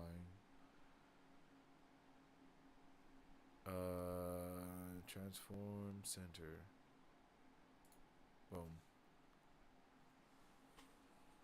Do you feel like Vin's luck is something wait, what? What the hell? Do you feel like Vin's luck is something metaphysical in addition to her allomancy? Yeah, I do. I feel like, I mean, it's all but confirmed that she can do way more shit than the normal person. And not to mention, they teased that the mist was dancing with her from the jump as well. That's one of the reasons why I feel like she's a chosen one, is because the mists like bend to her whims. And if the mists did come from the night of the ascension, then that means that, or if the mists did come with the well of ascension, if allomancy came with the well of ascension, then I think it would be safe to say that a chosen one would be able to, utilize those, the chosen one would be able to utilize the mists if the mists and the chosen one were linked. That's just how it feels. I feel like the mists and the chosen one are supposed to be linked. It feels like since the allomancy and the mists and all that shit really didn't happen until the well of ascension was ascended, then in my opinion, in my theory brain, it's like, okay, well then that means that the dude that is the chosen one is probably the one, or not the dude, but because dudette, but the person that is the chosen one would be directly connected to those mists and probably be able to be mad powerful and utilize them, and they would kind of dance with them, and all the things that the mists do, the person would do, because at first I was under the impression that every Mistborn was dancing with the mists like she was, but I think they do a really good job of letting us know it's not like that. Like when Kelsier goes through the mists, yeah, like they curl around them and do these certain things, but it's not the same as with Vin. Like, the mists itself is a whole metaphysics within itself, especially because, and I mean, crazy thing, when we read the epigraph as a whole journal, I had no idea that there was like a person shaped as the mist following them when we were just reading it. Like that, I don't know how I missed that, but when we read it as a whole, it was like, whoa, like the mist is taking the form of a person. What? You know, like I definitely missed that the first time. Like, so I am pumped to see what that all could be, and I really do feel like there is another part of, I feel like we're missing a half of the magic system. I feel like there's so much more than what we knew, than what we originally have been brought to the table. And then I also feel like, since we know that there's Furakimi, and we also know that there's an entire other magic system that is centered all around the goddamn Inquisitors and how they're created, right? I'm pretty sure that itself is its own magic system. Now I really got to bust the book out, because I feel like, now I feel like there's something back there about that. It's like there's definitely a lot going on. There's definitely a lot going on, and I want all of it. Yeah, I don't think the thing that I'm looking for is even is in here or back here. Yeah, it's not. But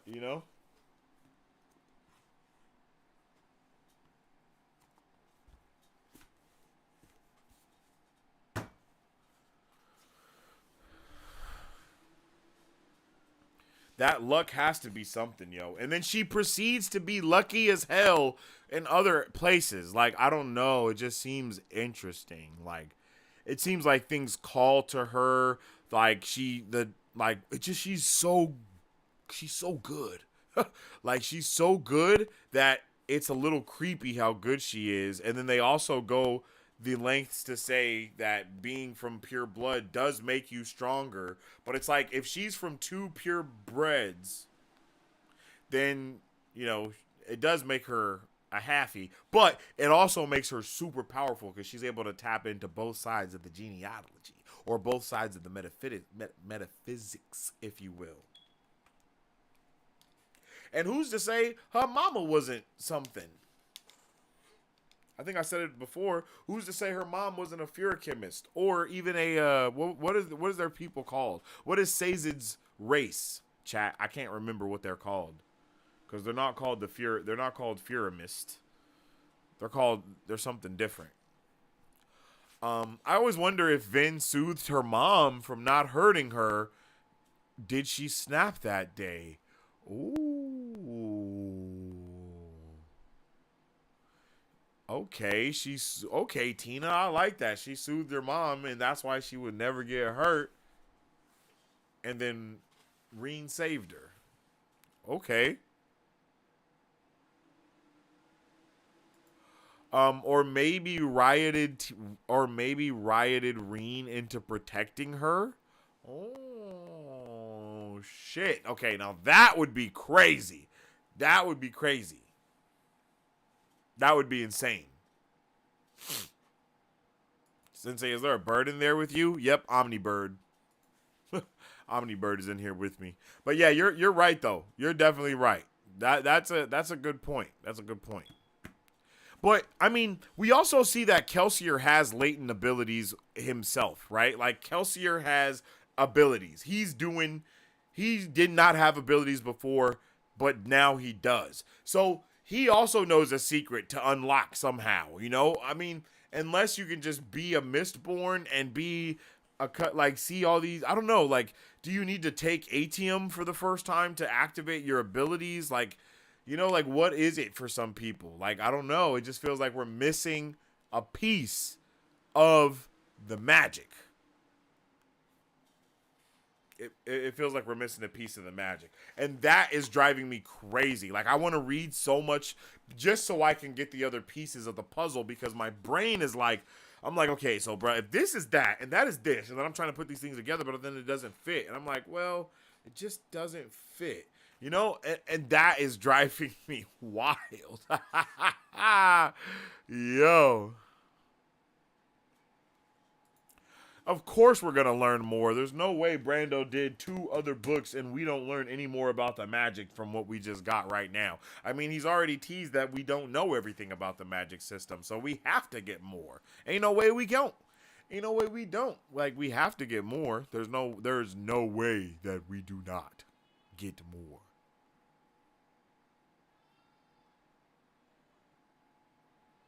You know what I mean?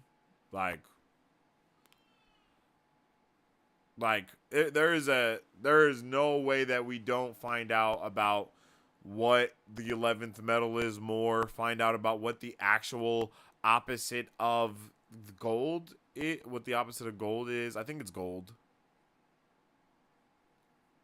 Cuz atium's opposite is the 11th metal. So gold's opposite is something completely different. And also, like, why doesn't anyone know that? You know, there's just so many questions. I mean, damn, the Lord Ruler is that... The Lord Ruler was on it that much. The Lord Ruler was on it that much that he wiped out a people and a whole half of the magic system and just kept it for himself. I think I did say that. I think I did say that, though. I do believe I said that. But it's just like, man, what? How? How did he trick everybody into doing that? Is there, like, are the other metals even more precious? Like, what is some other hella precious metals? You feel me? Like, they got a lot of the main ones. Or is he going to start making up other metals like atium? Like, is there going to be, like, atheum? Or, you know, like atheum, like ethium, energium, inertium,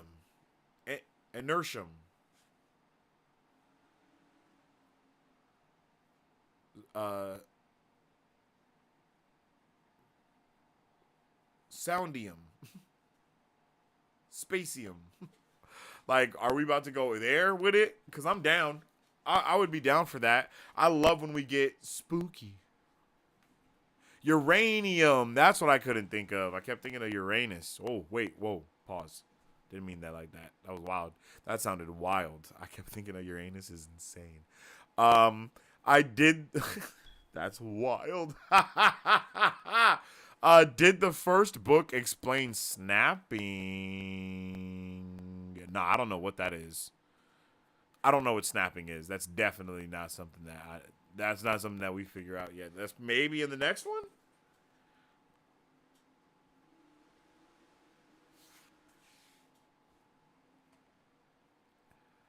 It could have, and I just forgot. Nah, I don't think so, chat. I don't think so, chat.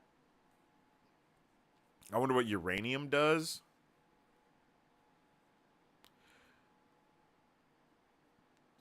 Probably make them go nuclear. That would be dope. Like, they emit, like, a nuclear scent or some shit like that. I don't know. You're wildin'. You're wildin'. All right, yo. Let's get into part 2 of... Let's get into our part 2 review and discussion. Let's get it. And again, make sure y'all go over to Lucas Blade on YouTube and check out his Final Empire Mistborn Book 1 summary. I'm pretty sure he's done a summary for all of the books. You know, I done liked, I done subscribed. Make sure y'all go over there and do the same. Wait, I don't think you can see. Oh, no, you can't see my mouse, my cursor. But you see I done liked, I done subscribed. Make sure y'all go over there and do the same. Comment on the video. Or you can even comment under my comment and be like, yo, this is lit. You know what I'm saying? En California. Oh, shit. Well. Okay. You know, it's about to be election season, man. These election ads been going crazy. Chat, type a 1 in the chat if you've been getting crazy election ads. Because, brother, I've been getting election ads out the wazoo. But yeah, yo, make sure y'all go over there, go show them some love, and let them know where you came from. Be like, yo, Sensei, or, you know, Sensei at Marvel Bros, or, you know, I came over here from Marvel Bros. I'm here from Marvel Bros. You know what I'm saying? Let them know. Let them know. Let them know something. All right. Oh. Let's get into Part 2: Rebels Beneath a Sky of Ash.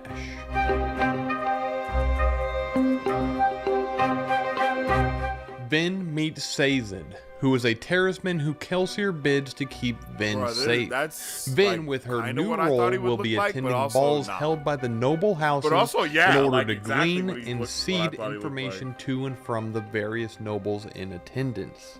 Vin furthers her training as a Mistborn with Kelsier, as well as training with members of the crew to gain knowledge in their specific abilities in order to try to master all of them. On top of all that, perhaps her most demanding task is training to become a proper noble lady in order to fool the nobles at the balls. They are informed that Vin's old Thievings Guild hideout was discovered by the Steel Ministry. Everyone was slaughtered, with a special death reserved for Cayman for his abuse of allomancy. For it is assumed that he knew that Vin was a misting all along and was using her to his advantage. Vin attends her first ball, where she attracts the eye of Ellen Venture, one of the most powerful young noblemen whom she quickly begins to fall for. She also catches a glimpse of her father, an obligator that Reen had pointed out for her when they were much younger, before he had abandoned her. Feeling excluded, Vin tails Kelsier into Luthadel via a metal path for fast travel. Kelsier catches her tailing him, and against his better judgment agrees to take her into Creedic Shaw to attempt a repeat of the heist in which he was betrayed by Mare, the love of his life, and thrown into the pits of Hathsin. The heist's intent was to break into the mysterious room the Lord Ruler visits for 3 hours every 3 days in order to hopefully find a weakness in the God Emperor. They are quickly discovered and are separated as Kelsier tries to distract the Inquisitors to allow Vin to escape. This is mostly unsuccessful, as Inquisitors seem to have special interest in her, asking after who her father is. Vin manages to somewhat escape, but not after having grabbed a random book on the way out. Vin is quickly discovered again and is bleeding out, about to be finished off, when Sazed, of all people, mysteriously saves her from the Inquisitor and carries her back to the club, where Kelsier is getting chastised for allowing Vin to accompany him. Part 3: Children of... Well, damn. That's moving, ain't he? That's doing a good ass job, yo. Alright. Yo, so part 2 was also fantastic. And real quick, whenever I think of Sazed, I'm not gonna lie, I always think of bruh Dalism. Dalism is his name. Dalism from Street Fighter, bro. Like, that's who I always think of. Like, look at bruh. Like, this is who I thought of for Sazed. Like, that's what I thought bro looked like. And that's basically what all the pictures have shown, too. I don't know if y'all ever played Street Fighter. But you feel me? My guy, Dalism. That's exactly what I thought of, yo. Like, immediately. But, yo, part 2 was fire. I love the introduction of the Steel Highway and how they... I think it wasn't it called the Steel Highway or something? Was it the Steel Highway? Or the Bronze Highway? The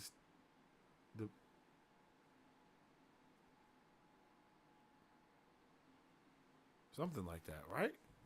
I'm not tweaking it. Am I? I might be tweaking. Or the Iron Highway? Iron Road? The Iron Bridge? Iron Path? It's one of those. It got to be one of those things that I said. But I loved the introduction of that, yo. That was crispy, yo. It was really crispy. Marisu says every fantasy story needs a fast travel mechanism. I agree. And that was a dope one. Like, that was definitely a dope one. I didn't know that's what we was going to be getting into. But, hey, that's what we was getting into. You know what I'm saying? Like, and it was amazing to see them kind of just like, boom, boom, boom, boom, boom. Like, what? Like, they were moving. They were moving. And it's so dope to see them. It's so dope to see other Allomancers and Mistborn doing these things so they themselves could get around and travel. And then everyone just uses it from then on. Like, that's awesome. That's just freaking dope.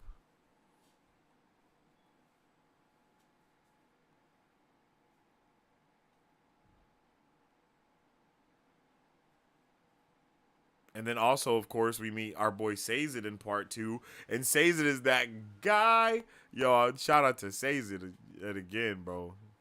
My guy definitely looked like Dawlism from, that's what I thought he looked like. Literally, because they were talking about the rings and everything. I was like, oh yeah, he looks like my boy Dawlism from Street Fighter for sure. Like, for sure, that's who he's going to look like. And that is who he looked like. Like, that's 100% who he looks like. Like, unequivocally, that's who he looks like. It's hilarious. Like, that is comical. And I think every fantasy story does need some type of fast travel mechanism, but at the same time, I don't want a fast travel mechanism. You know, I feel like it makes it a little easy to do stuff, but it does need to be easy to do. You need to be able to get around fastly.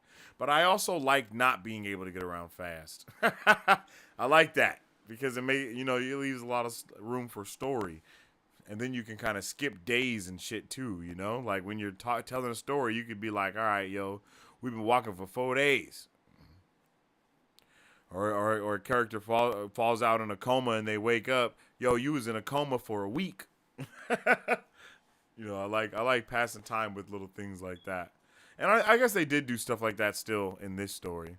But we also get to see Vin starting her training up. You know what I'm saying? We also got to see that. And that was dope. It was dope to see her kind of getting that training done. Seeing Kelsier just immediately kind of start teaching her the ropes, like immediately though.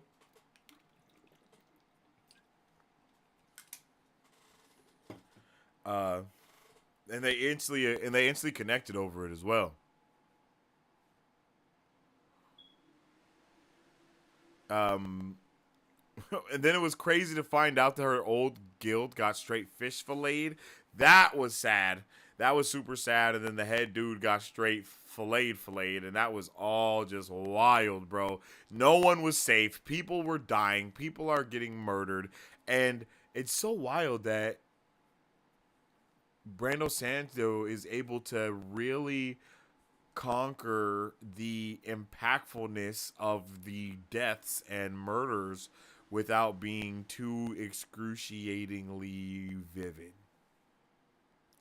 Even though I like excruciating vividness.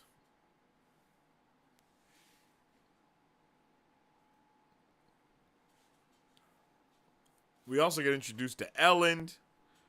And find out about her obligator daddy here. And all of that was insane revelations. Like, each one of those revelations got more and more wild. I could not believe that her daddy was an obligator and that she's from, like, noble blood. And then it made me even super wonder on how nobility became nobility in the first place. Like, how did the Allomancy powers get put into their DNA inherently? Like, what the hell type of shit is that? You know what I mean? Like, that sounds crazy, doesn't it, chat? Like, that don't sound crazy to anyone else? It don't sound crazy that, like, there weren't Allomancers and then there just were a part of one specific bloodline? What? Huh? How? Oh, and then also, crazy thing to be like, and a W foreshadow with being like, why does the Lord Ruler need to go into the room, you know what I mean, every 3 hours for every 3 days, right? Crazy that we get Sazed introduced in the same part that we get the introduction of, or we get the revelation that, you know, this is going on for him, right? We don't know about Sazed's magic system just yet when we're reading this, but we do know that, you know, boom. You know what I mean?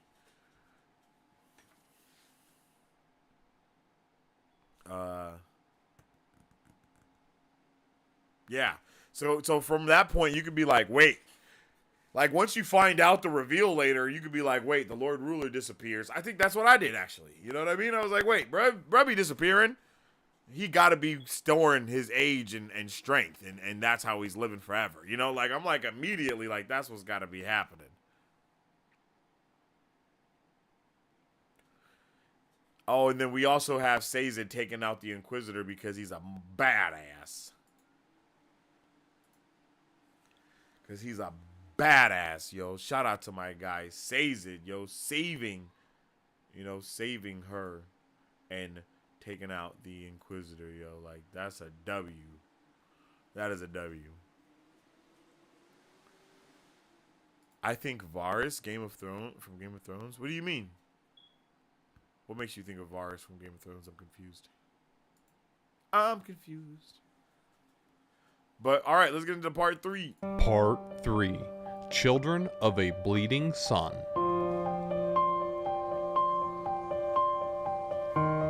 If you see lettuce, tomatoes, and cherries in the grocery store, it's because a farmer has been able to grow it.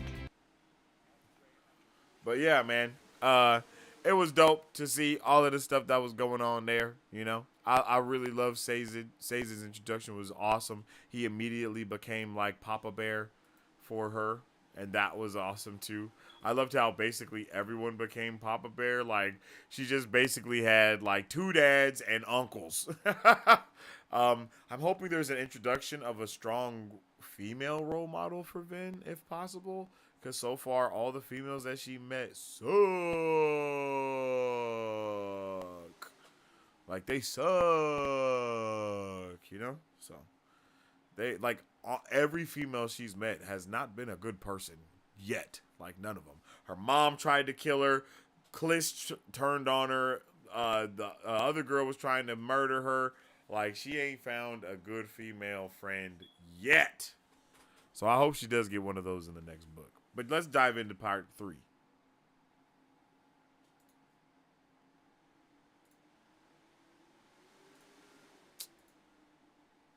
Bro, I watched the ad. Don't do me like this.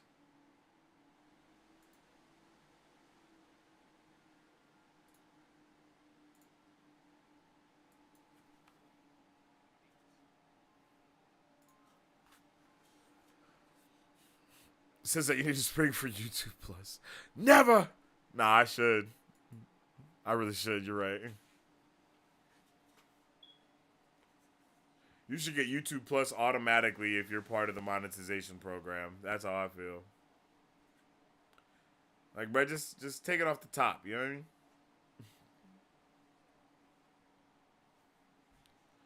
Okay, I'm yapping. Hold on.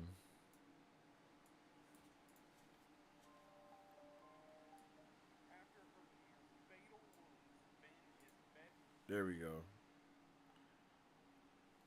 Thank you, Tina. Written for 2 weeks. Part 3. Children of a Bleeding Sun.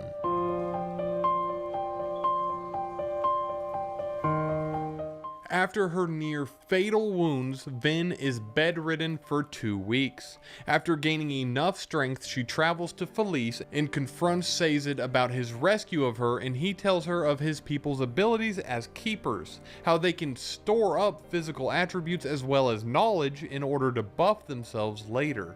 So, if a feruchemist were to debuff themselves and be in a weaker state for a period of time, they can store up that energy and use it later as a buff, which is how he was able to save her from the Steel Inquisitor. She also learns that he, like many others, is a eunuch, courtesy of the Lord Ruler, who has been trying to stamp out all of the feruchemists. Vin continues to attend balls and finds herself around Elend, which draws the attention of Elend's fiance, or maybe ex-fiance, Shan, who keeps poking around Elend's books in an obvious ploy to gain some dirt on the man.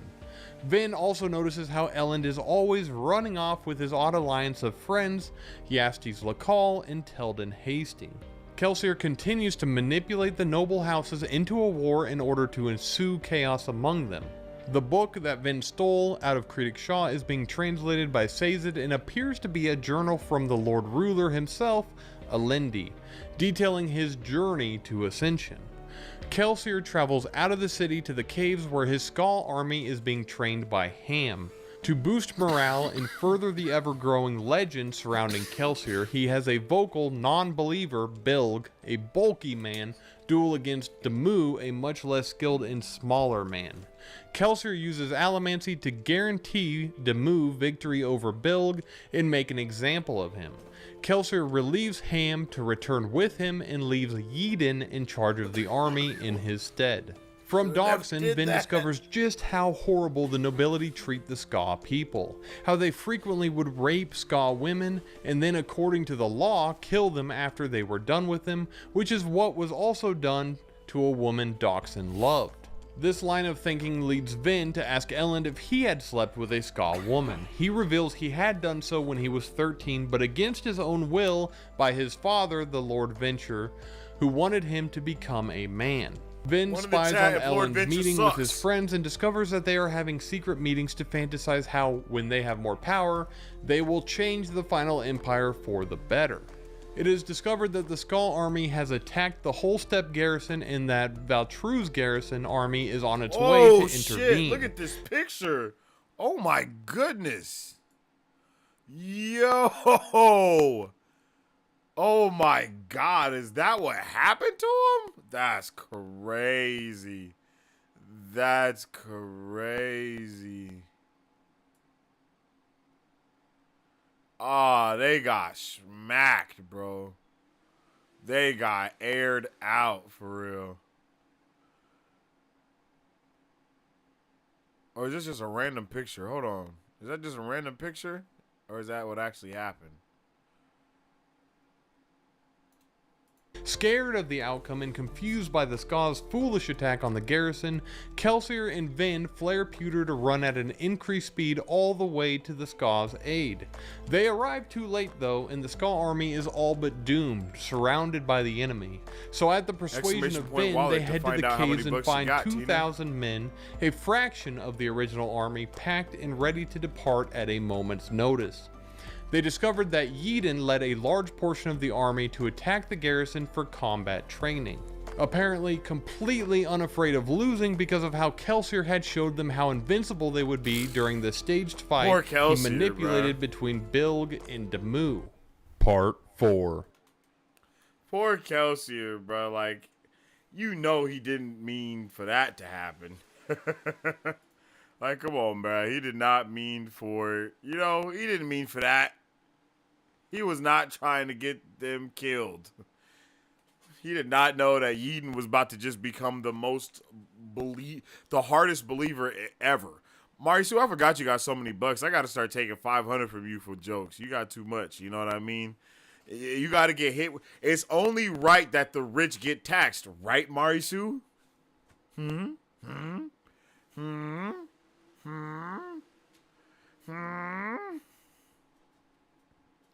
Yeah, exactly. Now all of you down with the now everything's gonna change, huh?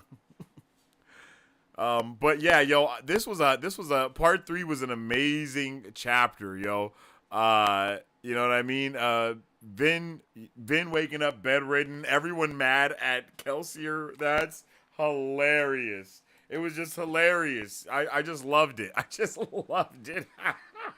They were like, how dare you? What the hell is wrong with you? Like, they were going off, and I just loved it, yo. That all of that was awesome. It was really dope.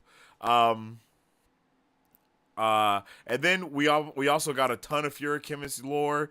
We found out about the Furychemist being eunuchs and how the Lord Ruler is like controlling everything around them for some reason, which is like, whoa, you know what I mean? That's definitely like, what the heck is going on here? Like, why has that happened? You know, why has that occurred in that way? So I love that too. You know, that's definitely dope. That's really that was a lot of well, it wasn't dope that there were eunuchs, but it was dope that we got to get all of the lore behind that to find out all of those things. Again, more foreshadowing. It's like, why did he do that? Oh, he made sure everyone was a eunuch, so there would never be another Furomancer out there. A Furychemist and an alchemist cannot have a baby. Furychemists can only have people that are not allomancers and people that are, you know what I mean? Like, because, you know, like, I don't think you can add bucks to other people. You better not be able to have that power. I think you can send money, maybe. I think you guys can bet on stuff. I know you can bet on stuff, you know? I know you can bet on stuff. But you know, it was just crazy to see, you know, Ellen's journal about about like all the rebels that he's read over the years, and then to find out he's having his own little rebel party, and then to find out that he also was like forced basically to assault you know, another Ska woman because his dad was making him so he could become a man. Like, bro, Lord Venture sucks, bro. He was like, yo, you're 13, you know what I mean? Like, what? Like, you're 13. What? Wait a minute. Oh, no. Wait a minute. Marisu has broke the system. How the heck did you do that? How the heck did you do that? Marisu just added bucks to herself. Nah, that's wild. We gotta stop that immediately. It's because you're a mod, isn't it? How dare you? No, Marisu, stop it. Okay, she's trying to get all the bucks she can right now. Hold on. Recent events. Where is it at? Where is it at? Here it is.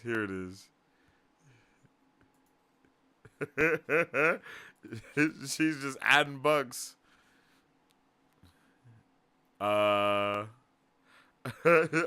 See? Dark friend. I always knew. I was just waiting for you to show the true colors. You feel me? Here we go. No. I don't want that. This is what I want. And then custom. No, default.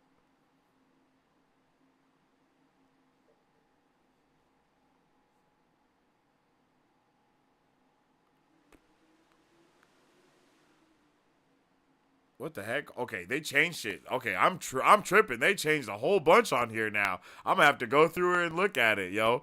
Marisu, I'm keeping a tab on you every time you put money on. I got the tab going, all right? I got the tab going. How much did you just give yourself? You gave yourself $8,777, huh? All right.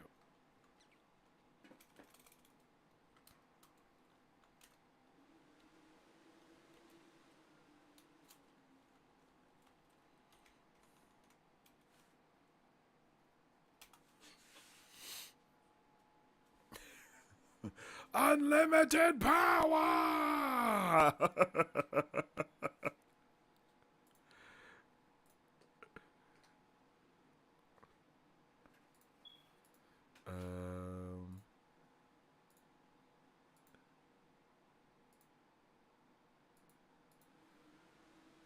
Wah. No, turn the back on. Okay. The government's keeping a ledger of my embezzlement. Yes, right. That's right. Yo, and then to find out from docs what the noblemen usually do to women, and to find out that's like, oh yeah, they can do whatever they want to a woman as long as they murder them when they're done. Like, bro, what type of law? That's a law. Like, what type of law is that? Like, what type of dystopian, crazy ass world is this? What's happening here, yo? Like, what are we doing? I just could not believe it, bro. I couldn't believe it. It just continuously was so astonishing. Man, and it was just so sad. More than anything, it was sad.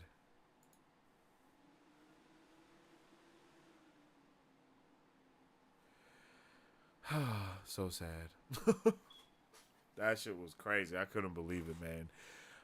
And of course, Lord Venture sucks. And then to top all of that insanity that was going down, the garrison, half of the garrison dies. More than half of the garrison just goes and just does the dumbest thing ever that they could do. Like, I just couldn't believe it, bro. Like, it was just wild, man. It was just wild. I don't know what was going on. I could not believe that they were just so in for it. They're like, yeah, let's do it. You know, like, yeah, woohoo. Like, bro, what in the hell? Why would you guys do this? Why would you do this? What has happened? Why have you? I can't believe you've done this. Like, what's happening? That shit was really sad, yo. Unfortunately, it was all Yeaton's fault as well. The dude that denounced Kelsier the most, then believed in him the most. Like, bro, what are you doing? You know, like, what happened? You didn't even believe, bro, yesterday, and now you his biggest fan, and you didn't sacrifice everyone's lives for it. Idiot. Idiot.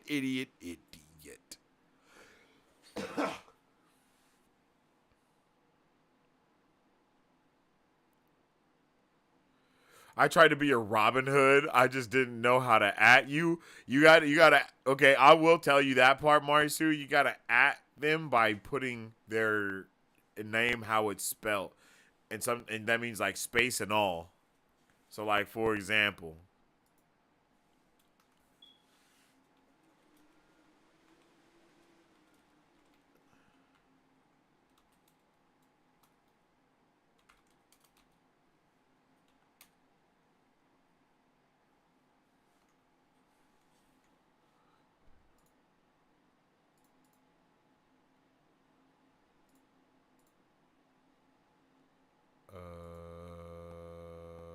Oh, here it is. I keep forgetting where it's at every time I do that.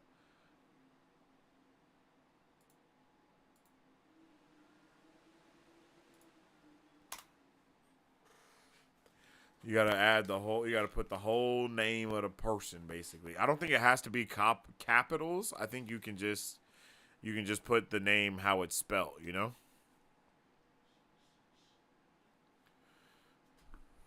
But yeah, man, RIP to half of the garrison that went in and died.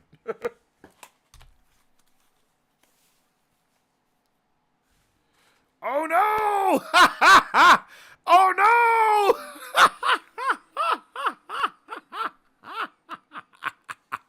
Marisu. I didn't turn it off in time, yo. That's crazy.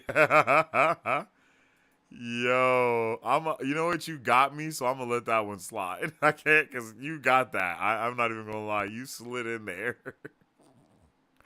Yo, that's insane. That was crazy. Thank you, Marisu Hood. Hey, it's all good. Now you gotta get taxed for it, though.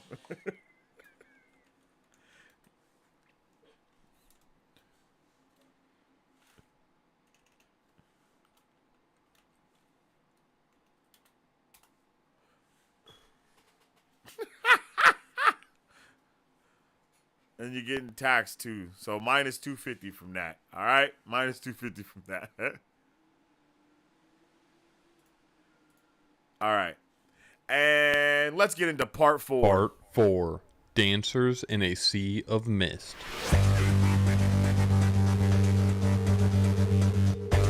Joanna Rose has a scary story. More than $1 million in debt and delinquent.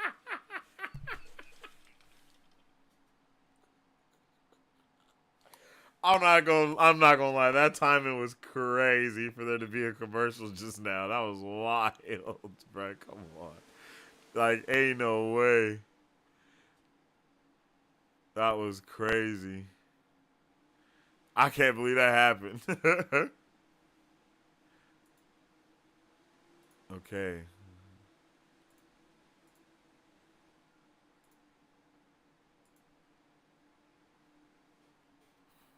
Part 4. Dancers in a Sea of Mist.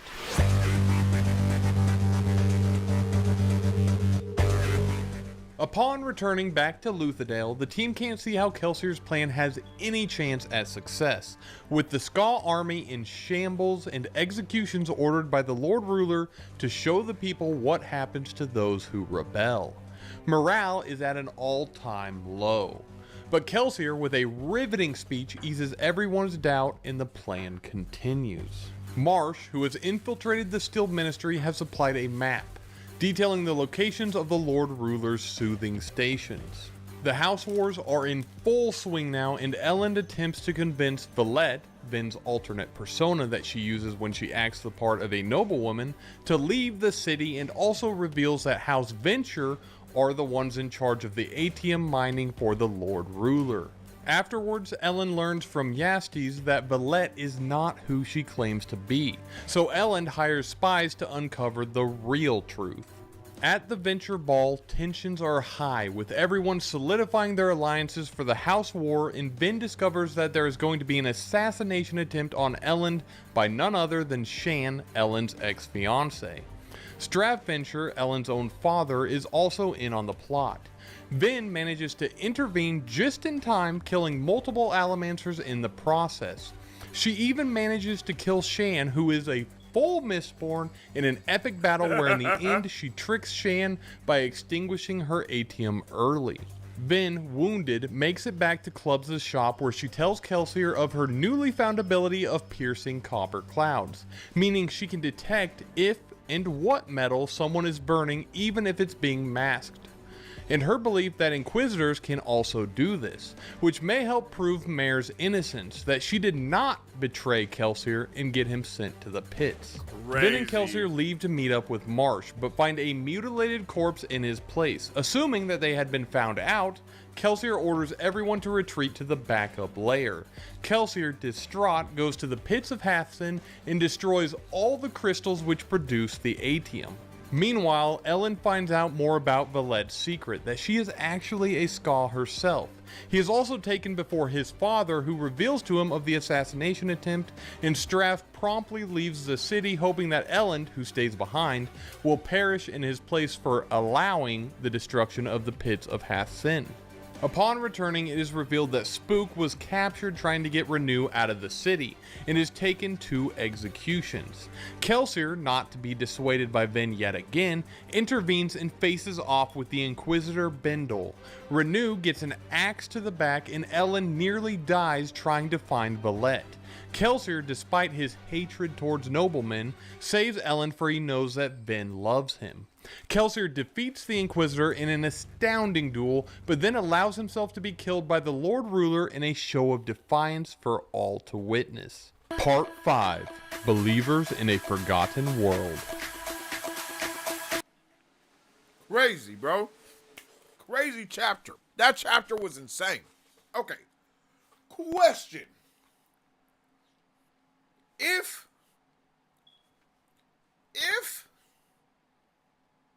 If Marsh didn't die,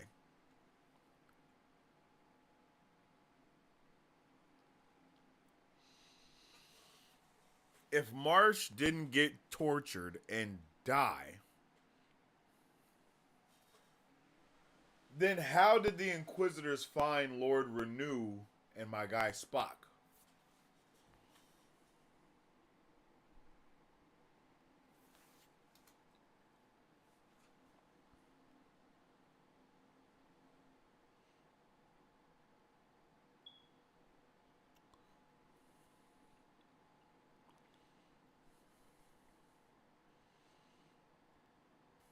Did I miss something?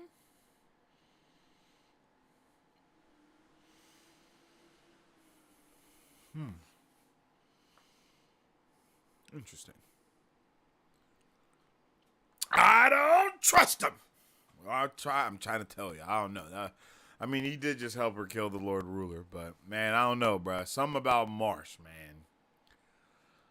I mean, he's a full-blown Inquisitor now, and he's like the head of the church. I don't know, G. I don't know.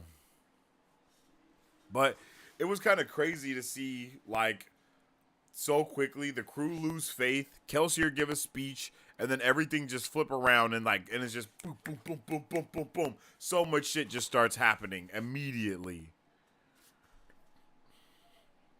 Like, immediately it just starts happening. And you're like, whoa, what's going on?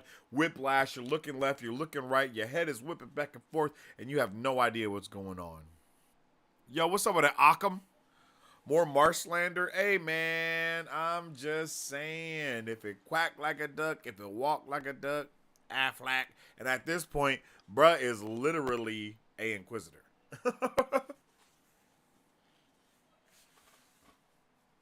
Like, did he give up Lord Renew in order to become an Inquisitor? Like, I don't know, bruh.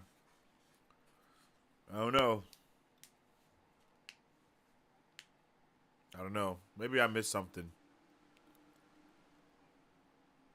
Yeah, but Marsh's map, of course, comes through, and it is very important, telling them all of the stuff that they need, giving them a full look at Luthadel, and giving them a full look at the soothing stations. I loved the soothing station reveal. Like, that was crazy to figure out that the Lord Ruler is just so ahead of the game, bruh. Like, he's just been doing this for 1,000 years, for hundreds of years, for decades upon decades upon decades, you know?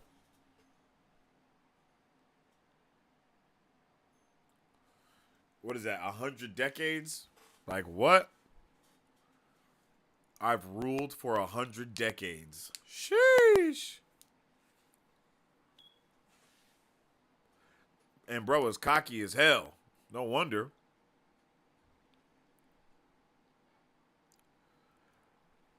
It was, and the Kliss reveal was amazing. Like, revealing that Kliss was not like just another gossip girl on the floor, but actually was listening to everyone else around her and like really playing the game way better than anybody else was. Like, that was freaking fire, yo.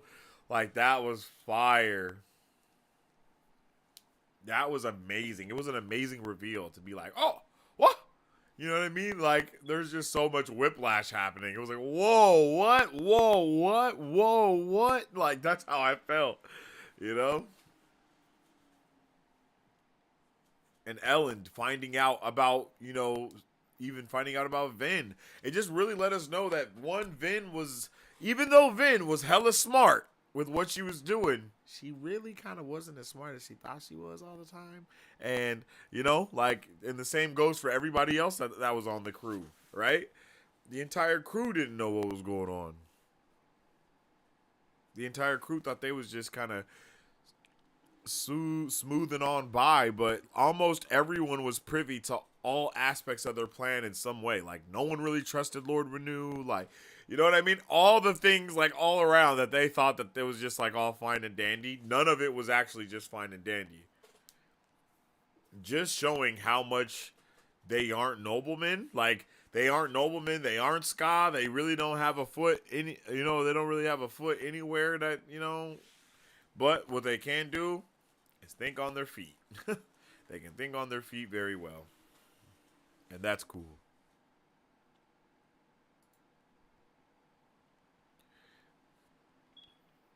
It was also amazing to see Vin freaking level the fuck up. Like, she leveled up like that in one fight. Like, she was just taking out Mistings and Mistborns left and right, bruh. And I wasn't ready. I really wasn't ready for her to just be so badass and just be kicking ass left and right. Like, that was freaking dope. That was fantastic. For real. I love seeing Vin just taking out people, grabbing coins and flicking coins and flipping through the air, ripping off her freaking clothes and shit, because she's about to go crazy, and she's like, yo, this is restricted. I need to go crazy for a second. Hold on. You know what I'm saying? Like, yo. Like, she gives me Toph energy low-key, too. You know what I mean? Like, you know what? You know that episode of Avatar: The Last Airbender where Toph and Katara finally get all dressed up and stuff, and then she kicks, and then the girls make fun of them, and then she attacks them? Like, Yeah, that was noise. That was very nice. It was also crazy to see Kelsier immediately react off of his brother dying. You know what I mean? Like he was like, "Ah, nah, bro. You think you're just about to get away with this, bro?" Like, and he cracks all the ATM. Like, what? That's just crazy. That was insane. That was insane.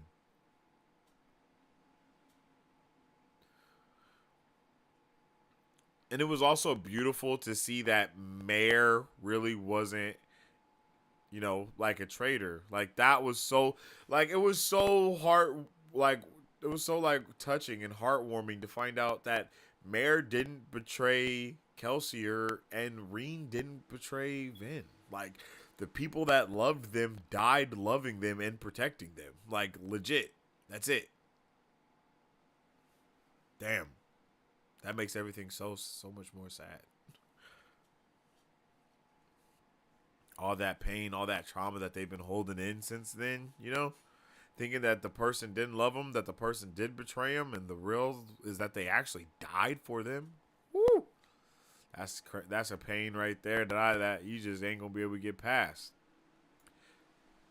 That guilt got to be crazy.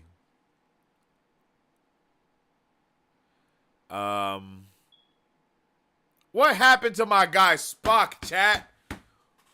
Like, we never see him again. What happened to Spock, bro? Did he die on the thing? Like, where'd he go? What happened? Someone tell me, bro. Why don't we see him again, bro? I was so peeved about that. I was like, why the hell don't like, bro, what? Why did we jump into action if it wasn't to save my guy? Like, where is my guy Les? Les, where you be, G?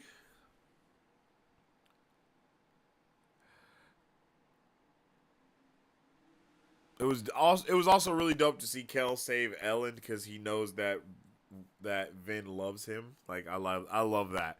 Such a dad thing to do. Like, bruh, if my daughter didn't love you, I would kill you. Like, whoa, bruh. Like I will let you die right here if she didn't love you. That's wild. Like Kelsier was crazy, bruh. Kelsier was insane.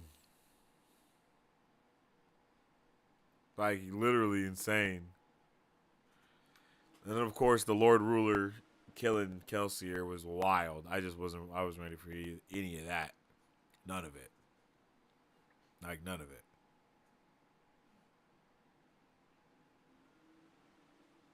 Lester Bornes didn't get killed at least. Facts, that's true.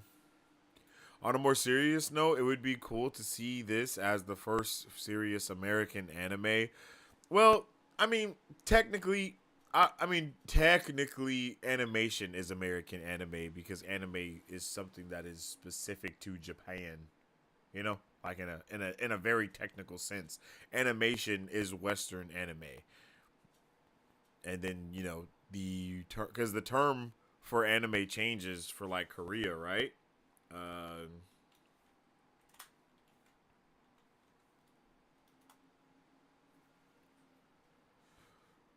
It's not called Korean anime, but Hangukani.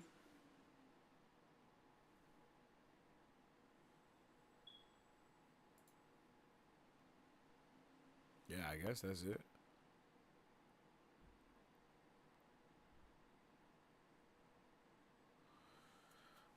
Yeah. Guksan Hanguk Ani or Guksan Ani. Yeah, so that's fire. That would be dope. We didn't see a body. Facts. Mistborn and Stormlight almost would have to be animated like Arcane or Vox Machina. 100%, yo. 100%. You preaching to the choir here, brother. Those are my exact words for show, for show. I'm leaning more towards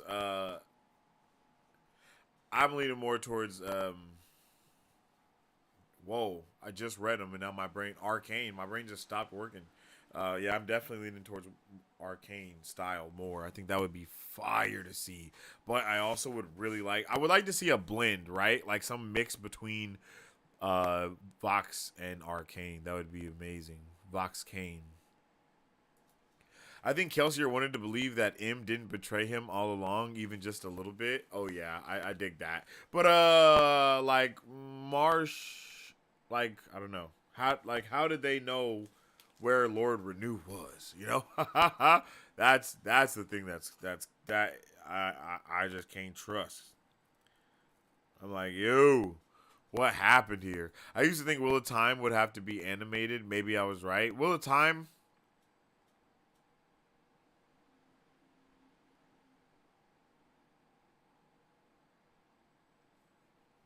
Wheel of Time doesn't need to be animated. They just need to do more. They just need to do better. They need to do better.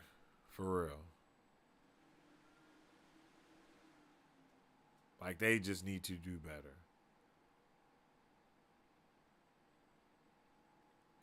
I think Wheel of Time on Prime badly needs one major thing. More than 8 episodes a season. Yeah, facts. 8 episodes is killing television. Literally, the 8 episode thing is killing quote unquote television because you can't even talk. I don't even think you can call it television when it's 8 episodes. Like that shit is a mini series.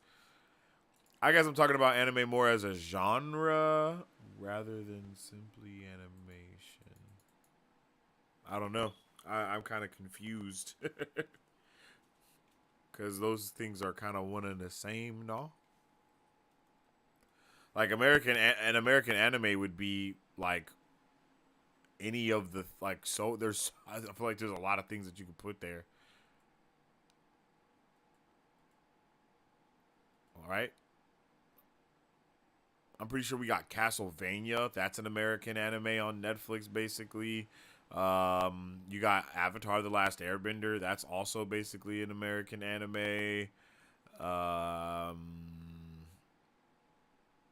Oh, they just dropped that Terminator show on Netflix. That's definitely American anime. I think Yasuke technically was an American anime. I don't think that was made somewhere else, you know? And something else. There's another one that I can't think of.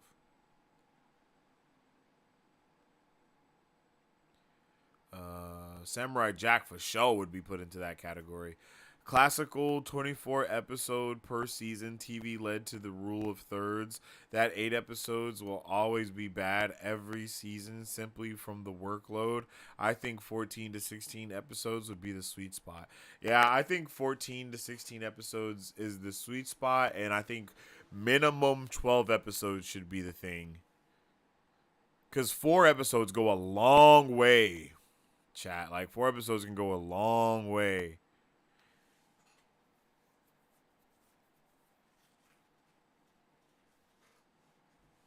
Like I think 12 is a really good one. Yeah, 8 episodes every 2 years is actually garbage. I agree with that completely. I meant M as in mayor. I can't remember how to spell her name. Okay, let me go back and read your comment again then. I think that Kelsier wanted to believe Mare didn't betray him all along, even just a little bit. Oh, I feel what you're saying. Yeah. So to get that confirmation that she didn't, it just really just just got him ready to go. He was like, oh yeah. Bro was getting ravenous. He was like, yeah, bro, I'm ready to die. Like that, like that's all I know. He was like, my brother's dead. My wife didn't really betray me and I've been mad all this time. Oh yeah, I'm going to the upper room with him, yo.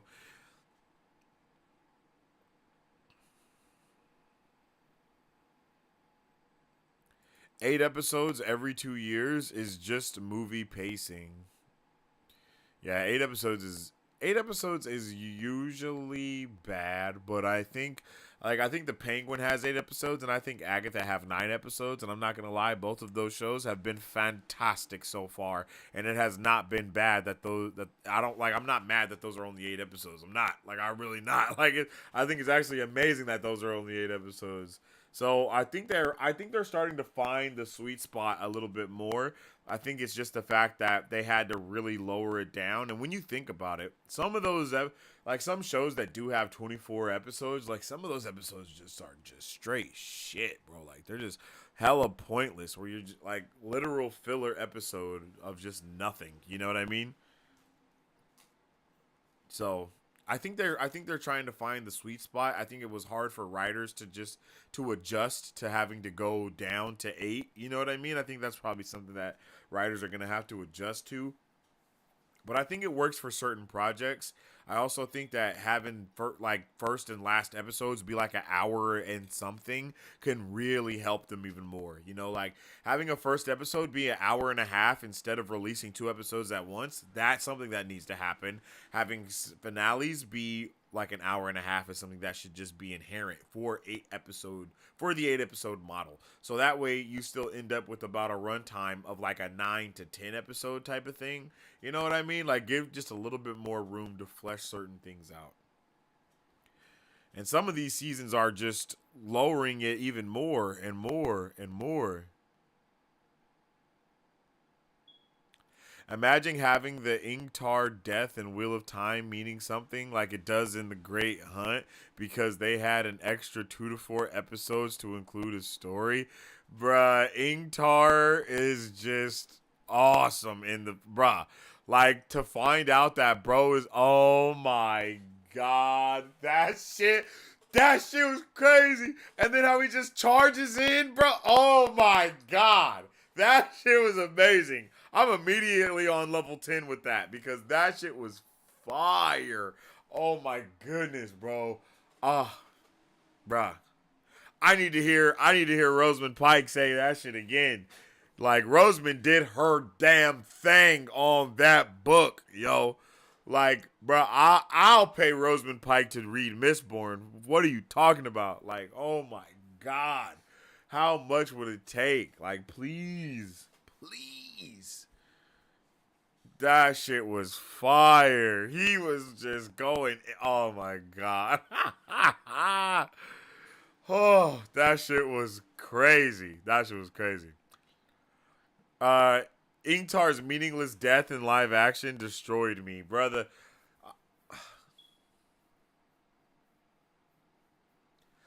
I haven't watched the show since I read the book. So that'll be the next thing we have to do here on the channel, is have a rewatch party. So I can now be so now y'all can call me a book cloak, because I'm going to hate the adaptation. I don't think I like it anymore. You know what I mean?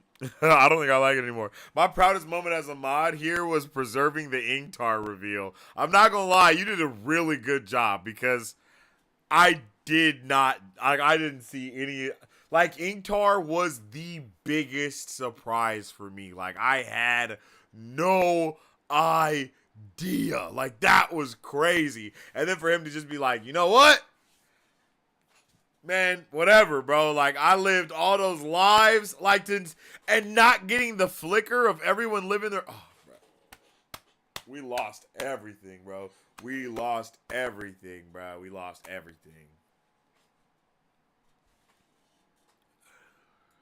One man could hold 20 here, bruh.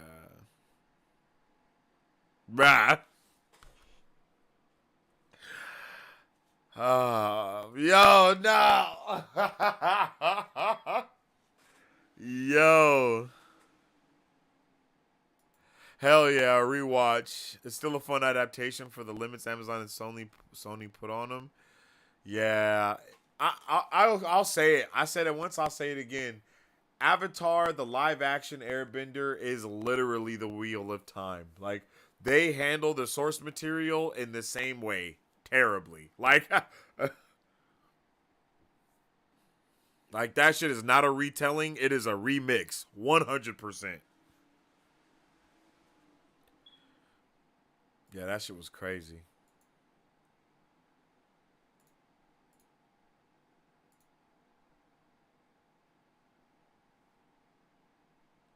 That shit was definitely crazy.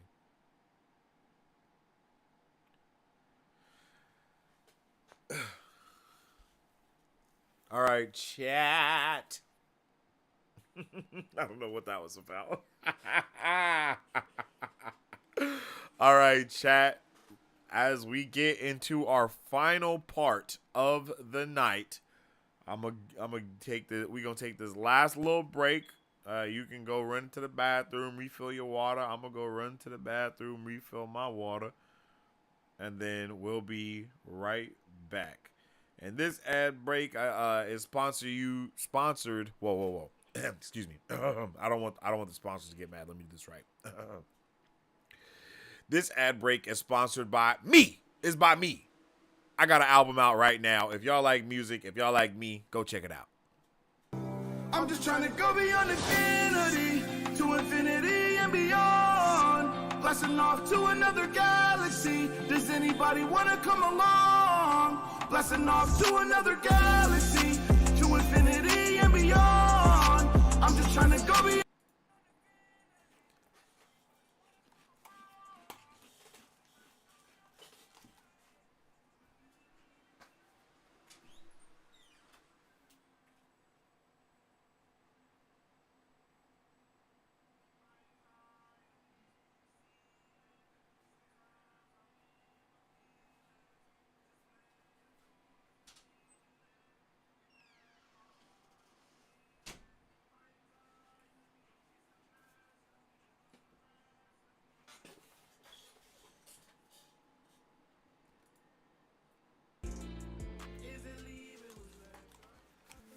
All of me to get my All righty. you want me to, but I still try. Oh, you lost it?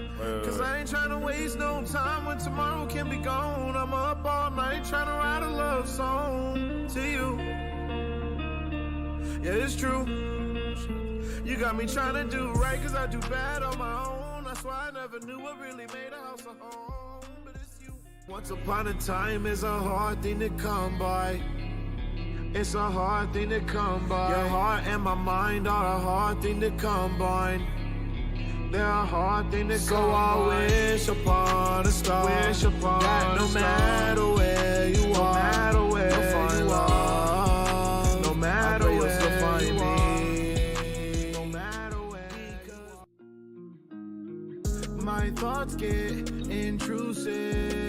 It got me smoking just to ease the pain. Get lost in the music and let the beat flow through your veins. I'm young, gifted and foolish, cause I ain't worried about a fucking thing. When you have it, you can lose it, and that shit ain't gon' never change. And that shit ain't gon' never, and that shit ain't gon' never change. And that shit ain't gon' never, and that shit ain't gon' never change.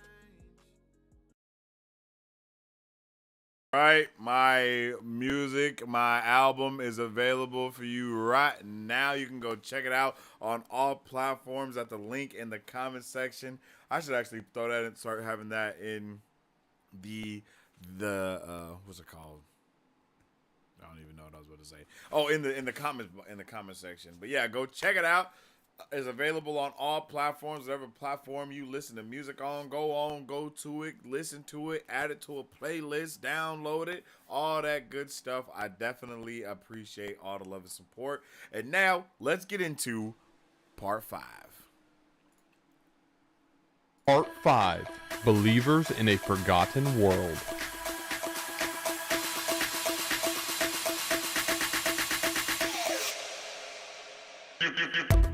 After Kelsier's death, the group intends to disband, but then a group of Skaal catch their attention, claiming that Kelsier came to them after his demise.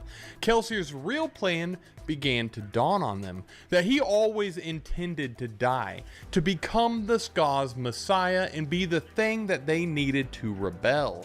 They then go to Kelsier's warehouses where Orsier, a Kandra, is wearing Kelsier's body. He reveals that he was actually Renew all along, and he ate the bones of Kelsier as instructed in order to take on the form of Kelsier and reappear in front of the Ska people after his death. Orsier then gives out Kelsier's orders to the crew, and they begin handing out weapons to the growing Ska rebellion forming outside. Vin is given a bag containing some atium beads and the mysterious 11th metal, along with the picture of the strange flower and its colors that Mare was always so fond of. For Kelsier always believed that it was possible to get the world back to being lush and colorful with a blue sky, green plants, opposed to the dreary mist and ash-filled world that they are so used to. He had wanted, no, was determined to do this for Mare. Vin then realizes what she must do and swallows the 11th metal, heading to the room within Creedic Shaw where she nearly died not long ago, in order to kill the Lord Ruler. Vin makes it to the room and finds an old man inside. While burning the 11th metal, she is able to see multiple past versions of this old man. She is captured but not killed because the Steel Inquisitor Carr knows that her father is Tavidian, an obligator who slept with a Ska woman and did not kill her after. Carr uses this knowledge to get the Lord Ruler to hand the Steel Ministry over to the Inquisitors and away from the Obligators. Tavidian, Vin's father, is then brutally killed. It is here that Vin discovers her brother, Reen, did not leave her by choice, as she always thought. He was actually captured and tortured to death and was able to protect Vin clear up until the end. The crew find out Vin has been captured by Gorodel, a guard Vin had spared upon her arrival at Creedic Shaw. Elend also finds this out and heads to assist in her rescue, but not before Sazed got himself purposely captured and thrown into the same cell as Vin in order to use his Ferakimi to bust her out. With the help of Elend, Sazed, and Gorodel, Vin once again makes her way before the Lord Ruler, who was the same old man she saw in that room, but younger now. Vin begins to lose the fight, but then Marsh, not dead, actually a Steel Inquisitor himself now, shows up having killed a ton of Inquisitors behind him by pulling out their linchpin spike, their greatest weakness. Marsh quickly dispatches Carr, but then fails to do the same to the Lord Ruler, who doesn't have a spike. The Lord Ruler pushes everyone away, and Vin begins to understand how to kill the Lord Ruler. She realizes that in the journal, they were wrong in assuming that he was the man Alendi in the story.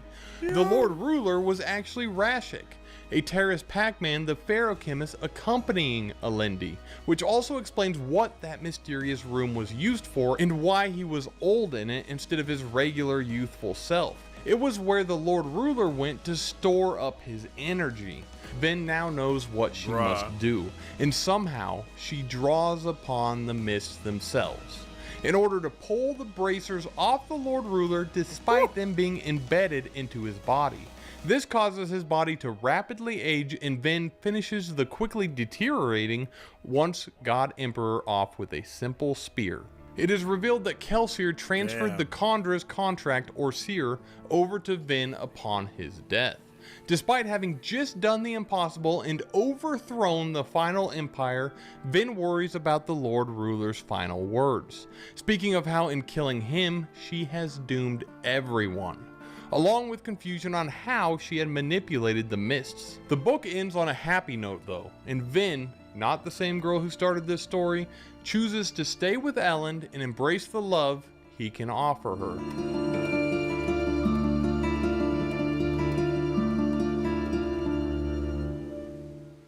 Beautiful video, yo, coming from Lucas Blade, yo. Make sure y'all go over there, check him out, give him some love, drop a like on the video, share the video with someone else that you may know, and tell them that Marvel Bros sent you, okay? Go show them some love, go show them some love, go show them some love, go show them some love, all right? All right. I'm just trying to go beyond infinity to infinity and beyond. Forgot to turn that off. Whoops. Go show him some love. Okay. Bruh, I absolutely loved part 5 as well. Fantastic part yet again. Yet another one.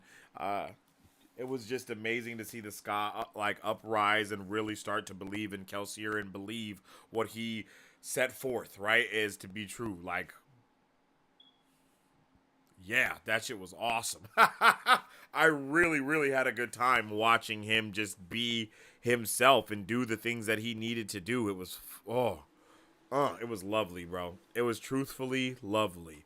And I could not believe I could not believe that we really saw Kelsier become a messiah. Like, that's really what blew my mind, is because it was like, it was one of the things that was right there in our faces, but I just did not see it coming. And then we got it, and then I was just still so surprised when it happened. I was like, whoa, like, bro became a messiah for real. Like, holy shit.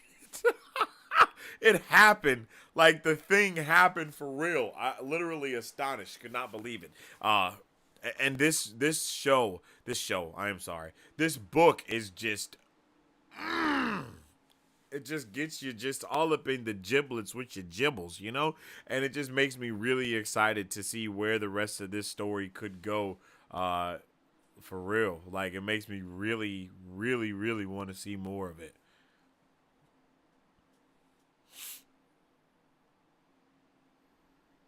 Like, I really wanted to see more of this book. And I can't wait to get into book 2. I mean, I kind of want to, like, take a little time off because we are about to get into the holiday season and everything. And I know this next book is longer than the last one, too. So, we'll talk about it more at the end.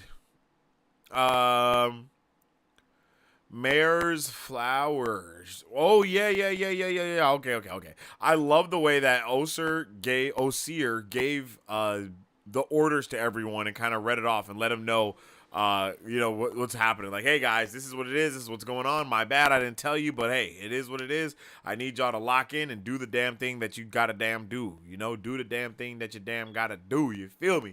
Like, make it happen. And that just, that was very pleasant.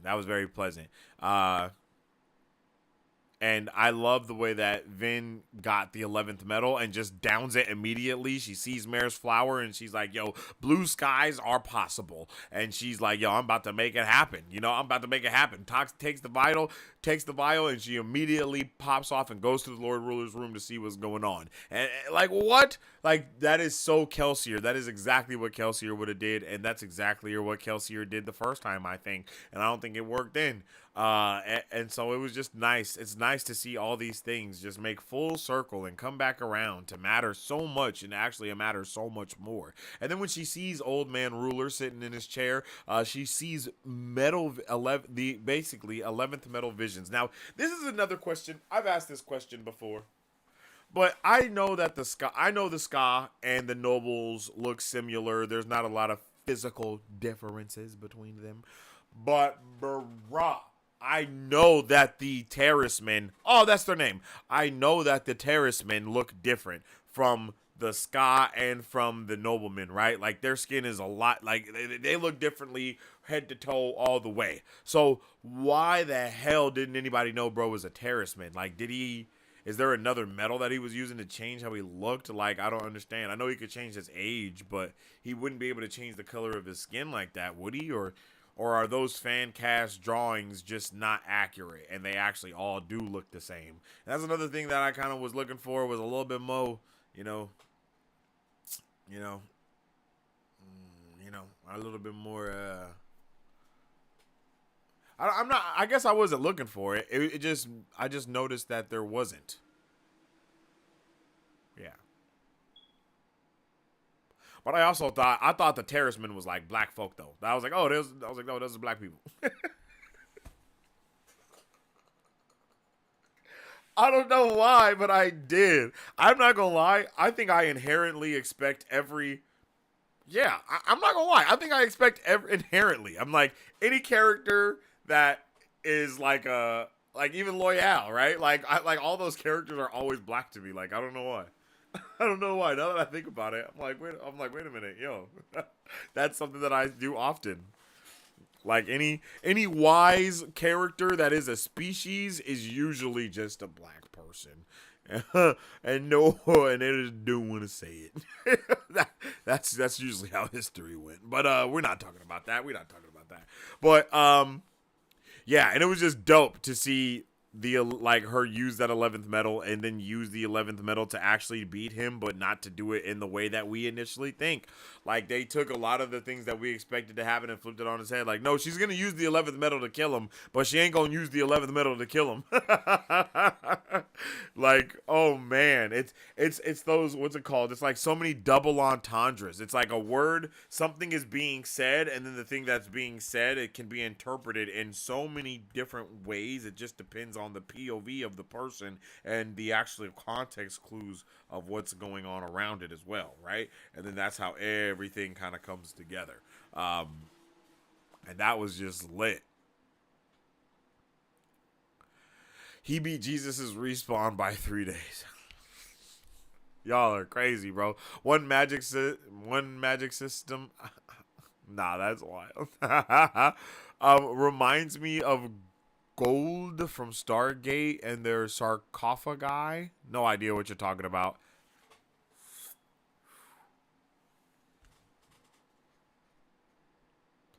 No, it does feel like a show sometimes. Like, literally, it feels like a show. Like, it feels like a show. I feel like we just finished the season finale of a show and now we're talking about it.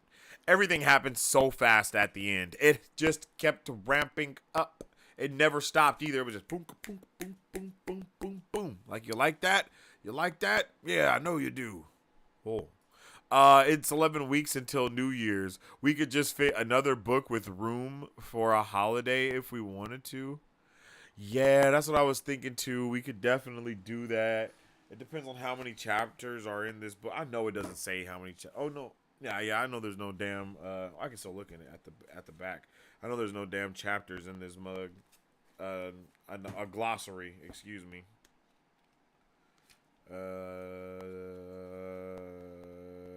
Don't read anything. Just look at the page. Number, don't look at nothing, just look at the final chapter. Damn, there's part 6 in this. There's 6 parts in this bitch. Oh, I see it. Don't look at the shit here. I just want to know how many. 58 chapters in this one. 58 chapters versus 38 chapters in this one.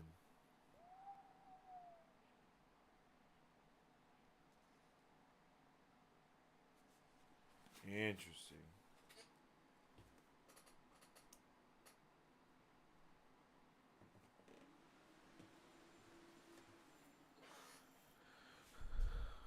Between Ska Nobles and Terracemen is a Raffo. Oh, okay. Difference between them is a Raffo. Bet. Maybe the difference is nutrition. That's hilarious. Do you think that since every metal seems to have a pair, that having 11 metals might imply there should be a 12th or more metals? Yeah. I don't think you were here when I was talking about that, Rakam, but yeah, that's 100% what I think. I mean, she all but says that gold and atium are not opposites of each other, and if atium and the 11th metal are opposites of each other, that means another metal is open for gold, and then there's probably another metal that they can use in order to do something, and then obviously she took that one metal and burned it, and that metal extinguished all of her other metals. So we know that there has to be at least 3 other metals out there right now that we do not know what they do. No. We do know what they do, but we don't have a name for all of them just yet, right? We know what 2 out of the 3 do, if I'm not mistaken, and there's another one out there that we're not sure of. Well, technically 4, right? Because if atium's, what is it, alloy? Is that what it is? If atium's alloy is the 11th metal, that leaves gold and its alloy. And then whatever she took that burned all of her stuff and its alloy, if the thing that she took that burned all of her stuff isn't the alloy to gold, which I don't think it would be, because gold did something different. What the hell did gold do?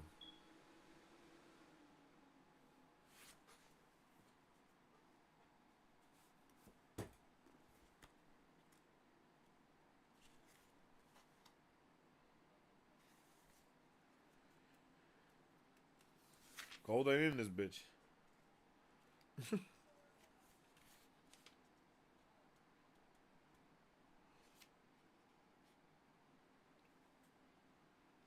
Did she never burn gold? Am I smoking?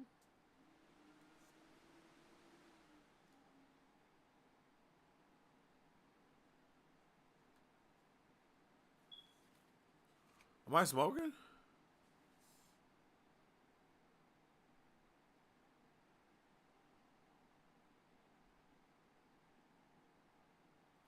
Maybe I'm smoking. Yeah, I guess gold. I guess we didn't find out what gold does in this one. Yeah, because I can't think about what gold does. I thought I just forgot, but I guess it didn't go into it. Did she never burn gold? Oh, she just tried to burn Bruh's gold. Interesting. Questions.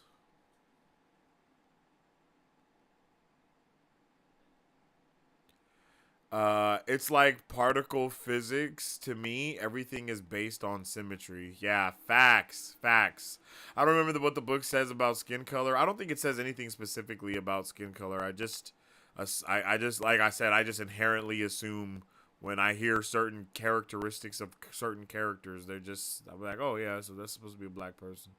And I don't want to say an allegory, but it's like it's supposed to insert ethnicity here. Other than being tall, I don't think the Lord Ruler is ever described dressing the way the Terrace people do. No, he's not. But it does say in Alan, the fuck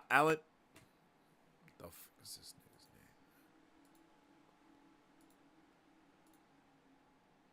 name? Alindi's journal says that the Terraceman likes the fashion. Wait, I feel like I just read it. Maybe I'm wrong. Nope, it's gone now. But the Terracemen, they like the fashion of his people, of the Kalini, right? They like the fashion of the Kalini, and they wanted to dress like them. They started wearing the suits like them and wanted to look all good the way that they look all good. And so again, bro is a colonizer. Like he just appropriated everyone's culture, legit, and made a new one for everybody. He just gave everybody a new culture, except for the Terracemen. He was like, y'all can remember stuff though. But he also still did. I guess he stole their culture too. Bro kidnapped everyone's culture, rewrote history, and hid magic. Like, what the hell? What the hell is going on? Bro is EVIL for real.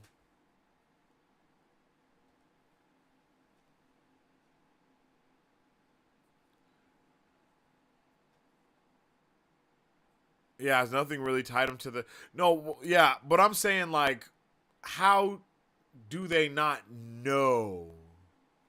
Like, that's where it seems a little... I don't know. Everyone's character...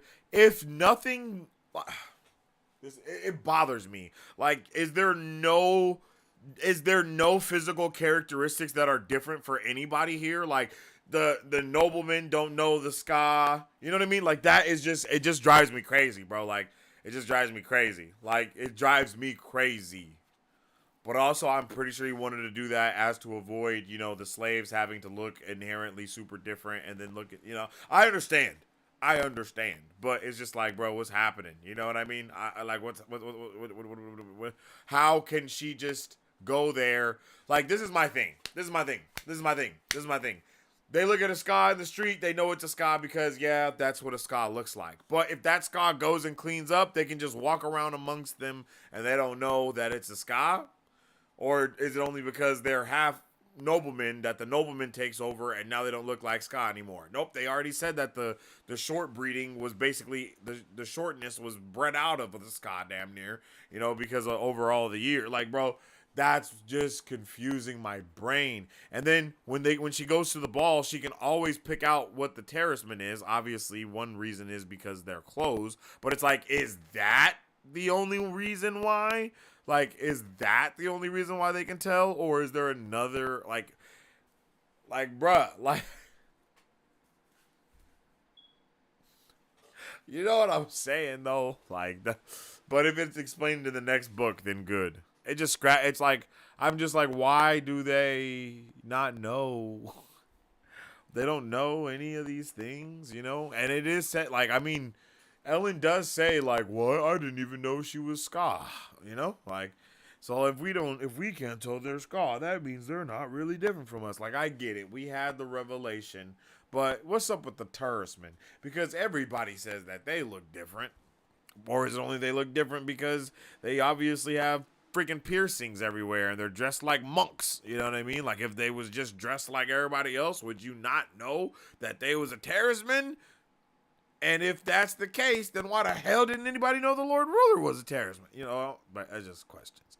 Like, they ain't got no physical attributes. Like, their noses ain't pointed, the eyebrows ain't crooked, like the ears ain't bigger. Like, you know what I'm saying? You know what I'm saying?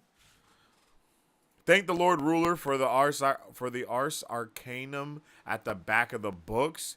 It's a little dry. I'm not gonna lie. The Ars Arcanum is a little lackluster in my opinion. Like, this shit is like 3 pages for so much stuff that we get in this book.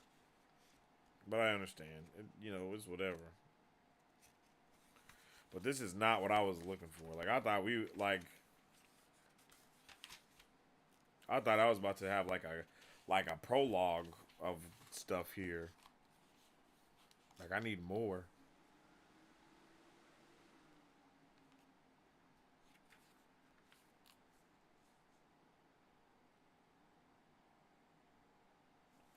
Yeah. I need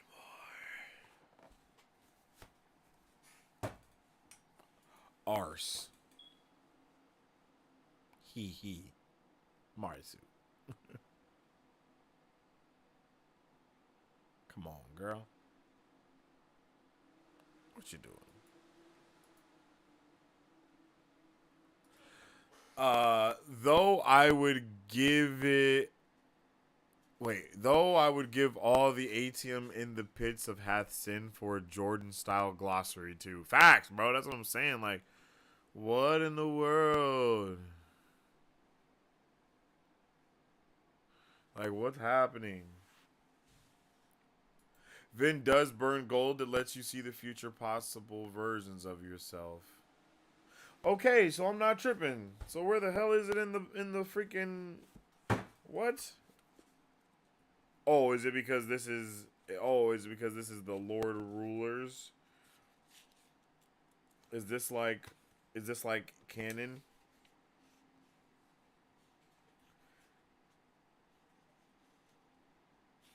I understand if the glossary is basically like a canon excerpt. But like, brothers, yeah, gold is not on here, and neither is the ATM. Like, what the fuck?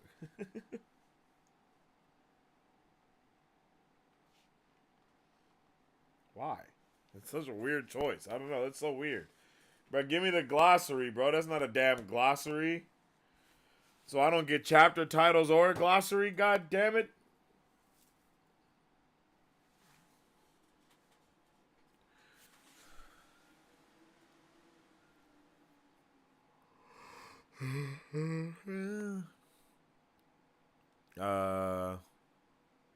It's the Clark Kent effect.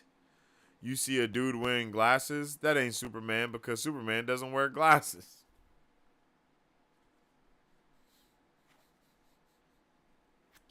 I guess, bro. I ain't gonna lie, that shit is the one thing I needed an answer to that I did not get an answer to for the whole book. That's my one thing I didn't get an answer to was like, bruh, so everybody just inherently looks, yeah. It confuses me. It confuses me. Because if everyone's so different and all this shit, it's like, bruh, why do they look the same then? Damn it. Book 2 starts tomorrow. No, I'm just playing. I was just playing. But, man, I'm hype. To be fair, Jordan never made chapter titles either. His editor wrote all those. I guess that's true. No, you're right, Tina. She did. She did burn it. She burned. Yeah, she burned gold. I don't know why it's not at the back of the book. That's kind of insane. That's kind of insane. We're missing 2 medals. And it doesn't say shit about Furakimi. What the hell is that? Oh yeah, it does. Yes, it does. Yes, it does. I lied. I think it says it on the. I think it says Alamancy and then Furamin. What the hell? Whatever the hell it is. Nope, I lied. Nope, I lied. Nothing about Furomancy. What the hell, bro? Like, we don't get anything about Furomancy. We don't get a glossary to tell us about Inquisitors. Like, what the hell is like, what? So many, like, for so much lore that is packed in this book, to not have a glossary is criminal. But bruh's website is in the back of the book. Find extensive author's annotations of every chapter of this book, along with deleted scenes and expanded world information at BrandonSanderson.com. So, bruh, you're baiting me into going to your website, Brando? Damn. That's so smart. I'm going to have to do something like that in my book for real, for real. I'm taking notes, Brandon. I'm taking notes, okay? I'm definitely doing something like that, yo. You want to know more? You want to know more about my world? Here, check out my website. That's really smart. I'm not going to lie. That's like super smart. Yo, Brandon had to take like a marketing class or something, because bruh is if he didn't, then he has the best business team around him ever, because they be thinking, like they be thinking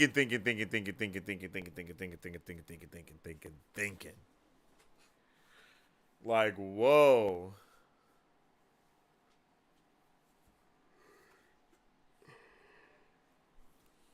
Like, that shit is intense. Like, intense, like capping. Like, we in the tents right now. I was not prepared.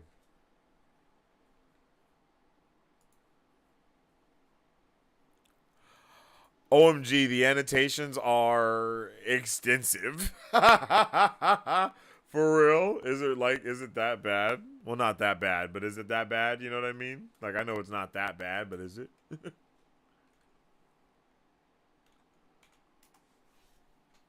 Does bro have like a wiki on his website or something?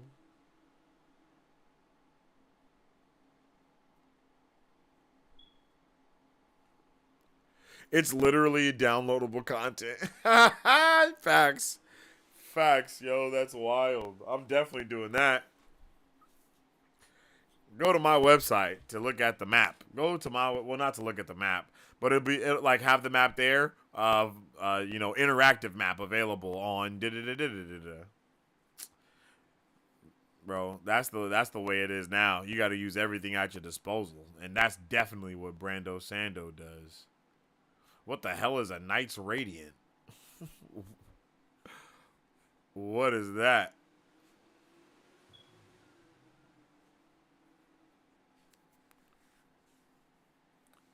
What is Knight's Radiant? Knight's Radiant quiz.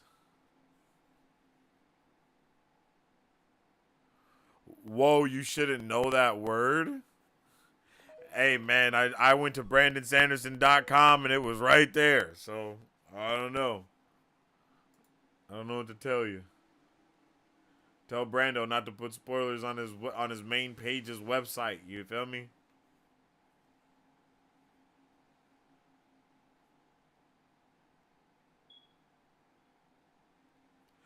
Bro has Skywards. He has a Skyward outline. He has a Skyward failed attempt, and then he has a Skyward failed attempt too. Yo, what? I need that. Whoa, you should know that word. Not really a spoiler. It's just from Stormlight Archive. Yeah, I don't even think Stormlight Archive is the next one on our list. So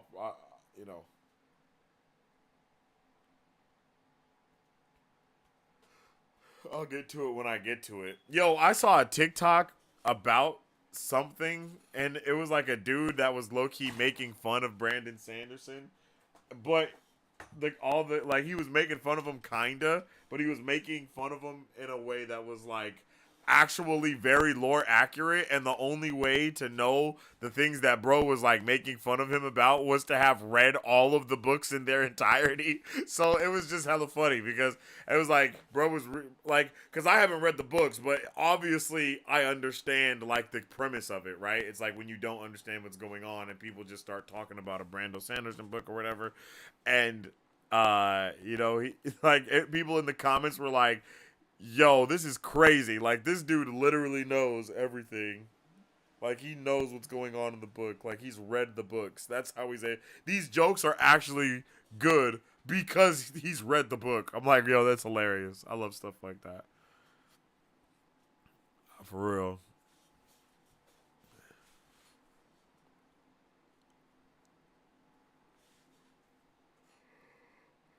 Oh, shit.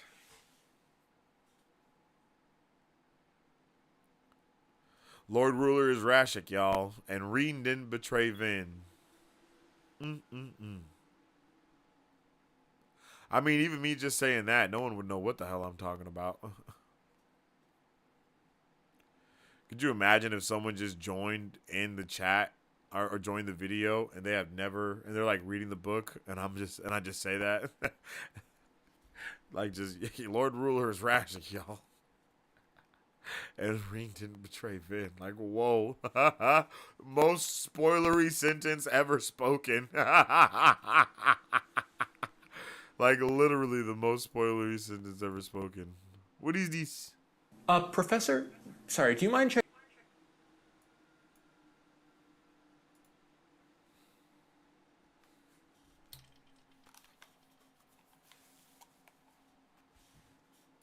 Professor? Sorry, do you mind checking your Gmail real quick? I just sent you my unpublished novel. I was wondering if you might be able to give me some notes or something. Let's see. It's technically Catalan fanfic. I don't know if that's... These two things don't look like they go together.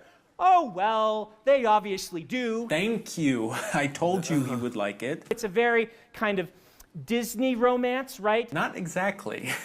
Do I have a chance at getting something like this published? Be honest. Generally, in my experience, not worked. But your mileage may vary. There may be publishers who think it worked fantastically well. That's good. That's good. They may come in and say, we need another sex scene right here. Did not expect that to be a problem, actually. Can I ask you another question? Hint, hint, something's wrong here.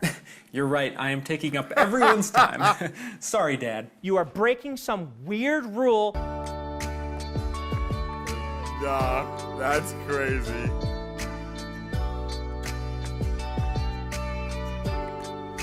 What the hell?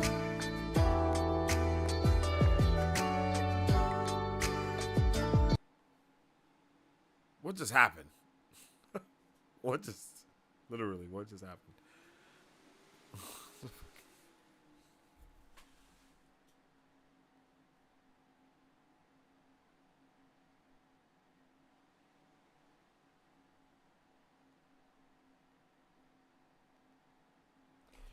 What the hell just happened? Bro, that was wild. That was wild, chat. Marisu, you're crazy, bro. I don't know what the hell. I don't even know what's going on.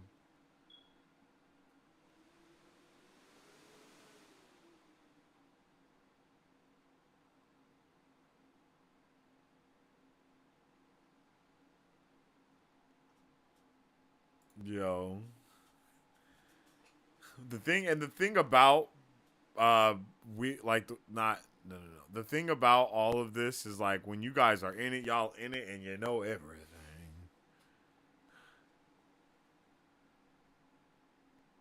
Like, and you know everything.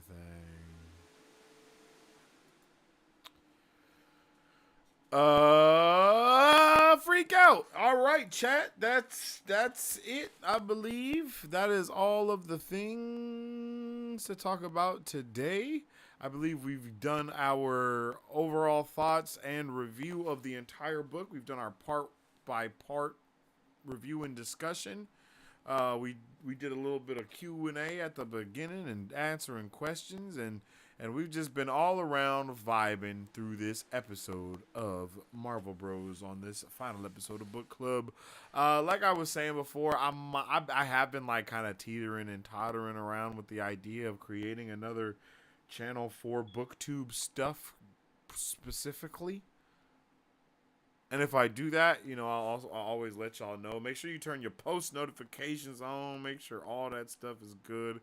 For sure. You know I'm always posting content here on this channel. So if you follow any other stuff, you can probably find it here. And that's another reason why I do want to kind of make that channel, is because this channel is very much like video media content stuff, you know.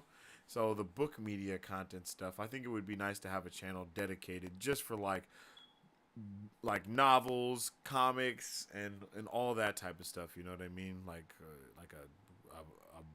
a reading clubhouse or something like that. You know,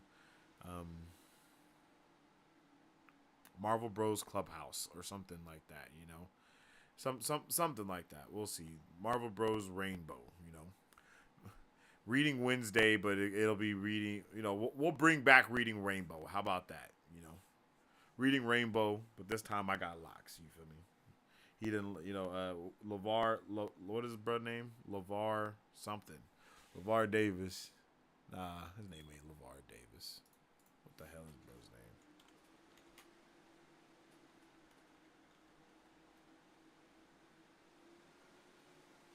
name? LeVar Burton.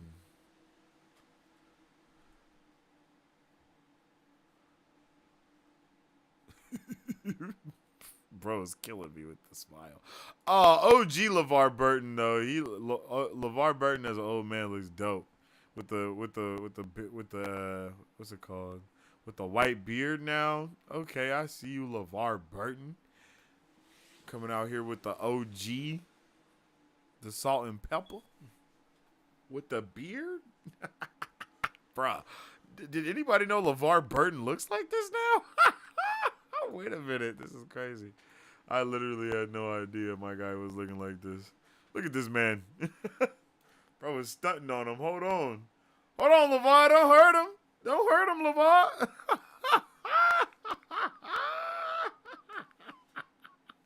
Yo, I was not prepared for bro to look like that. Like, do you know how bro was looking before?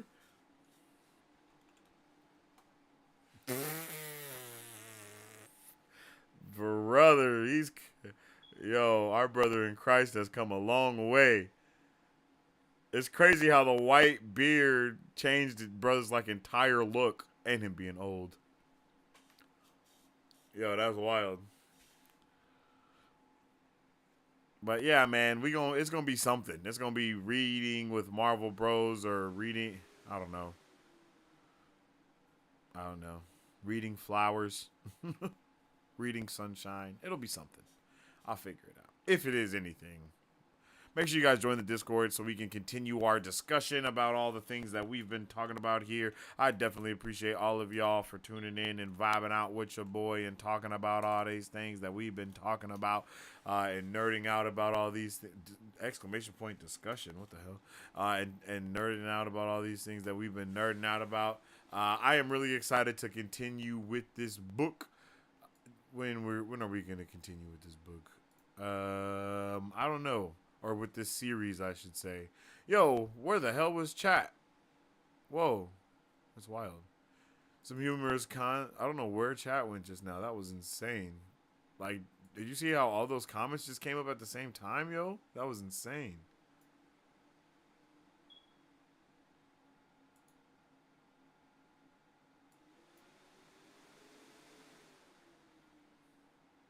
I know you binged all those courses, bruh. Oh, yes, I watched. Yes, Marisu, I did. I did binge those courses. I did. I was like, oh yeah, I remember this part, and then all of a sudden, bro was in the audience, and I was like, I don't remember this part. Shout out to Man Carrying Thing for show. Let's see. For your personal bemusement, you ain't gotta react. Let's see. What is it? No, I'll check it out. No worries.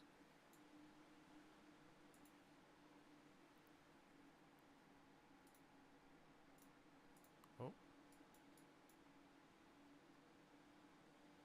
I finally finished everything by Brandon Sanderson. Every story, every novel, every novella, finally finished. Don't think that. Don't.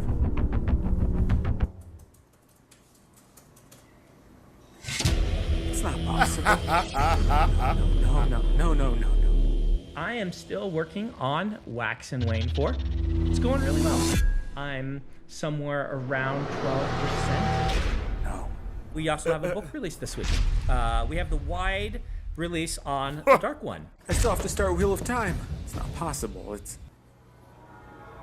What the hell? So bro's been, how long ago was this? 3 years ago? Oh, okay.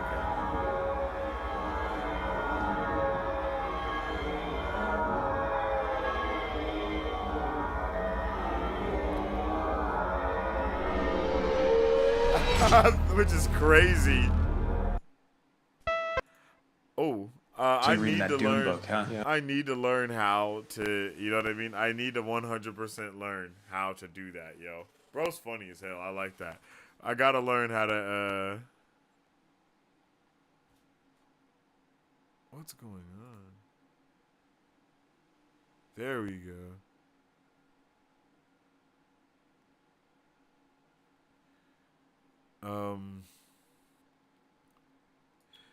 Thank you for hosting. Hey, no problem. Tina, I hope to see you back. I don't know if we're doing anything next week. I'm telling you, I'd love a comic guide. Yo, for real. I'll give it to you. I got you. I'm gonna come up with something. I'm trying to figure out what to call it still. I'm trying to figure out everything over there. Because I definitely want to do all of the stuff, but I think it'll be good to split it up and have my book stuff on another channel. But again, I just don't want to have to. I don't want to have to grind for those watch hours again, bro. Like that was terrible. I might do both. Hey, what are we doing next week? Next week we'll do a wrap up. Like we'll do a what's next episode for book club. What's next for book club probably, and that won't nearly be as long. We'll do like a what's next for book club. Talk about some of the books that we may have. Maybe let you guys vote on some stuff to see what's happening. And then I'll just dictate everything and be like, no, we're reading Mistborn anyway. So, yeah, pull up next week. I appreciate you guys. Sorry chat was bugging at the end and I was not seeing comments or whatever the hell was happening. I really don't know. But I appreciate each and every one of you for tuning in and vibing out with me today to go through this entire thing. It was amazing to talk about all this stuff around Brando, Sando, and Mistborn, and I just can't wait to continue the discussion and continue everything else that's going to be going on. So make sure you guys are in the Discord. Make sure you guys jump in that book club channel. Actually, I can make a Mistborn channel now because we now have two. Not franchises. Two. I don't know. But two different types of books under our belt. Not only Wheel of Time, but now Mistborn. And soon, the world. I appreciate you guys for tuning in with me on another amazing episode of Book Club, and I hope all of you guys have a fantastic day. Like the video if you like the video. If you're watching on the replay and you've stayed till the end, you're awesome. Comment OmniBird in the comment section down below. Don't forget to follow me on all social medias at Marvel Bros to stay up to date with... Follow me at Sensei Finito to stay up to date with all my thoughts, theories, and questions that I will answer of yours on all of my social media platforms. You can also follow us on social media at Marvel Bros to stay up to date with all of our thoughts, theories, and opinions on I don't even know what I'm saying. Good night, y'all. I hope y'all have a good one. Be breezy. Stay awesome, stay nerdy, and don't forget to stay marvelous. If you guys would like to support Marvel Bros, all you gotta do is visit our website at www.marvelbros.com and buy some merch. Represent the superfan. or you can join our Patreon to get early access to content, patron-only scoops, giveaways, private Q&As, and those sacred watch parties. We appreciate you guys. We'll catch you on the next one. Excelsior. On today's pop culture news update,